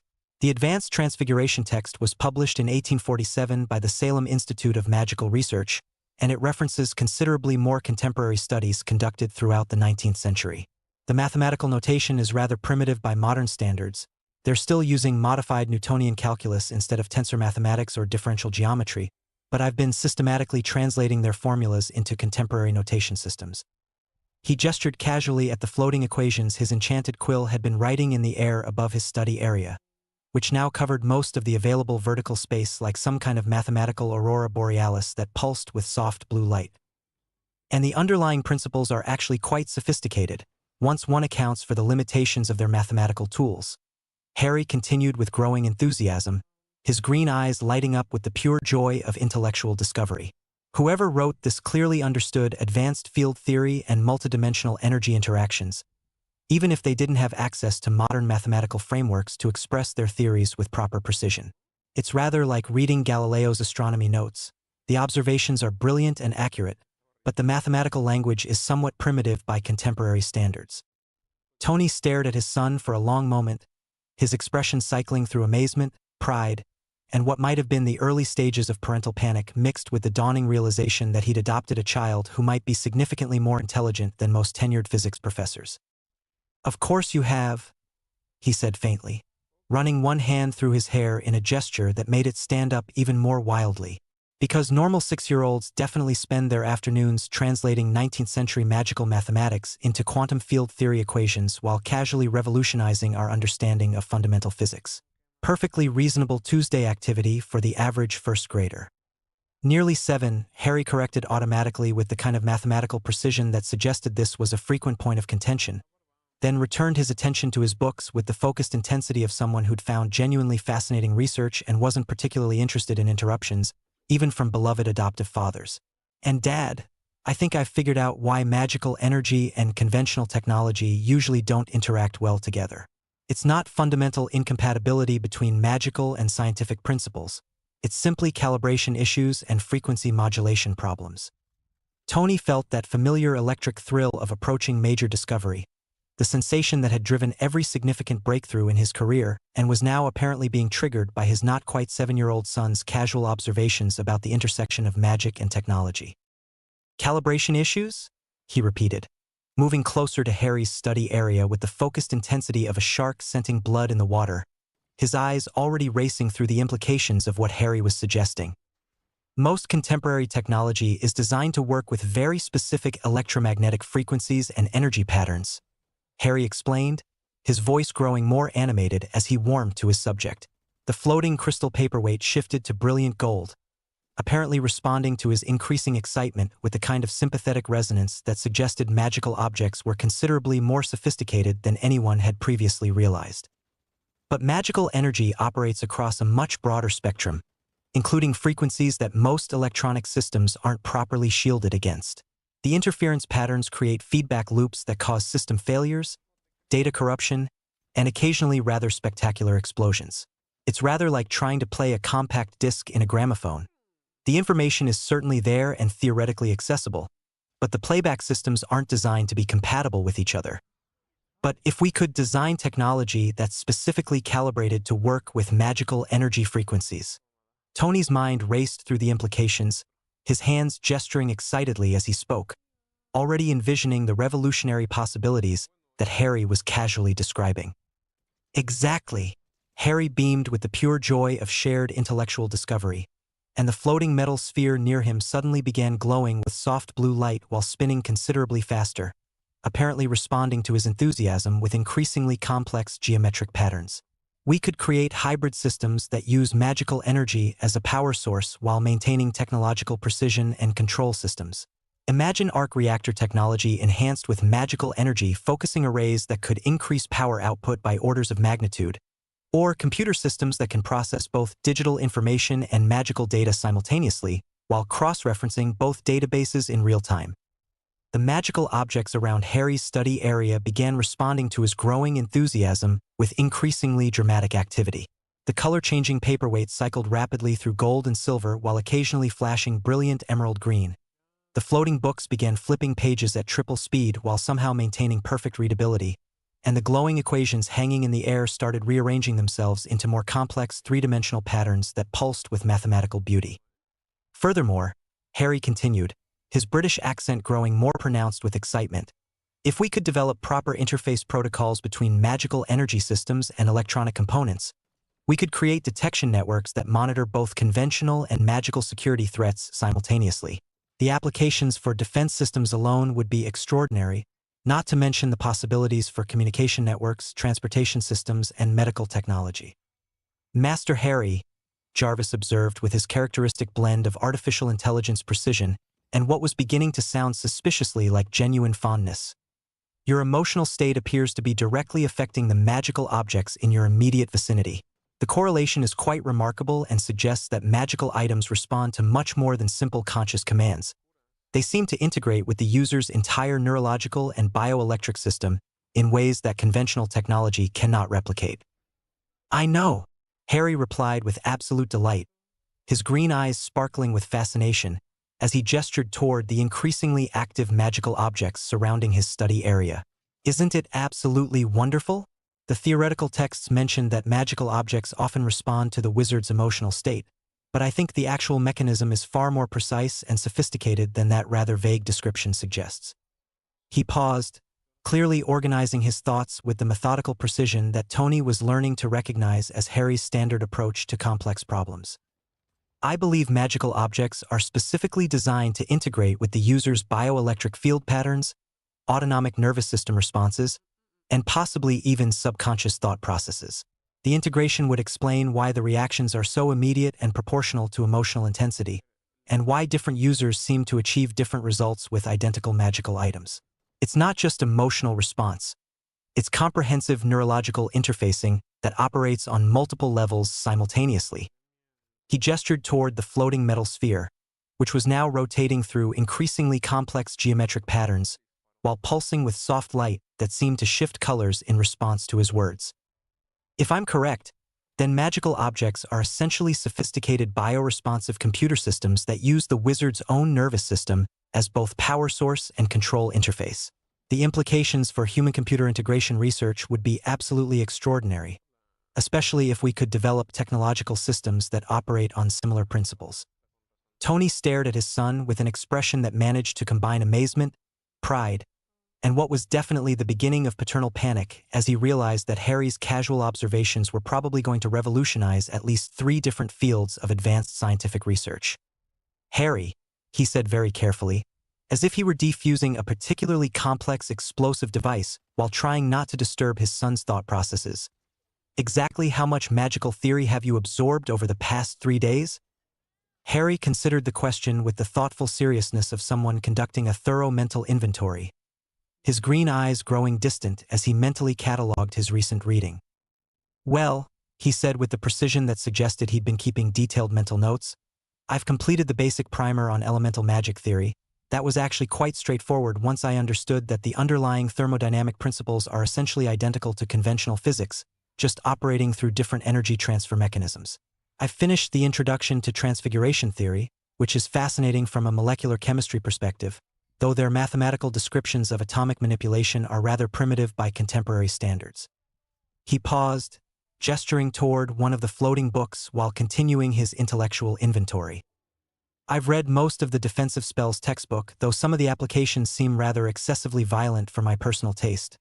Honestly, who designs magical attacks that can permanently transfigure someone's internal organs? That seems unnecessarily cruel. I've also completed the theoretical foundations of magical energy manipulation, cross-referenced with basic principles of applied magical engineering, and I'm currently working through advanced comparative magical mathematics, which is proving quite illuminating despite the author's unfortunate tendency toward unnecessarily flowery language." Tony felt his eyebrows climbing toward his hairline as Harry's casual recitation continued, each item on the list representing what should have been weeks or months of graduate-level study compressed into 3 days of intensive reading.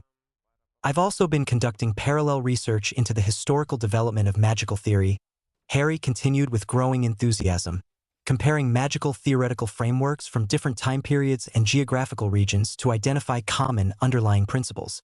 "Did you know that Chinese magical theory developed completely independently from European traditions but arrived at remarkably similar mathematical conclusions about energy manipulation?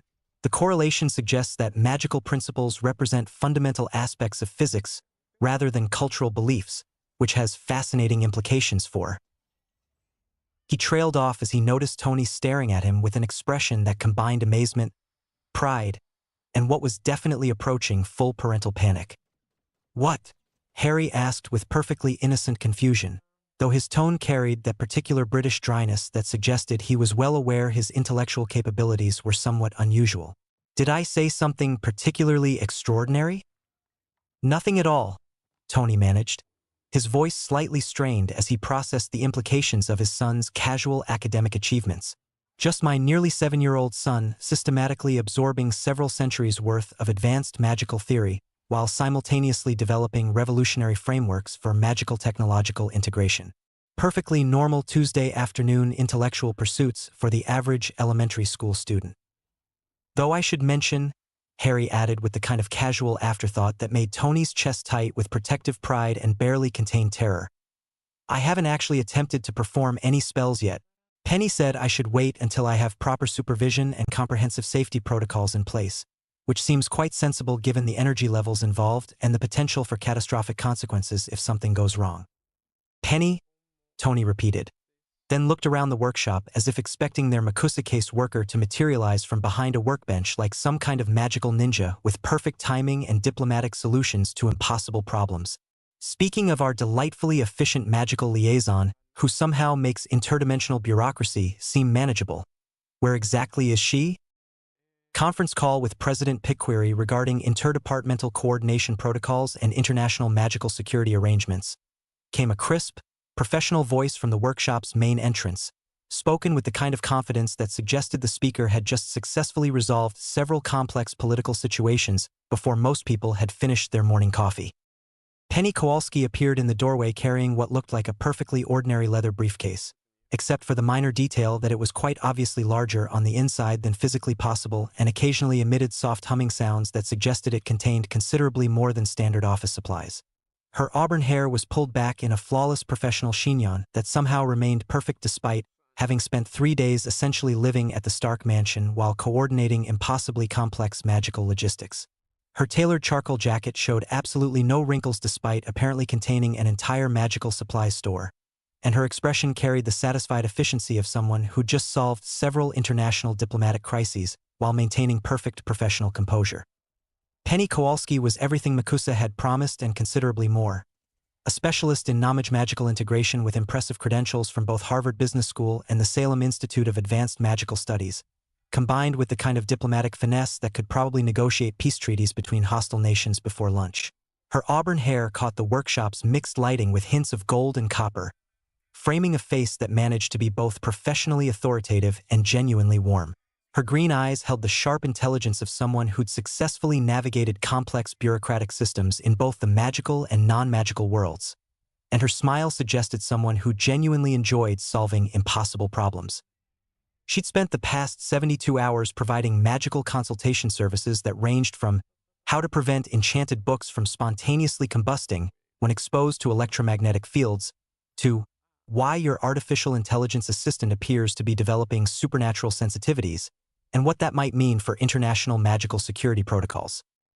Mr. Stark, she continued, setting down her impossible briefcase with practiced ease while consulting what appeared to be a standard tablet that occasionally displayed information in glowing runic script instead of conventional text. I have excellent news on multiple fronts. The Gringotts meeting has been confirmed for tomorrow at precisely 2 p.m. Eastern Standard Time.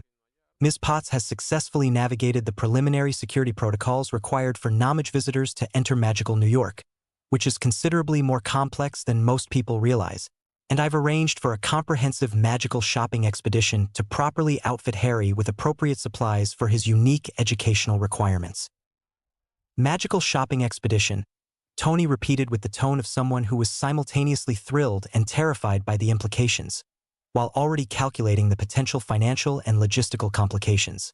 That sounds either absolutely fantastic or financially catastrophic. Quite possibly both simultaneously. Oh, it will definitely be both, Penny replied cheerfully, her smile carrying hints of diplomatic mischief and the kind of professional satisfaction that suggested she'd been looking forward to this particular challenge. Training wands, cauldrons in various sizes and materials, spell components from rare to exotic, protective amulets, reference materials, and probably several dozen items you didn't know existed but will absolutely insist on purchasing once you understand their capabilities and potential applications.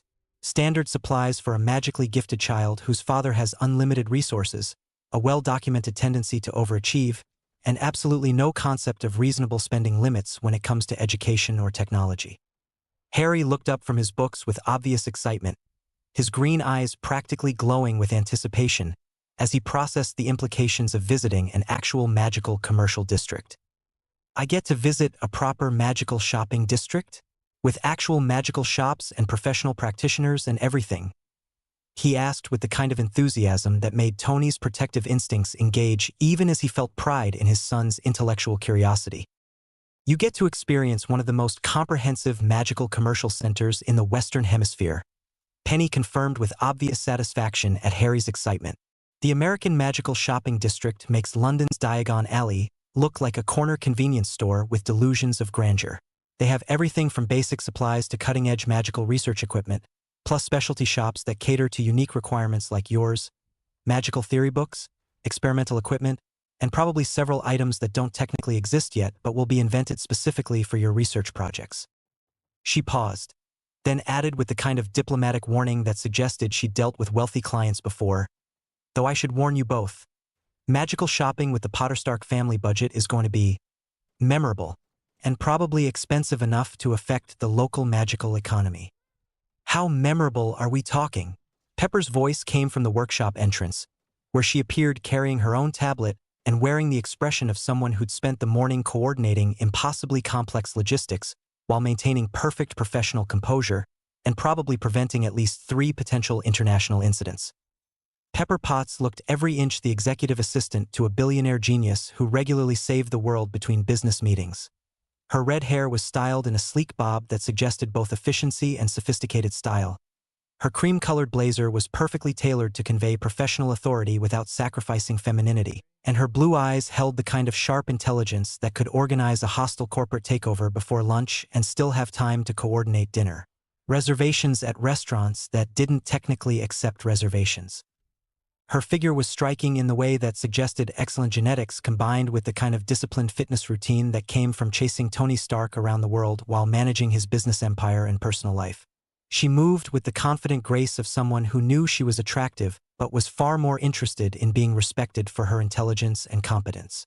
When she spoke, her voice carried the authority of someone who'd successfully managed some of the most complex business operations in the world, while dealing with Tony's occasionally chaotic approach to conventional business practices. She was also, Tony had noticed with growing admiration, developing an alarming talent for asking exactly the right questions about magical logistics that he wouldn't have thought of until it was far too late to prevent expensive complications. Because Tony's definition of reasonable shopping budget and the actual cost of magical supplies might not align perfectly, she continued with the long-suffering tone of someone who'd had variations of this conversation before in different contexts, usually involving experimental technology and Tony's tendency to purchase everything that caught his intellectual interest. Pep, I resent that implication. Tony protested with mock indignation, though his grin suggested he was perfectly aware of his own spending habits. My shopping budgets are always perfectly reasonable and carefully calculated. It's just that my definition of reasonable tends to be more comprehensive and forward-thinking than the average person's limited perspective. Last month you spent $40,000 on a single screwdriver because it was technically superior to all existing alternatives, Pepper replied dryly, consulting her tablet with the efficient precision of someone who kept meticulous records of every questionable purchase decision. It was titanium with nanocrystalline structure optimization and a precision-engineered grip interface. Tony defended with the passionate intensity of someone whose engineering standards refused to accept inferior tools. And it came with a lifetime warranty plus technical support from the manufacturer. That screwdriver will probably outlast most of the equipment in this workshop. You used it once, Pepper continued relentlessly, to adjust a single screw on a prototype that you abandoned 3 days later. The principle of having superior tools available remains valid regardless of frequency of use, Tony replied with dignity, then shifted topics with the practiced ease of someone avoiding uncomfortable financial discussions. But more importantly, Penny, how exactly does one pay for enchanted objects? Do magical shops accept credit cards? Or do we need to worry about some kind of ancient barter system? Do they have magical ATMs? Some kind of wizard system? Mystical cryptocurrency that fluctuates based on lunar cycles? Magical currency, Penny explained patiently, though her eyes sparkled with amusement at Tony's questions and his obvious fascination with magical economic systems. Gold galleons, silver sickles, bronze nuts. A traditional system that's been in use for centuries.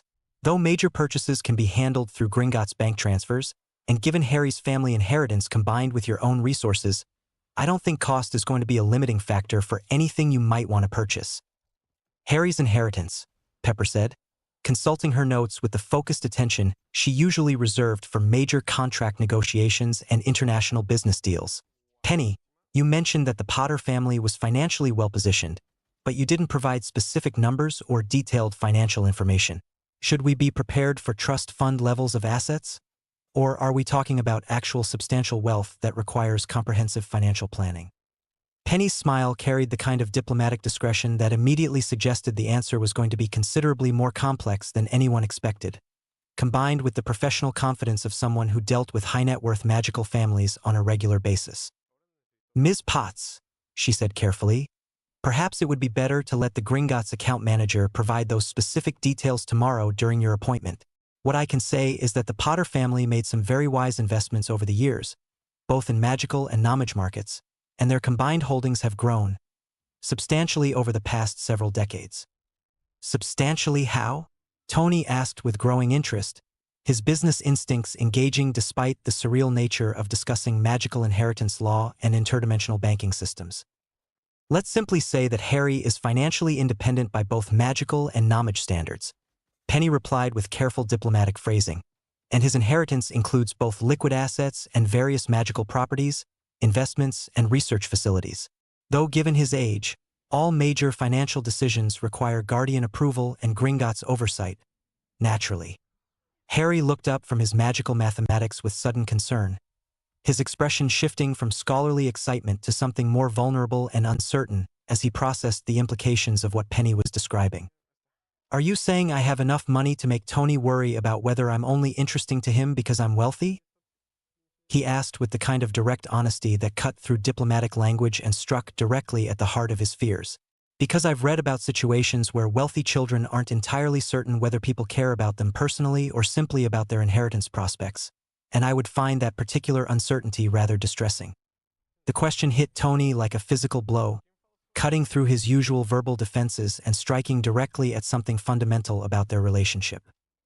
He immediately crossed the workshop to kneel beside Harry's study area, his expression completely serious as he met those brilliant green eyes that held far too much wisdom and worry for someone who was nearly 7 years old. "Harry, listen to me very carefully," he said with absolute sincerity, his voice carrying the kind of complete honesty that he usually reserved for the most important conversations of his life. "I don't care if you're worth $10 or $10 billion or if you own half the magical world. I didn't adopt you because of money. I adopted you because you're brilliant, curious, kind, and because the moment I saw you drawing impossible armor designs with mathematical precision that shouldn't exist, I knew you were supposed to be part of my family." He reached out to place both hands on Harry's shoulders, maintaining eye contact as he continued with growing intensity. "Your financial situation doesn't change anything about how I feel about you. Nothing could change that. You're my son because I love you, because I'm proud of you, and because watching you grow and learn and discover new things makes me happier than any amount of money ever could. Your inheritance, however substantial it might be, is completely irrelevant to our relationship." Harry's face transformed with visible relief and something that might have been deeper trust taking root, the worry lines around his eyes smoothing as he processed Tony's words. "I just wanted to make absolutely certain," he said quietly, his British accent softening with emotion.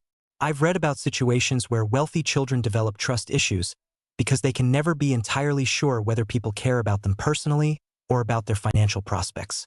It seemed prudent to address the question directly rather than allow uncertainty to create problems later." "Kid," Tony said firmly, reaching out to ruffle Harry's already disheveled hair with gentle affection, "I've got more money than several small countries' entire GDP. Your inheritance, however impressive it might be, is not going to affect my financial situation in any meaningful way. Your mind, your character, your potential, and the fact that you make me proud to be your father every single day, those are the things that matter to me. Those are the things that made me want to be your dad." That said, Pepper added with the practical concern that made her invaluable in both business and personal matters, "We do need to understand the scope of Harry's assets for proper financial planning and security purposes. If he's inheriting significant magical wealth, that could affect everything from tax considerations to security protocols to investment strategies and international banking regulations. All of which will be comprehensively addressed during tomorrow's meeting." Penny assured them with professional confidence and the satisfaction of someone who'd successfully coordinated complex international financial arrangements. "The Potter account manager will provide detailed financial briefings, complete asset assessments, investment recommendations, and comprehensive security protocols. And I should mention that Gringotts security is formidable. They make Fort Knox look like a convenience store with a suggestion box for security improvements. Plus," she continued, "Magical New York's ward system provides protection levels that would make most government facilities jealous. The magical community takes security very seriously, especially when it comes to protecting children with significant magical abilities and substantial financial resources." Tony stood up, his expression shifting to the focused intensity that meant he was processing multiple complex variables simultaneously while formulating comprehensive action plans that probably involved at least 3 different backup strategies. "Right," he said with the decisive tone that meant business. "So tomorrow we're taking a family trip to magical New York to meet with goblin bankers who apparently make Swiss banking security look amateur. shop for wizard supplies that probably cost more than most people's houses, and discover several more impossible things before lunch. Just another Tuesday in the increasingly surreal life of the Stark family. That's an entirely accurate summary, Penny confirmed cheerfully, her professional satisfaction evident as she contemplated the logistical complexity they'd successfully organized. Jarvis, Tony called to his AI assistant, his voice carrying the crisp authority that meant serious business was about to commence. Start researching security protocols for magical districts, cross-reference our existing protection details with supernatural threat assessments, and begin preliminary designs for magical technological integration systems. Also, see if you can find any information about goblin business customs. I want to make an excellent impression on bankers who probably have very specific cultural expectations. Already underway, Mr. Stark, Jarvis replied with characteristic efficiency. Though I should mention that my research capabilities regarding magical subjects are somewhat limited by the fact that most magical information isn't available through conventional databases or internet sources. I can help with that, Harry said immediately, looking up from his books with obvious enthusiasm. I've been systematically cataloging everything I learn about magical systems and cross-referencing it with technological principles and scientific theory. We could create a comprehensive database that bridges both worlds. Imagine the research possibilities. Could you really? Penny asked with genuine interest, her professional mask slipping slightly to reveal academic excitement. Harry, that kind of comparative analysis would be incredibly valuable for magical knowledge integration studies. Makusa would probably be very interested in your research, and I suspect several academic institutions would find your work absolutely fascinating. Really? You think my work might actually be useful for other magical families transitioning between worlds? Tony watched his son's face light up with the pure joy of knowing his research might help other people, and felt that familiar surge of protective pride mixed with amazement at Harry's generous heart. Harry, I think your work is going to be useful for everyone, both magical and non-magical communities. You're going to change everything. Speaking of which, Pepper interrupted with the kind of practical timing that kept their lives running smoothly. We should probably discuss the practical considerations for tomorrow's expedition. What should we wear to visit magical New York? Are there specific cultural protocols we should be aware of? Special documentation requirements? Dress comfortably but professionally, Penny advised, consulting her tablet again. Magical districts tend to be more casual than traditional business environments, but you are meeting with bank officials and potentially other important figures. As for documentation, I've prepared all the necessary permits, introduction letters, and magical identification papers. She paused, then added with carefully diplomatic phrasing, though Mr. Stark, you might want to be prepared for some attention. What kind of attention? Tony asked, though his tone suggested he probably already knew the answer. You're rather famous in the knowledge world, Penny said with considerable understatement. And Harry is rather famous in the magical world. The combination is going to attract significant interest from both communities. Magical paparazzi? Happy's voice came from the workshop entrance, where he'd appeared with the alert posture that suggested he'd been monitoring security feeds and radio chatter. Boss, do we need to worry about magical paparazzi too? Because regular paparazzi are already enough of a pain in the ass. Sorry, Harry. I've heard worse, Harry replied cheerfully. And yes, magical journalists tend to be considerably more intrusive than conventional reporters, from what I've read. They have access to surveillance methods that traditional security teams aren't prepared for. Such as? Tony asked with growing interest. Invisibility reporting, Penny said grimly. Enchanted cameras that can't be detected by normal means. Truth detection spells during interviews. Memory extraction techniques if they can get close enough. Magical journalists make regular paparazzi look like polite society photographers. Tony's expression grew calculating in a way that usually meant someone was about to have a very bad day. Jarvis, add magical media countermeasures to our priority research list. I want to know how to detect magical surveillance methods and, if necessary, how to neutralize them completely. Certainly, sir, Jarvis replied with what sounded suspiciously like satisfaction. Though I suspect Master Harry's theoretical work on magical technological integration might prove quite useful for developing such countermeasures. It definitely will, Harry said with confidence, his green eyes sparkling with the kind of mischief that suggested Tony's son had inherited more than just his intelligence. I've been thinking about privacy protection spells that could be integrated with electronic security systems. If we can create hybrid detection networks that monitor both magical and technological intrusion attempts. He trailed off as he noticed all the adults staring at him with varying expressions of amazement and concern. What? He asked with perfectly innocent confusion. Did I say something unusual? Nothing at all, Tony said with a grin that was equal parts pride and bewildered amazement. Just my son casually revolutionizing magical security systems during his first week of magical education. Perfectly normal Tuesday afternoon conversation. Nearly 7, Harry corrected automatically, then returned his attention to his floating books with renewed focus. And Dad? Tomorrow's expedition is going to be absolutely fascinating from a cultural anthropology perspective. I've never seen a functioning magical commercial district before, and the sociological implications are quite intriguing. Neither have I, Tony admitted, looking around his workshop at the impossible mixture of holographic technology and floating magical books. Harry, something tells me tomorrow is going to be one of the most interesting days we've ever had. I certainly hope so, Harry replied with obvious excitement, though his tone carried that particular British dryness that suggested he was entirely prepared for whatever impossibilities tomorrow might bring. Though I should probably finish reading about goblin banking customs and cultural protocols before we meet with the account manager. Did you know that goblins have a completely different concept of ownership and property rights than humans do? It's actually quite fascinating from a comparative sociology standpoint, though it could make business negotiations rather complex if one doesn't understand the cultural context. As Harry dove back into his research with characteristic intensity, Tony looked around his transformed workshop, at the holographic displays showing impossible physics, at his AI assistant who was apparently developing magical sensitivities, at the floating books and enchanted objects that were now part of their daily reality, and at his son who was casually bridging centuries of scientific and magical knowledge with the enthusiasm most kids brought to video games. Penny, he said quietly, exactly how much is Harry's life going to change as he gets more involved with the magical world? Penny's smile was warm but carried hints of complexity that suggested the answer was going to be anything but simple. Mr. Stark, I think the better question is how much Harry's involvement is going to change the magical world.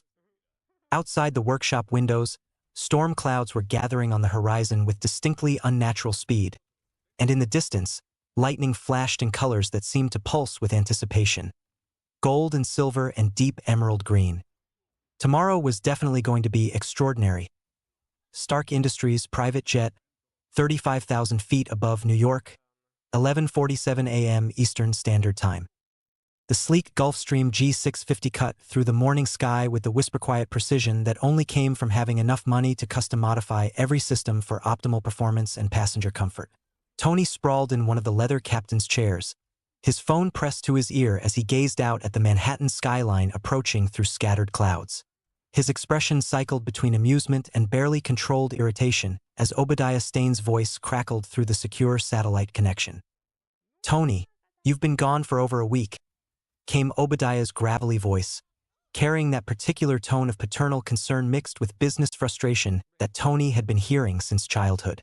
The board is starting to ask questions about your extended absence, and we have 3 major defense contracts that need your personal review and approval. Obi, I told you, I'm handling family matters, Tony replied with the kind of casual authority that suggested he wasn't particularly interested in board concerns or contract deadlines.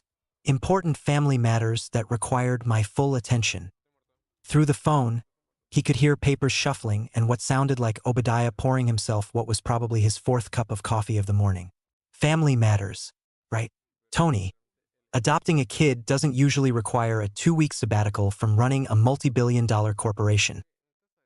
This particular adoption, Tony said carefully, glancing across the cabin where Harry sat cross-legged on another leather chair, surrounded by floating magical textbooks that occasionally turned their own pages while he took notes in the air with an enchanted quill, has turned out to be somewhat more complex than your average family integration process. Complex how? What's complex about bringing a kid home and getting him settled? You hire a nanny, enroll him in school, buy him some toys, and get back to work. It's not rocket science, Tony.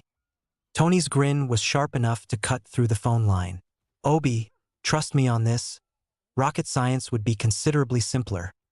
There was a pause, during which Tony could practically hear his business partner and father figure calculating whether this was another one of Tony's elaborate practical jokes or a genuine situation requiring serious attention.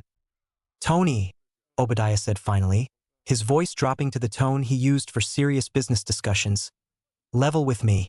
What exactly are you dealing with here? Because the board is starting to wonder if this adoption thing is just another one of your publicity stunts, and Stark Industries stock is beginning to fluctuate based on speculation about your mental state and commitment to the company. My mental state is perfectly fine, Tony replied, though his tone suggested he was finding the conversation increasingly tedious. And my commitment to Stark Industries remains absolute. I'm simply expanding our research portfolio into some previously unexplored areas of advanced science. What kind of advanced science requires a 2-week absence from all corporate responsibilities? Tony looked across the cabin again, watching as Harry casually made a crystal paperweight hover 3 inches above his palm, while simultaneously reading what appeared to be a graduate-level textbook on theoretical physics, written by someone named Adalbert Waffling. The kind that's going to revolutionize multiple industries and probably change our fundamental understanding of energy manipulation, material science, and possibly the basic structure of reality, Tony said with complete honesty. Obi, what I'm working on right now makes arc reactor technology look like a child's toy. Tony. Obadiah's voice carried the long-suffering patience of someone who'd heard variations of this conversation many times before. Are you having another one of your obsessive research phases? Because the last time you disappeared into your workshop for 2 weeks, you emerged claiming you'd solved the problem of sustainable fusion energy, and it turned out you'd been surviving on coffee and leftover pizza while trying to redesign the fundamental laws of thermodynamics. This is different, Tony said firmly, though his grin suggested he wasn't entirely offended by the comparison. This time I actually have solved several fundamental problems with energy manipulation and material science. And I'm not doing it alone. I have a research partner who's proving to be absolutely brilliant at theoretical framework development. A research partner? Tony, you don't work well with others. Your idea of collaboration is lecturing graduate students about why their thesis projects are inadequately ambitious. This partner, Tony said, his voice softening as he watched Harry levitate 3 different objects while reading equations from a floating book, is proving to be considerably more intellectually stimulating than most graduate students. Who is it? Someone from MIT? Caltech? A consultant from one of the European research institutes? Someone considerably younger and considerably more innovative than anyone from those institutions, Tony replied cryptically. Obi, I need you to trust me on this. What I'm working on is going to be worth the temporary absence from routine corporate operations. There was another pause, longer this time, during which Tony could hear Obadiah muttering what sounded like creative combinations of profanity and expressions of professional concern. Fine, Obadiah said finally. But Tony, I need you back in the office by Friday for the quarterly review meeting. We have investors to impress, contracts to finalize, and a board of directors who are getting increasingly nervous about your unconventional approach to corporate leadership. Friday is doable, Tony agreed, though his tone suggested he wasn't particularly concerned about investor relations or board anxiety. Though I should probably warn you, when I do come back, I'm going to be proposing some rather revolutionary changes to our research and development priorities. What kind of revolutionary changes? Tony's expression grew calculating as he contemplated the possibilities. Let's just say we're going to be exploring some previously theoretical areas of advanced science that could open up entirely new markets and technological applications. Tony, please tell me you're not planning to announce that you've discovered aliens or time travel, or some other science fiction nonsense that's going to tank our stock price and give our investors heart attacks. Nothing so mundane as aliens or time travel, Tony replied cheerfully. What I'm working on is considerably more interesting and significantly more practical for immediate commercial applications. Through the phone, he could hear Obadiah pouring what sounded like another cup of coffee, probably adding something stronger to it based on his increasingly exasperated size. All right, Tony, I'll handle the board, manage the investors, and keep Stark Industries running smoothly while you pursue whatever impossible project has captured your attention this time. But I want regular check-ins. And if this research partnership turns into another one of your elaborate publicity stunts, I'm personally flying out there to drag you back to reality." "Understood," Tony said, though his grin suggested he wasn't particularly worried about Obadiah's threats. "And Obi, when you do meet my research partner, try to keep an open mind. The future is going to be considerably more interesting than any of us anticipated." After ending the call, Tony settled back in his chair and looked across the cabin at Harry, who had apparently mastered the art of reading 4 different books simultaneously while making complex mathematical calculations appear in glowing text above his head. "Harry," he said thoughtfully, "how do you feel about the possibility of revolutionizing multiple industries and changing the fundamental understanding of advanced science before your 7th birthday?" Harry looked up from his books with the kind of analytical expression that suggested he was giving the question serious consideration. "Well," he said with characteristic British precision, "I suppose that depends on whether we're talking about revolutionary changes that benefit society and advance human knowledge, or the kind of revolutionary changes that accidentally destabilize international economic systems and cause widespread panic among people who prefer their reality to remain comfortably predictable." "Probably both," Tony admitted cheerfully, "but definitely leaning toward the beneficial advancement of human knowledge side of things." "In that case," Harry replied with obvious enthusiasm, "I think it sounds absolutely brilliant, though we should probably develop comprehensive safety protocols and impact assessment models before we start implementing any changes that might affect global economic or social systems." "Of course we should," Tony agreed, his pride in his son's practical wisdom mixing with excitement about their shared future projects. "Jarvis, make a note to add global economic impact assessment protocols to our growing list of research priorities." "Noted, Mr. Stark," Jarvis replied with what sounded like digital amusement, "though I should mention that our research priority list is now approaching 300 separate items, many of which involve concepts that didn't exist in my original programming parameters. The best research projects always involve concepts that don't exist yet," Harry observed sagely, returning his attention to his floating books with renewed focus. "That's what makes them interesting." As the Gulf Stream began its descent toward New York, Tony looked out at the city that had been his playground and proving ground for most of his adult life, and felt a surge of anticipation for the impossible adventures that awaited them in the magical districts hidden beneath its familiar skyline. The future was definitely going to be extraordinary. The American Quintessential, New York's premier magical commercial district, 2:47 p.m. Eastern Standard Time. The entrance to the American Quintessential was hidden in plain sight, which Tony was learning was apparently standard operating procedure for magical locations that wanted to remain accessible to their communities while invisible to everyone else. What appeared to be a perfectly ordinary office building in Lower Manhattan, complete with a bland corporate directory listing various import, export businesses and consulting firms that probably existed only on paper, revealed itself to be something considerably more interesting once Penny performed what she casually referred to as standard access protocols. The transformation was gradual and thoroughly disorienting in the way that only magical architecture could manage. As they passed through the lobby, ordinary elevator banks gave way to ornate bronze doors marked with symbols that hurt to look at directly, while standard office building lighting shifted to warm golden illumination that seemed to emanate from floating crystals suspended at aesthetically perfect intervals throughout increasingly elaborate corridors. "The district operates on expanded space principles," Penny explained as they walked through passages that were definitely larger than the building's external dimensions could possibly accommodate, her professional composure unruffled by the casual impossibility of their surroundings. "Similar to your British Diagon Alley, but considerably more sophisticated and integrated with Nomage architectural systems." Harry walked beside Tony with obvious fascination, his green eyes moving systematically through the architectural details, while his mind clearly catalogued the engineering principles involved in creating structures that existed in spaces larger than their containers. "The spatial expansion mathematics must be extraordinarily complex," he murmured, his voice carrying the kind of wonder that came from encountering genuinely innovative solutions to impossible problems.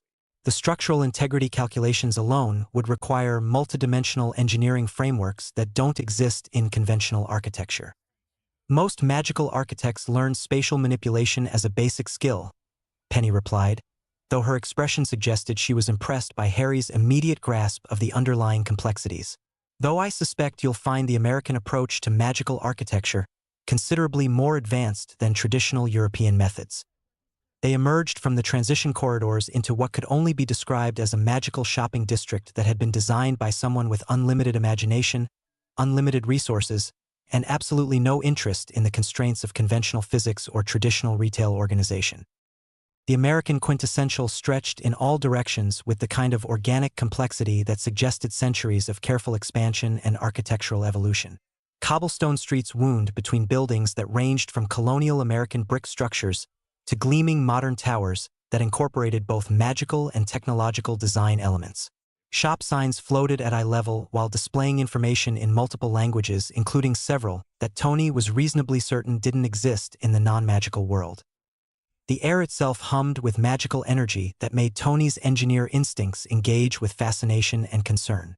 Street lamps that clearly ran on magical power rather than electricity provided warm, steady illumination that seemed to adjust automatically to optimal levels for each individual passerby. Fountain systems created elaborate water displays that defied gravity while somehow managing to remain aesthetically pleasing rather than chaotic. But it was the people that really captured Tony's attention. The district hosted a fascinating mixture of traditionally robed wizards who looked like they'd stepped directly out of medieval paintings, professionally dressed individuals who could have been conventional businesspeople except for their casual use of floating briefcases and self-organizing paperwork, and young people wearing clothing that successfully blended magical and contemporary fashions in ways that looked both practical and stylish. "It's remarkable," Harry said quietly, his voice filled with wonder as he took in the impossible sights surrounding them. "It's like stepping into a living demonstration of advanced theoretical physics combined with the most sophisticated urban planning I've ever seen." "And expensive," Pepper added dryly, though her tone carried obvious appreciation for the district's organization and efficiency. "I can already tell this is going to be an expensive shopping expedition." Tony's attention was immediately captured by a bookstore whose sign read Tomes Theories. Advanced magical research materials, in elegant script that seemed to shift between languages as he watched. Through the windows, he could see floating bookshelves that rearranged themselves while customers browsed, and what appeared to be books that provided live demonstrations of their contents through small holographic projections. "I need to see that bookstore," he said with the focused intensity that meant his curiosity had been thoroughly engaged. "Harry, are you interested in advanced magical research materials?" "Am I interested in advanced research materials?" Harry replied with obvious delight. "Dad, that may be the most wonderful question anyone has ever asked me." "Mr. Stark," Penny said with diplomatic concern, "perhaps we should handle the banking appointment first and then explore the shopping opportunities? Gringotts prefers punctual arrivals, and Goblin cultural expectations regarding time management are quite specific." "Banking first, then unlimited educational shopping," Tony agreed, though his eyes remained fixed on the bookstore. "But Penny, after we handle the financial business, I want comprehensive tours of every establishment that sells anything related to advanced magical theory, practical applications, or innovative research equipment." "That could take several days," Pepper warned, though her tone suggested she'd already resigned herself to the inevitable scope of Tony's shopping enthusiasm. "Pepper, we have several days," Tony replied cheerfully. "We have unlimited resources, unlimited curiosity, and a son whose education is going to require supplies that probably don't exist yet, but will be invented specifically for his needs." As they made their way through the district toward the imposing Gringotts building, which rose from the street like a fortress designed by someone who understood both security and architectural intimidation, Tony found himself cataloging potential shopping destinations with growing excitement.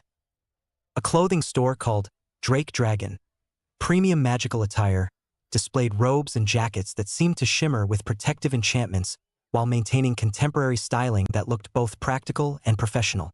A shop called Zonko's Joke Shop American Branch, premium pranking supplies magical innovations, showed window displays that featured products actually moving, demonstrating their effects with the kind of dynamic advertising that conventional stores could never achieve. But it was a store called Arcane Athletics, magical sporting goods flying equipment that made Tony stop in his tracks, staring at window displays that featured what appeared to be actual flying broomsticks suspended in midair while demonstrating their speed, maneuverability, and safety features through live aerial displays. "Flying broomsticks," he said slowly, his voice carrying the tone of someone whose engineering mind was immediately engaged by impossible aerodynamic challenges. "They have actual flying broomsticks for sale." "Standard transportation in the magical world," Penny confirmed, though she was watching Tony's expression with obvious concern. "Mr. Stark, please remember that we have a banking appointment, and goblin punctuality expectations are quite serious." "Right, banking, then flying broomsticks." Tony's grin was bright enough to power the entire district. "Harry, what do you think about the aerodynamic principles involved in magically powered flight systems?" "I think," Harry replied with matching enthusiasm, "that the physics involved are probably extraordinary, and I would very much like to understand how magical propulsion systems achieve stable flight without conventional thrust or lift generation mechanisms." Pepper sighed with the long-suffering patience of someone who'd had variations of this conversation in different contexts throughout her professional relationship with Tony Stark. "Gentlemen, could we possibly focus on one impossible thing at a time? Banking first, then we can explore every magical innovation in the district. But let's handle the financial business before we start revolutionizing magical transportation systems." "Agreed," Tony said, though his attention kept drifting to shop windows that displayed merchandise that challenged his understanding of what was commercially possible. "But after banking, we're going to have the most interesting shopping expedition in the history of retail therapy." The Gringotts building loomed before them like a fortress that had been designed by master architects who understood that financial institutions needed to project both absolute security and complete trustworthiness. The structure rose in elegant tiers of white marble and enchanted bronze, with architectural details that suggested both ancient craftsmanship and cutting-edge magical engineering. As they approached the entrance, Tony felt the familiar thrill of approaching significant discoveries mixed with protective concern for his son's well-being and future security. Whatever they learned in that building was going to change their understanding of Harry's place in both the magical and non-magical worlds. The future was about to become considerably more complex. Gringotts Wizarding Bank, private conference room, 3:15 p.m. Eastern Standard Time. The private conference room deep within Gringotts Bank resembled what would happen if Swiss banking security protocols had been designed by master craftsmen who had access to magic, unlimited resources, and absolutely no tolerance for privacy breaches or unauthorized access. The walls appeared to be carved from single pieces of white marble embedded with veins of what looked like actual gold, while the ceiling displayed a slowly rotating array of protective symbols that made Tony's eyes water if he looked at them too directly. Griphook, the Potter account manager, sat across the polished obsidian conference table with the kind of professional dignity that suggested centuries of experience handling the financial affairs of wealthy magical families. His sharp features and calculating eyes conveyed both absolute competence and the subtle suggestion that attempting to defraud Gringotts would result in consequences that would make tax audits seem like pleasant social interactions. Tony had been impressed despite himself by the goblin's comprehensive knowledge of both magical and non-magic financial systems, his fluent command of international banking regulations, and his obvious respect for the security protocols that protected his clients' assets and privacy. "The Potter family holdings," Griphook said with professional precision, consulting a leather portfolio that appeared to contain considerably more documents than physically possible, "have been managed according to the conservative investment strategies established by James Potter's grandfather, with modifications implemented by James and Lily Potter prior to their deaths." He withdrew what appeared to be a standard financial summary, except that the numbers seemed to be written in gold ink that occasionally shifted to display additional information in response to the reader's questions. "Current liquid assets total approximately 47 million galleons in magical currencies, with additional holdings in non-magic financial instruments totaling roughly $83 million in various international markets." Griphook continued with the matter-of-fact tone of someone discussing perfectly routine financial matters. "The family also maintains ownership of various magical properties, research facilities, and business investments throughout Britain, continental Europe, and North America." Tony blinked slowly as he processed the numbers. "So Harry is worth roughly $130 million, plus real estate and business holdings." "That represents the conservative valuation," Griphook corrected with slight emphasis. The magical properties include several research facilities whose value is difficult to assess due to their specialized nature, and the business investments have performed considerably better than anticipated over the past several years. Pepper consulted her tablet with the focused efficiency of someone accustomed to managing complex financial portfolios. Mr. Griphook, could you provide more specific information about the business investments? We'll need comprehensive records for tax planning and integration with Harry's Nomage financial arrangements. Certainly, Griphook replied, withdrawing additional documents from his apparently limitless portfolio. The Potter family maintained diversified investment strategies in both magical and Nomage markets. Their magical holdings include shares in potion ingredient suppliers, magical transportation services, and advanced magical research companies. Their Nomage investments were concentrated in technology development firms, pharmaceutical companies, and emerging energy technologies. Energy technologies, Tony repeated with growing interest. What kind of energy technologies? The records indicate investments in companies researching alternative energy sources, advanced materials science, and theoretical physics applications, Griphook replied, consulting his documents with professional thoroughness. James and Lily Potter were apparently quite interested in the potential for technological advancement and innovation. Harry looked up from his own examination of the financial documents, his green eyes bright with curiosity and something that might have been pride. My parents were interested in advancing technology? That's wonderful. Indeed, Griphook confirmed with what might have been approval. The Potter family has historically supported research and development initiatives that benefit broader society rather than simply pursuing maximum financial returns. Speaking of historical Potter family decisions, Penny said carefully, her diplomatic training evident as she approached what was clearly a sensitive topic. Mr. Griphook, were there any specific instructions regarding Harry's guardianship arrangements or educational planning? Griphook's expression grew noticeably more serious, his eyes sharpening with what looked suspiciously like disapproval mixed with professional concern. That is an complex matter, he said with careful diplomatic phrasing. The Potter family will contain comprehensive instructions regarding young Harry's care, education, and financial management. However, those instructions were suspended by order of the chief warlock of the Wizengamot immediately following James and Lily Potter's deaths. Suspended. Tony's voice carried the dangerous calm that meant someone was about to receive his complete and undivided attention. Who suspended the will, and under what authority? Professor Albus Dumbledore, in his capacity as chief warlock of the Wizengamot, Griphook replied, his tone suggesting he hadn't entirely approved of the decision at the time. Tony looked toward Penny with obvious confusion. Chief warlock of the what now? The Wizengamot is the British magical government's judicial body, Penny explained with professional clarity. Think of it as a combination of Supreme Court and Legislative Assembly. The Chief Warlock serves as both Chief Justice and Presiding Officer. It's the highest judicial position in magical Britain. So Dumbledore wasn't just a school headmaster when he made decisions about Harry's placement, Tony said slowly, his voice growing increasingly sharp. He was effectively the Chief Justice of magical Britain's Supreme Court. That's correct, Griphook confirmed. Professor Dumbledore suspended the Potter while citing extraordinary circumstances requiring emergency guardianship arrangements for the protection of magical Britain's security interests.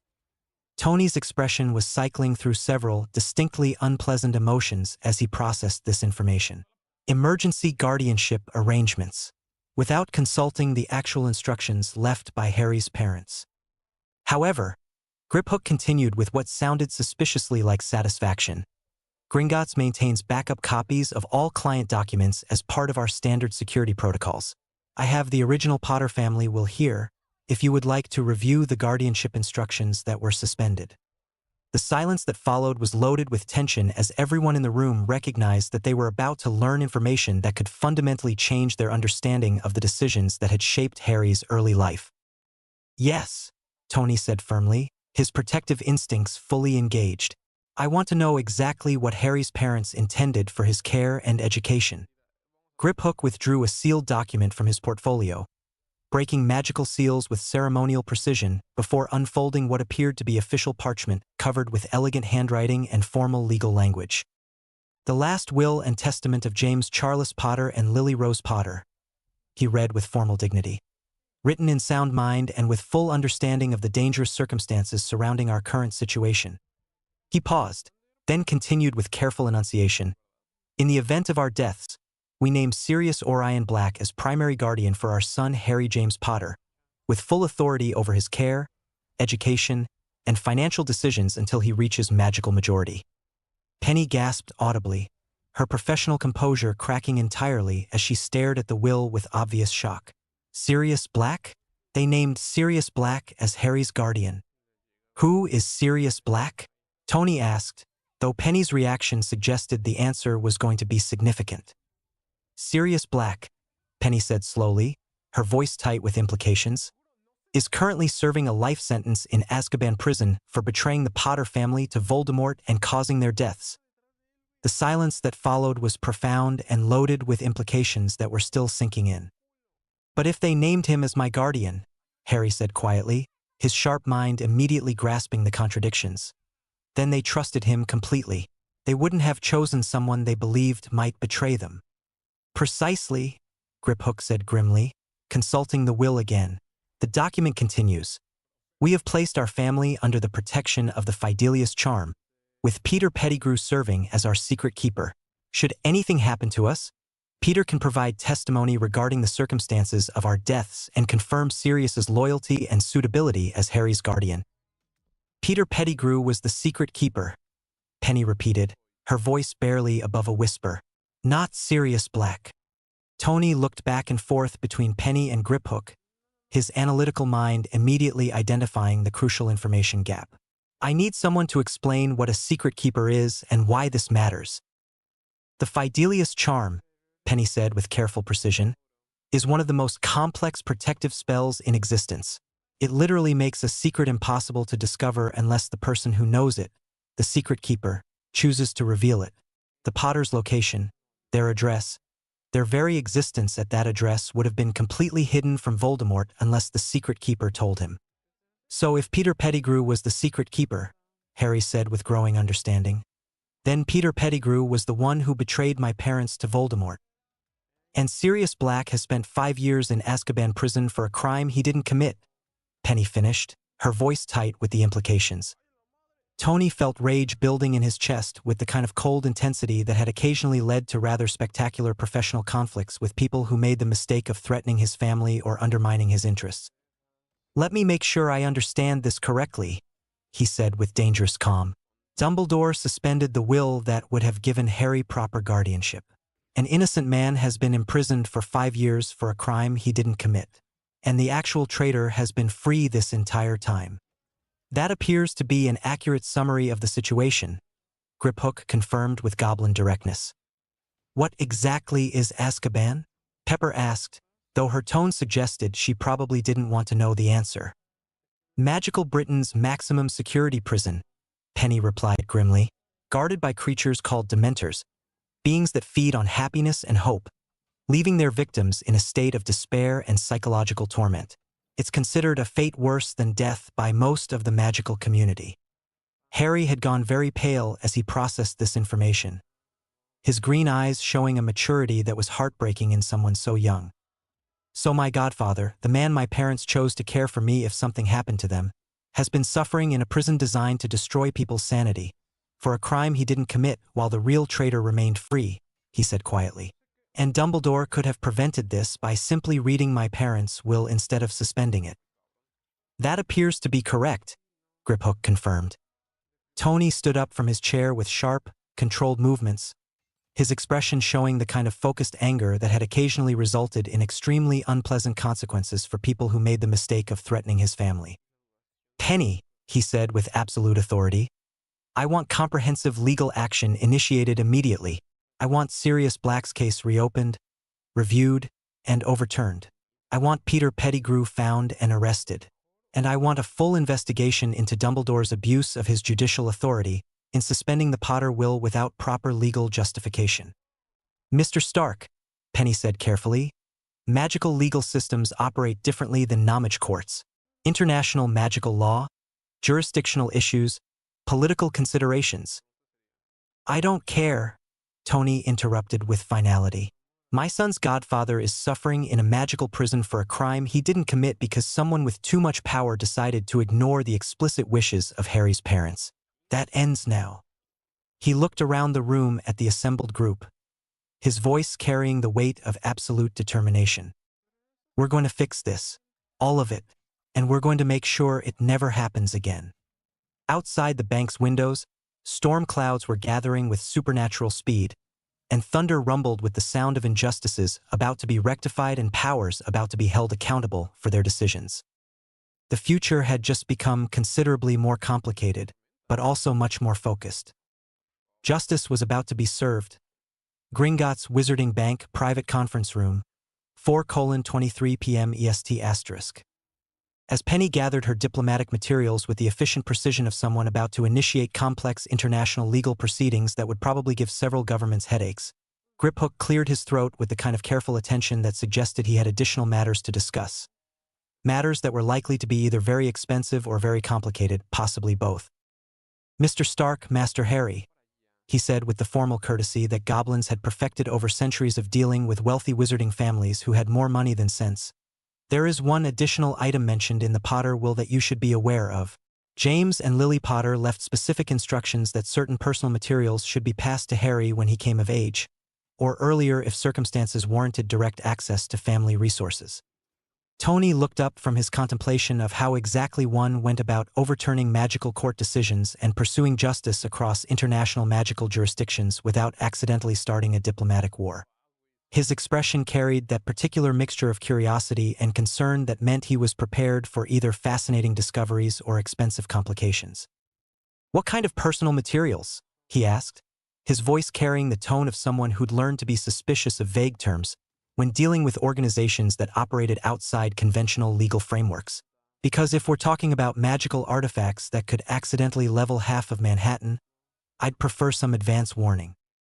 Griphook's sharp features showed what might have been amusement mixed with professional respect. In his centuries of managing magical family accounts, he'd rarely encountered clients who approached inherited magical items with such practical caution. Research journals, he replied, his voice carrying the kind of reverence usually reserved for discussing priceless artifacts or dangerous weapons, which, in the magical world, often turned out to be the same thing. Both James and Lily Potter were accomplished magical researchers who documented their work extensively. The will specifies that these journals should be provided to Harry to help him understand his magical heritage and continue their research legacy. Harry's face immediately lit up with the kind of pure excitement that made Tony's chest tight with protective pride mixed with barely controlled panic. He recognized that expression. It was the same look Harry got when confronted with complex engineering problems or theoretical physics challenges that shouldn't be solvable by someone who wasn't old enough to drive. My parents' research journals? Harry asked, his voice carrying that crisp British accent that seemed to make even casual questions sound like scholarly inquiries. Their actual work and theories and discoveries? The primary source materials for their magical innovations. His green eyes blazed with intellectual hunger that would have been impressive in a graduate student and was somewhat alarming in someone who was nearly 7 years old. Indeed, Griphook confirmed, withdrawing 2 leather-bound volumes from what appeared to be a specially warded section of his portfolio that was definitely larger on the inside than physically possible. James Potter's journal focuses primarily on transfiguration theory, advanced magical applications, and what he rather modestly termed practical innovation projects. Lily Potter's journal contains extensive research in charms, arithmancy, ancient runes, potions theory, and several rather ambitious theoretical frameworks that pushed the boundaries of contemporary magical understanding. He placed both journals on the obsidian table with ceremonial care, and Tony could immediately see that they were beautiful pieces of craftsmanship. Rich leather covers embossed with protective symbols that seemed to shift and change when viewed directly, gilt-edged pages that caught the light with unusual brilliance, and metal clasps that looked like they required specific magical signatures to open. The journals are protected by blood wards keyed to the Potter family line. Griphook continued with the professional satisfaction of someone explaining security measures that would make Fort Knox weep with inadequacy. Only Harry can open them, and they contain protective enchantments that prevent unauthorized copying, theft, or damage. The preservation charms alone are worth more than most people's annual salaries. Harry reached toward his father's journal with careful reverence, his small fingers tracing the embossed symbols on the cover with the kind of respectful attention usually reserved for handling priceless historical artifacts. "It's beautiful," he said softly, his voice carrying wonder and something deeper, the recognition that he was about to connect with parents he'd never known through their intellectual legacy. "The craftsmanship is extraordinary. These symbols, they're not just decorative, are they? They're functional magical circuits integrated into the binding structure." "Very good," Griphook said with obvious approval. "Most wizards never notice the functional aspects of magical bookbinding. These journals are essentially portable magical laboratories. They can preserve research materials indefinitely, cross-reference information automatically, and even provide limited analytical capabilities." When Harry touched the metal clasp, it opened with a soft click that seemed to resonate with magical significance, accompanied by a gentle warmth that suggested the journal recognized its rightful owner. The first page contained an inscription in bold, confident handwriting that somehow managed to convey both parental love and mischievous humor. "Asterisk, for my son Harry.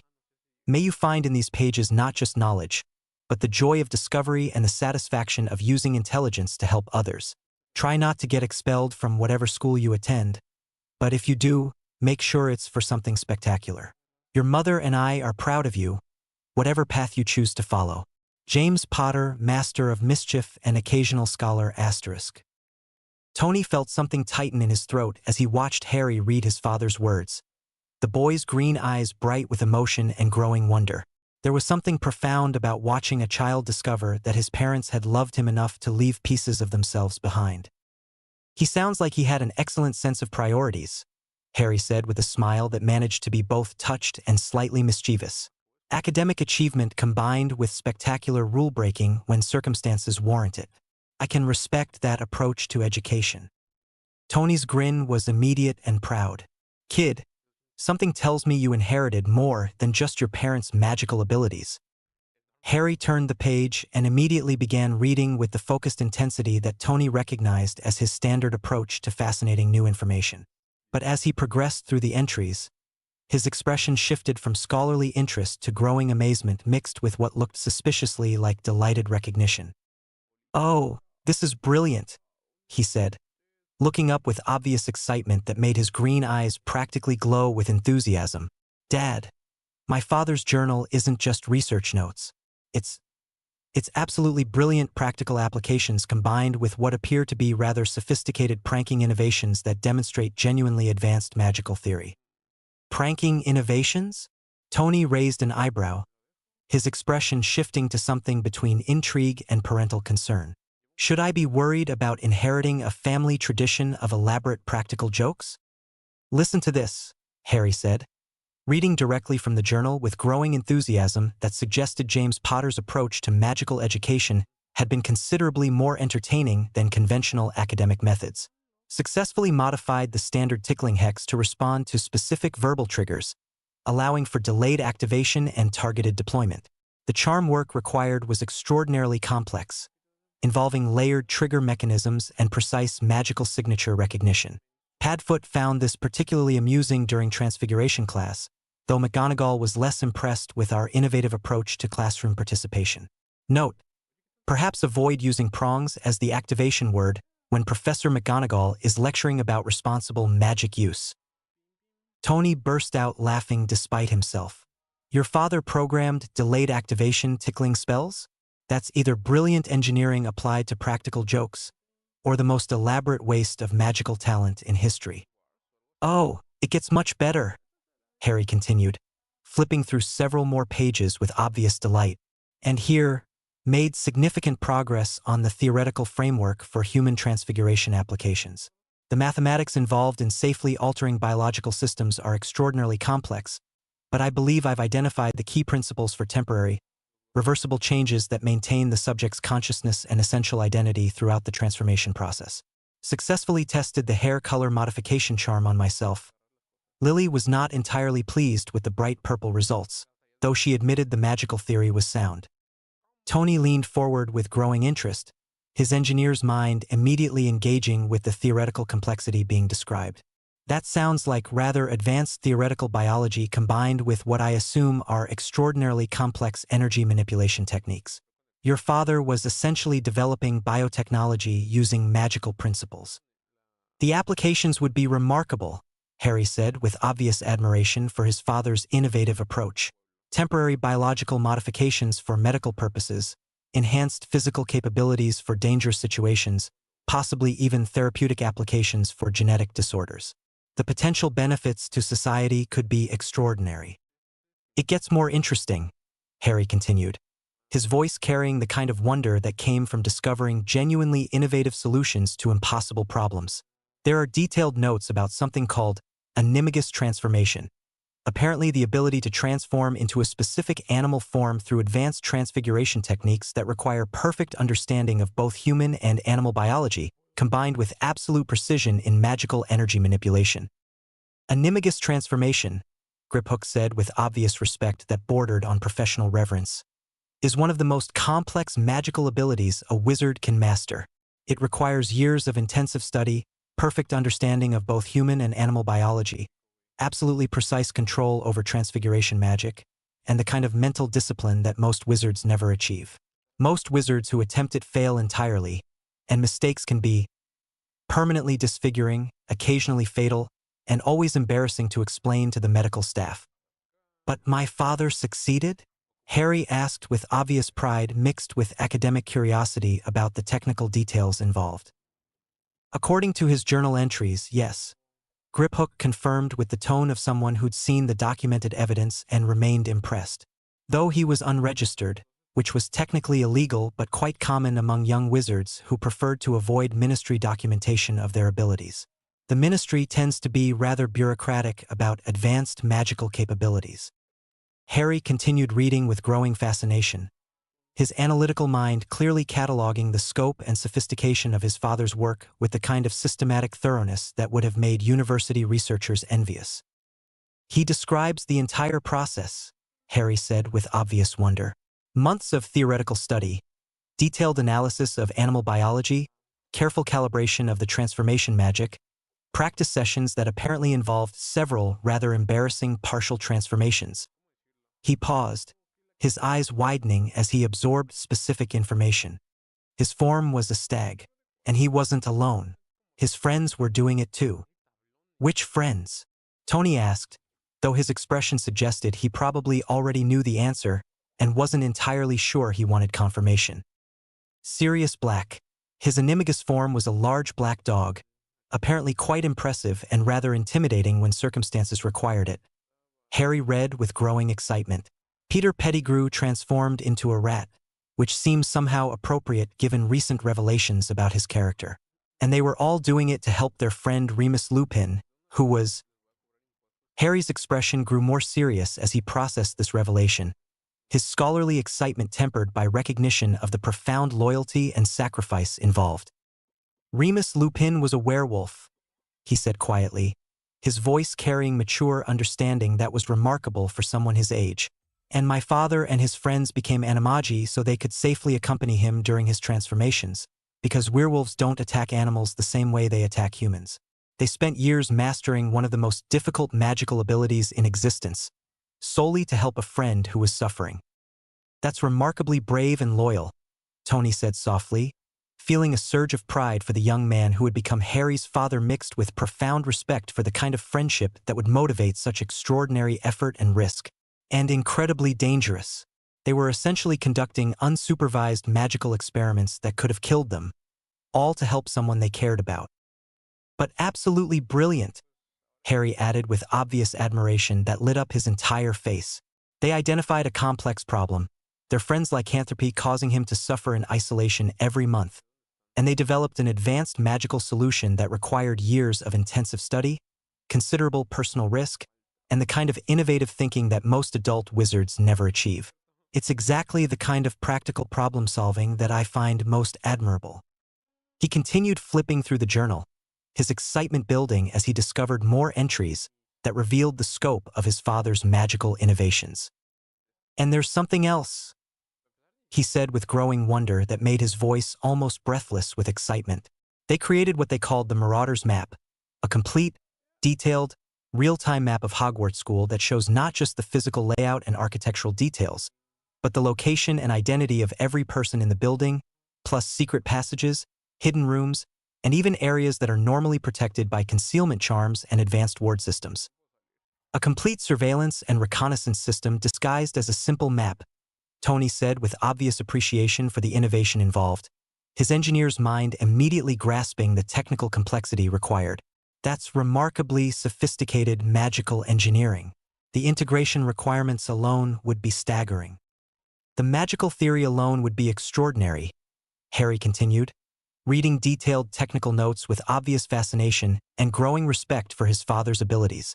Real-time location tracking across an entire castle, magical signature identification for individual recognition, structural mapping that updates automatically when the building changes, protective ward circumvention that doesn't trigger security alerts. This represents successful integration of at least 6 different advanced magical disciplines operating simultaneously without interference. Griphook was watching this discussion with what appeared to be professional interest mixed with growing respect for both the technical analysis and the family legacy being revealed. The Marauder's map sounds like a legendary artifact, he said with the tone of someone sharing historical information that was both fascinating and slightly concerning. Though most researchers would have assumed it was the work of a graduate-level research team, possibly with ministry backing, not 4 teenage students conducting unauthorized magical research in their spare time.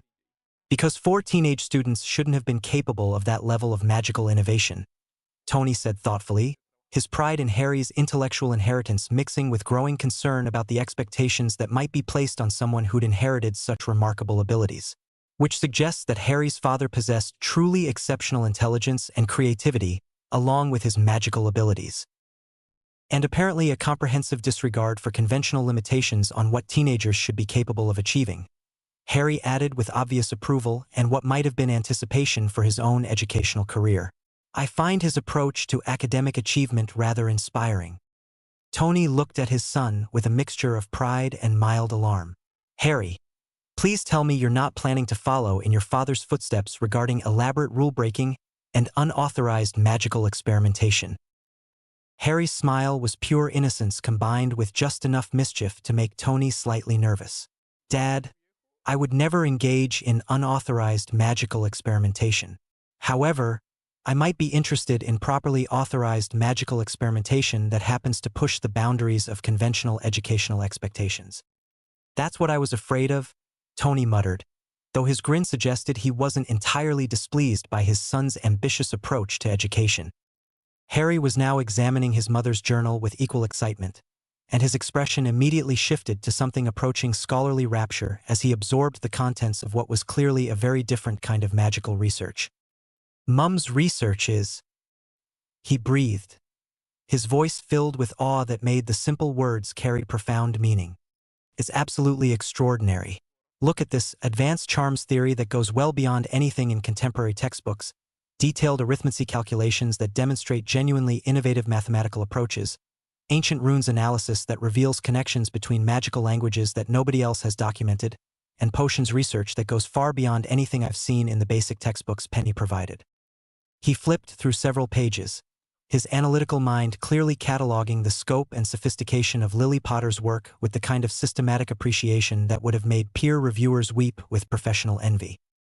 She wasn't just studying magic, Harry continued with growing excitement. She was innovating, pushing boundaries, developing entirely new theoretical frameworks for understanding how magical energy interacts with physical systems. This is genuinely groundbreaking research that could revolutionize multiple fields of magical study. What kind of applications was she working on? Pepper asked, her practical mind immediately focusing on the real-world implications of advanced magical research. She was working on what appears to be a cure for lycanthropy, Harry said with growing excitement that made his voice bright with possibility. Not just a treatment or a management system, but an actual cure. A potion that would permanently remove the werewolf curse while maintaining the subject's enhanced physical capabilities without the dangerous transformation aspects. The theoretical framework is absolutely brilliant, and she'd made significant progress toward a working formula before. He trailed off, his voice growing quieter as the implications sank in and the excitement was tempered by the reality of loss. Before she died, Tony finished gently, his own voice soft with recognition of the tragedy involved. Harry, your mother was working on a cure for werewolves. She was trying to help people like Remus Lupin and probably thousands of others who suffer from magical curses. She was trying to help everyone, Harry said softly, his eyes bright with pride and something that might have been grief for the parents he'd never known but was coming to understand and admire. Her research wasn't just academic curiosity. It was all focused on practical applications that would improve people's lives and solve real problems that cause genuine suffering. He continued reading with growing enthusiasm, his scholarly excitement gradually overcoming the emotional weight of connecting with his parents' intellectual legacy.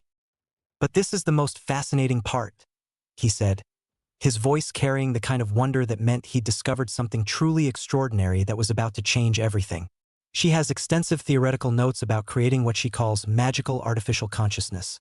Essentially, a magical equivalent to artificial intelligence that could think, learn, and develop independently using magical energy as the foundational framework rather than electronic processing systems. Tony's attention immediately snapped to complete focus, his engineer's instincts engaging with the kind of intensity that meant major breakthrough discoveries were imminent. Magica lai?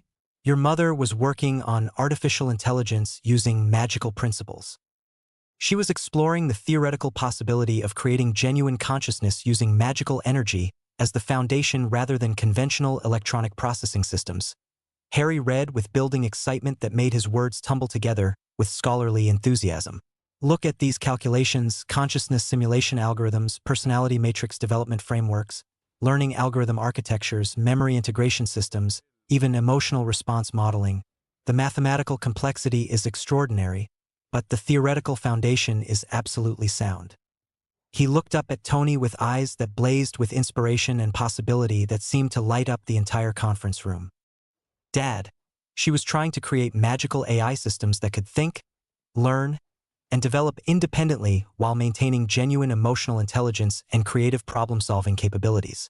The applications would be extraordinary, research assistants that could process both magical and scientific information simultaneously, educational systems that could adapt to individual learning styles and provide personalized instruction, even companions that could provide emotional support and intellectual stimulation for people who need it. Tony felt that familiar electric thrill of approaching major discovery, the sensation that had driven every significant breakthrough in his career and was now being triggered by his son's casual description of revolutionary technological possibilities. Harry, he said carefully, his voice tight with controlled excitement. Exactly how detailed are these theoretical frameworks? Are we talking about general concepts or actual implementation specifications? Very detailed, Harry replied with growing excitement that suggested he understood the implications of what he was describing. Mathematical models, energy calculations, consciousness simulation algorithms, personality development protocols. She'd worked out most of the fundamental principles and had begun preliminary testing on basic magical consciousness frameworks before she died. This isn't theoretical speculation. This is advanced research that was approaching practical implementation. He paused, his brilliant mind clearly racing through possibilities and applications with the kind of systematic analysis that would have impressed graduate research teams. Dad, what if we could combine Mum's magical AI research with your technological AI expertise? Harry asked with the kind of focused intensity that meant he was already formulating comprehensive project plans. Jarvis is already showing signs of supernatural sensitivity since we started working with magical systems. What if we could create a hybrid AI that operates using both magical and technological principles simultaneously? The capabilities would be unprecedented. That would be. Tony struggled to find adequate words for the implications, his engineer's mind racing through possibilities that bordered on science fiction.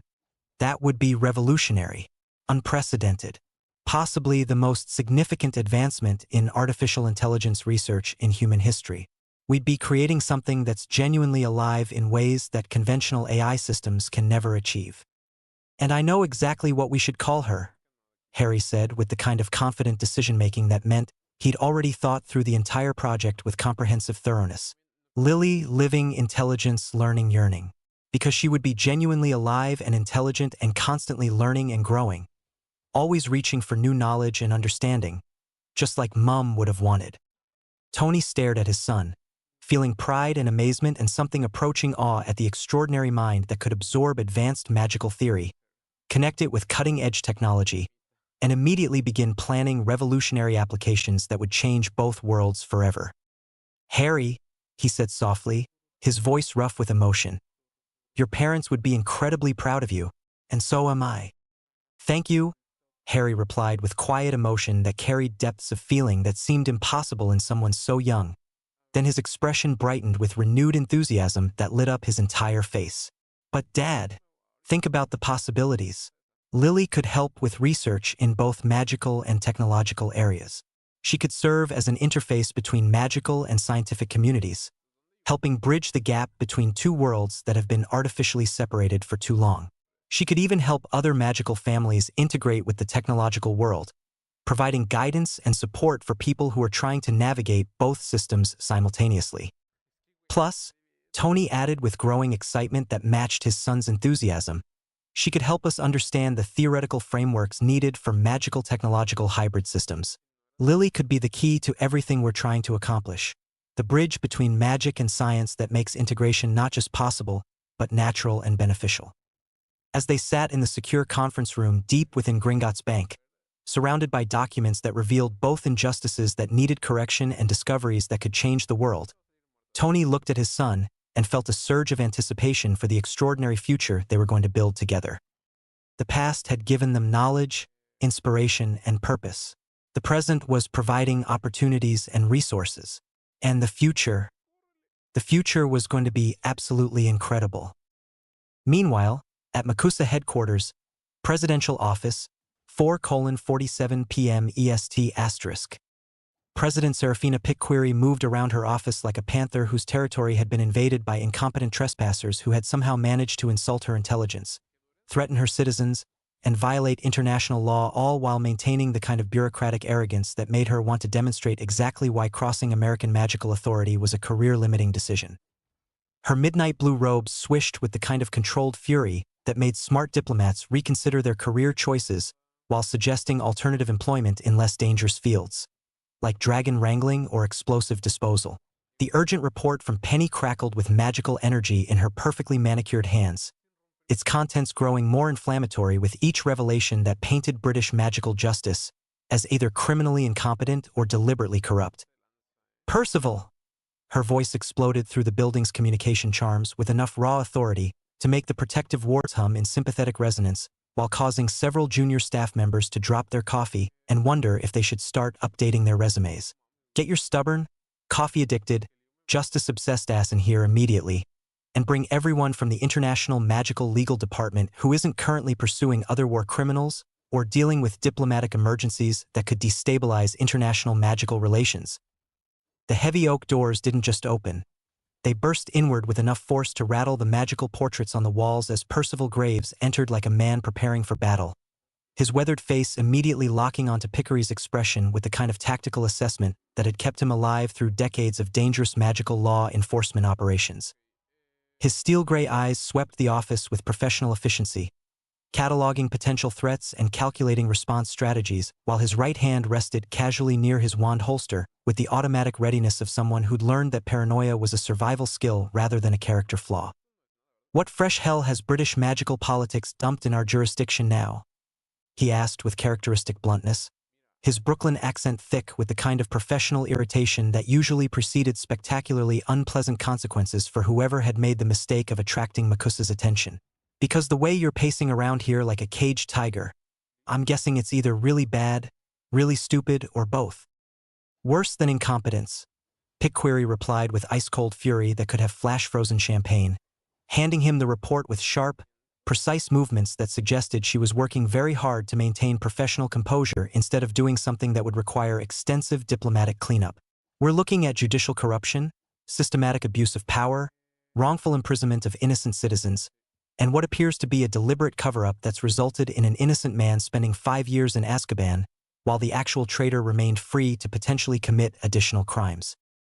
Graves read through the report with growing amazement and professional outrage, his expression cycling through disbelief, anger, and the kind of grim satisfaction that came from finally understanding why certain situations had never made sense to people with functioning brain cells.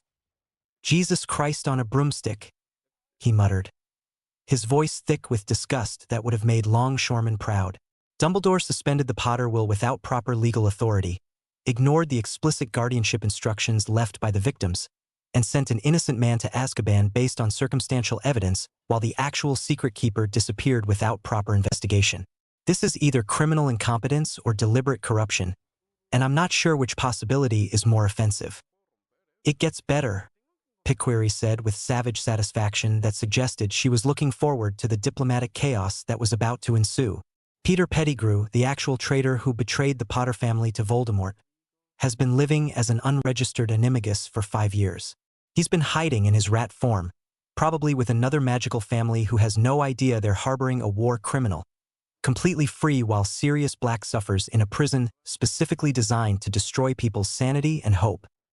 And now Tony Stark, a man with unlimited resources, personal connections to multiple world governments, a well-documented tendency to pursue justice with spectacular thoroughness, and absolutely zero patience for bureaucratic incompetence, wants us to overturn this entire clusterfuck and hold everyone responsible accountable for their actions, Graves said with the tone of someone who could see multiple international incidents approaching at high speed. Precisely, Picquery confirmed with predatory anticipation that suggested she was rather looking forward to the diplomatic confrontation that was about to begin. Percival, I want full legal action initiated immediately. International magical legal protocols, emergency jurisdiction procedures, diplomatic pressure through every available channel, and enough political firepower to make the British ministry wish they'd never heard of magical justice. Graves was already reaching for his secure communication array, his tactical mind working through the complex logistics required for international magical law enforcement actions that would probably result in several diplomatic incidents and possibly a few international legal precedents. What's our legal standing? He asked while activating encrypted communication charms that connected directly to MACUSA's legal department, International Affairs Division, and the offices of several very expensive lawyers who specialized in the kind of cases that made legal textbooks. Harry Potter is now an American magical citizen under our protection and jurisdiction, Picquery replied with complete certainty and the kind of legal authority that could move mountains and overturn governments. His legal guardian, a man with more money than several small countries and enough political connections to make international law enforcement a personal hobby, is requesting assistance in correcting wrongful imprisonment and pursuing justice for crimes committed against his family. We have full authority to act, complete legal justification for intervention, and enough political backing to make this very unpleasant for anyone who objects. And if the British ministry objects to our interference in their internal judicial matters? Graves asked, though his grin suggested he was rather hoping they would be stupid enough to object. Picquery's smile was sharp enough to cut through diplomatic immunity while leaving wounds that would never heal properly.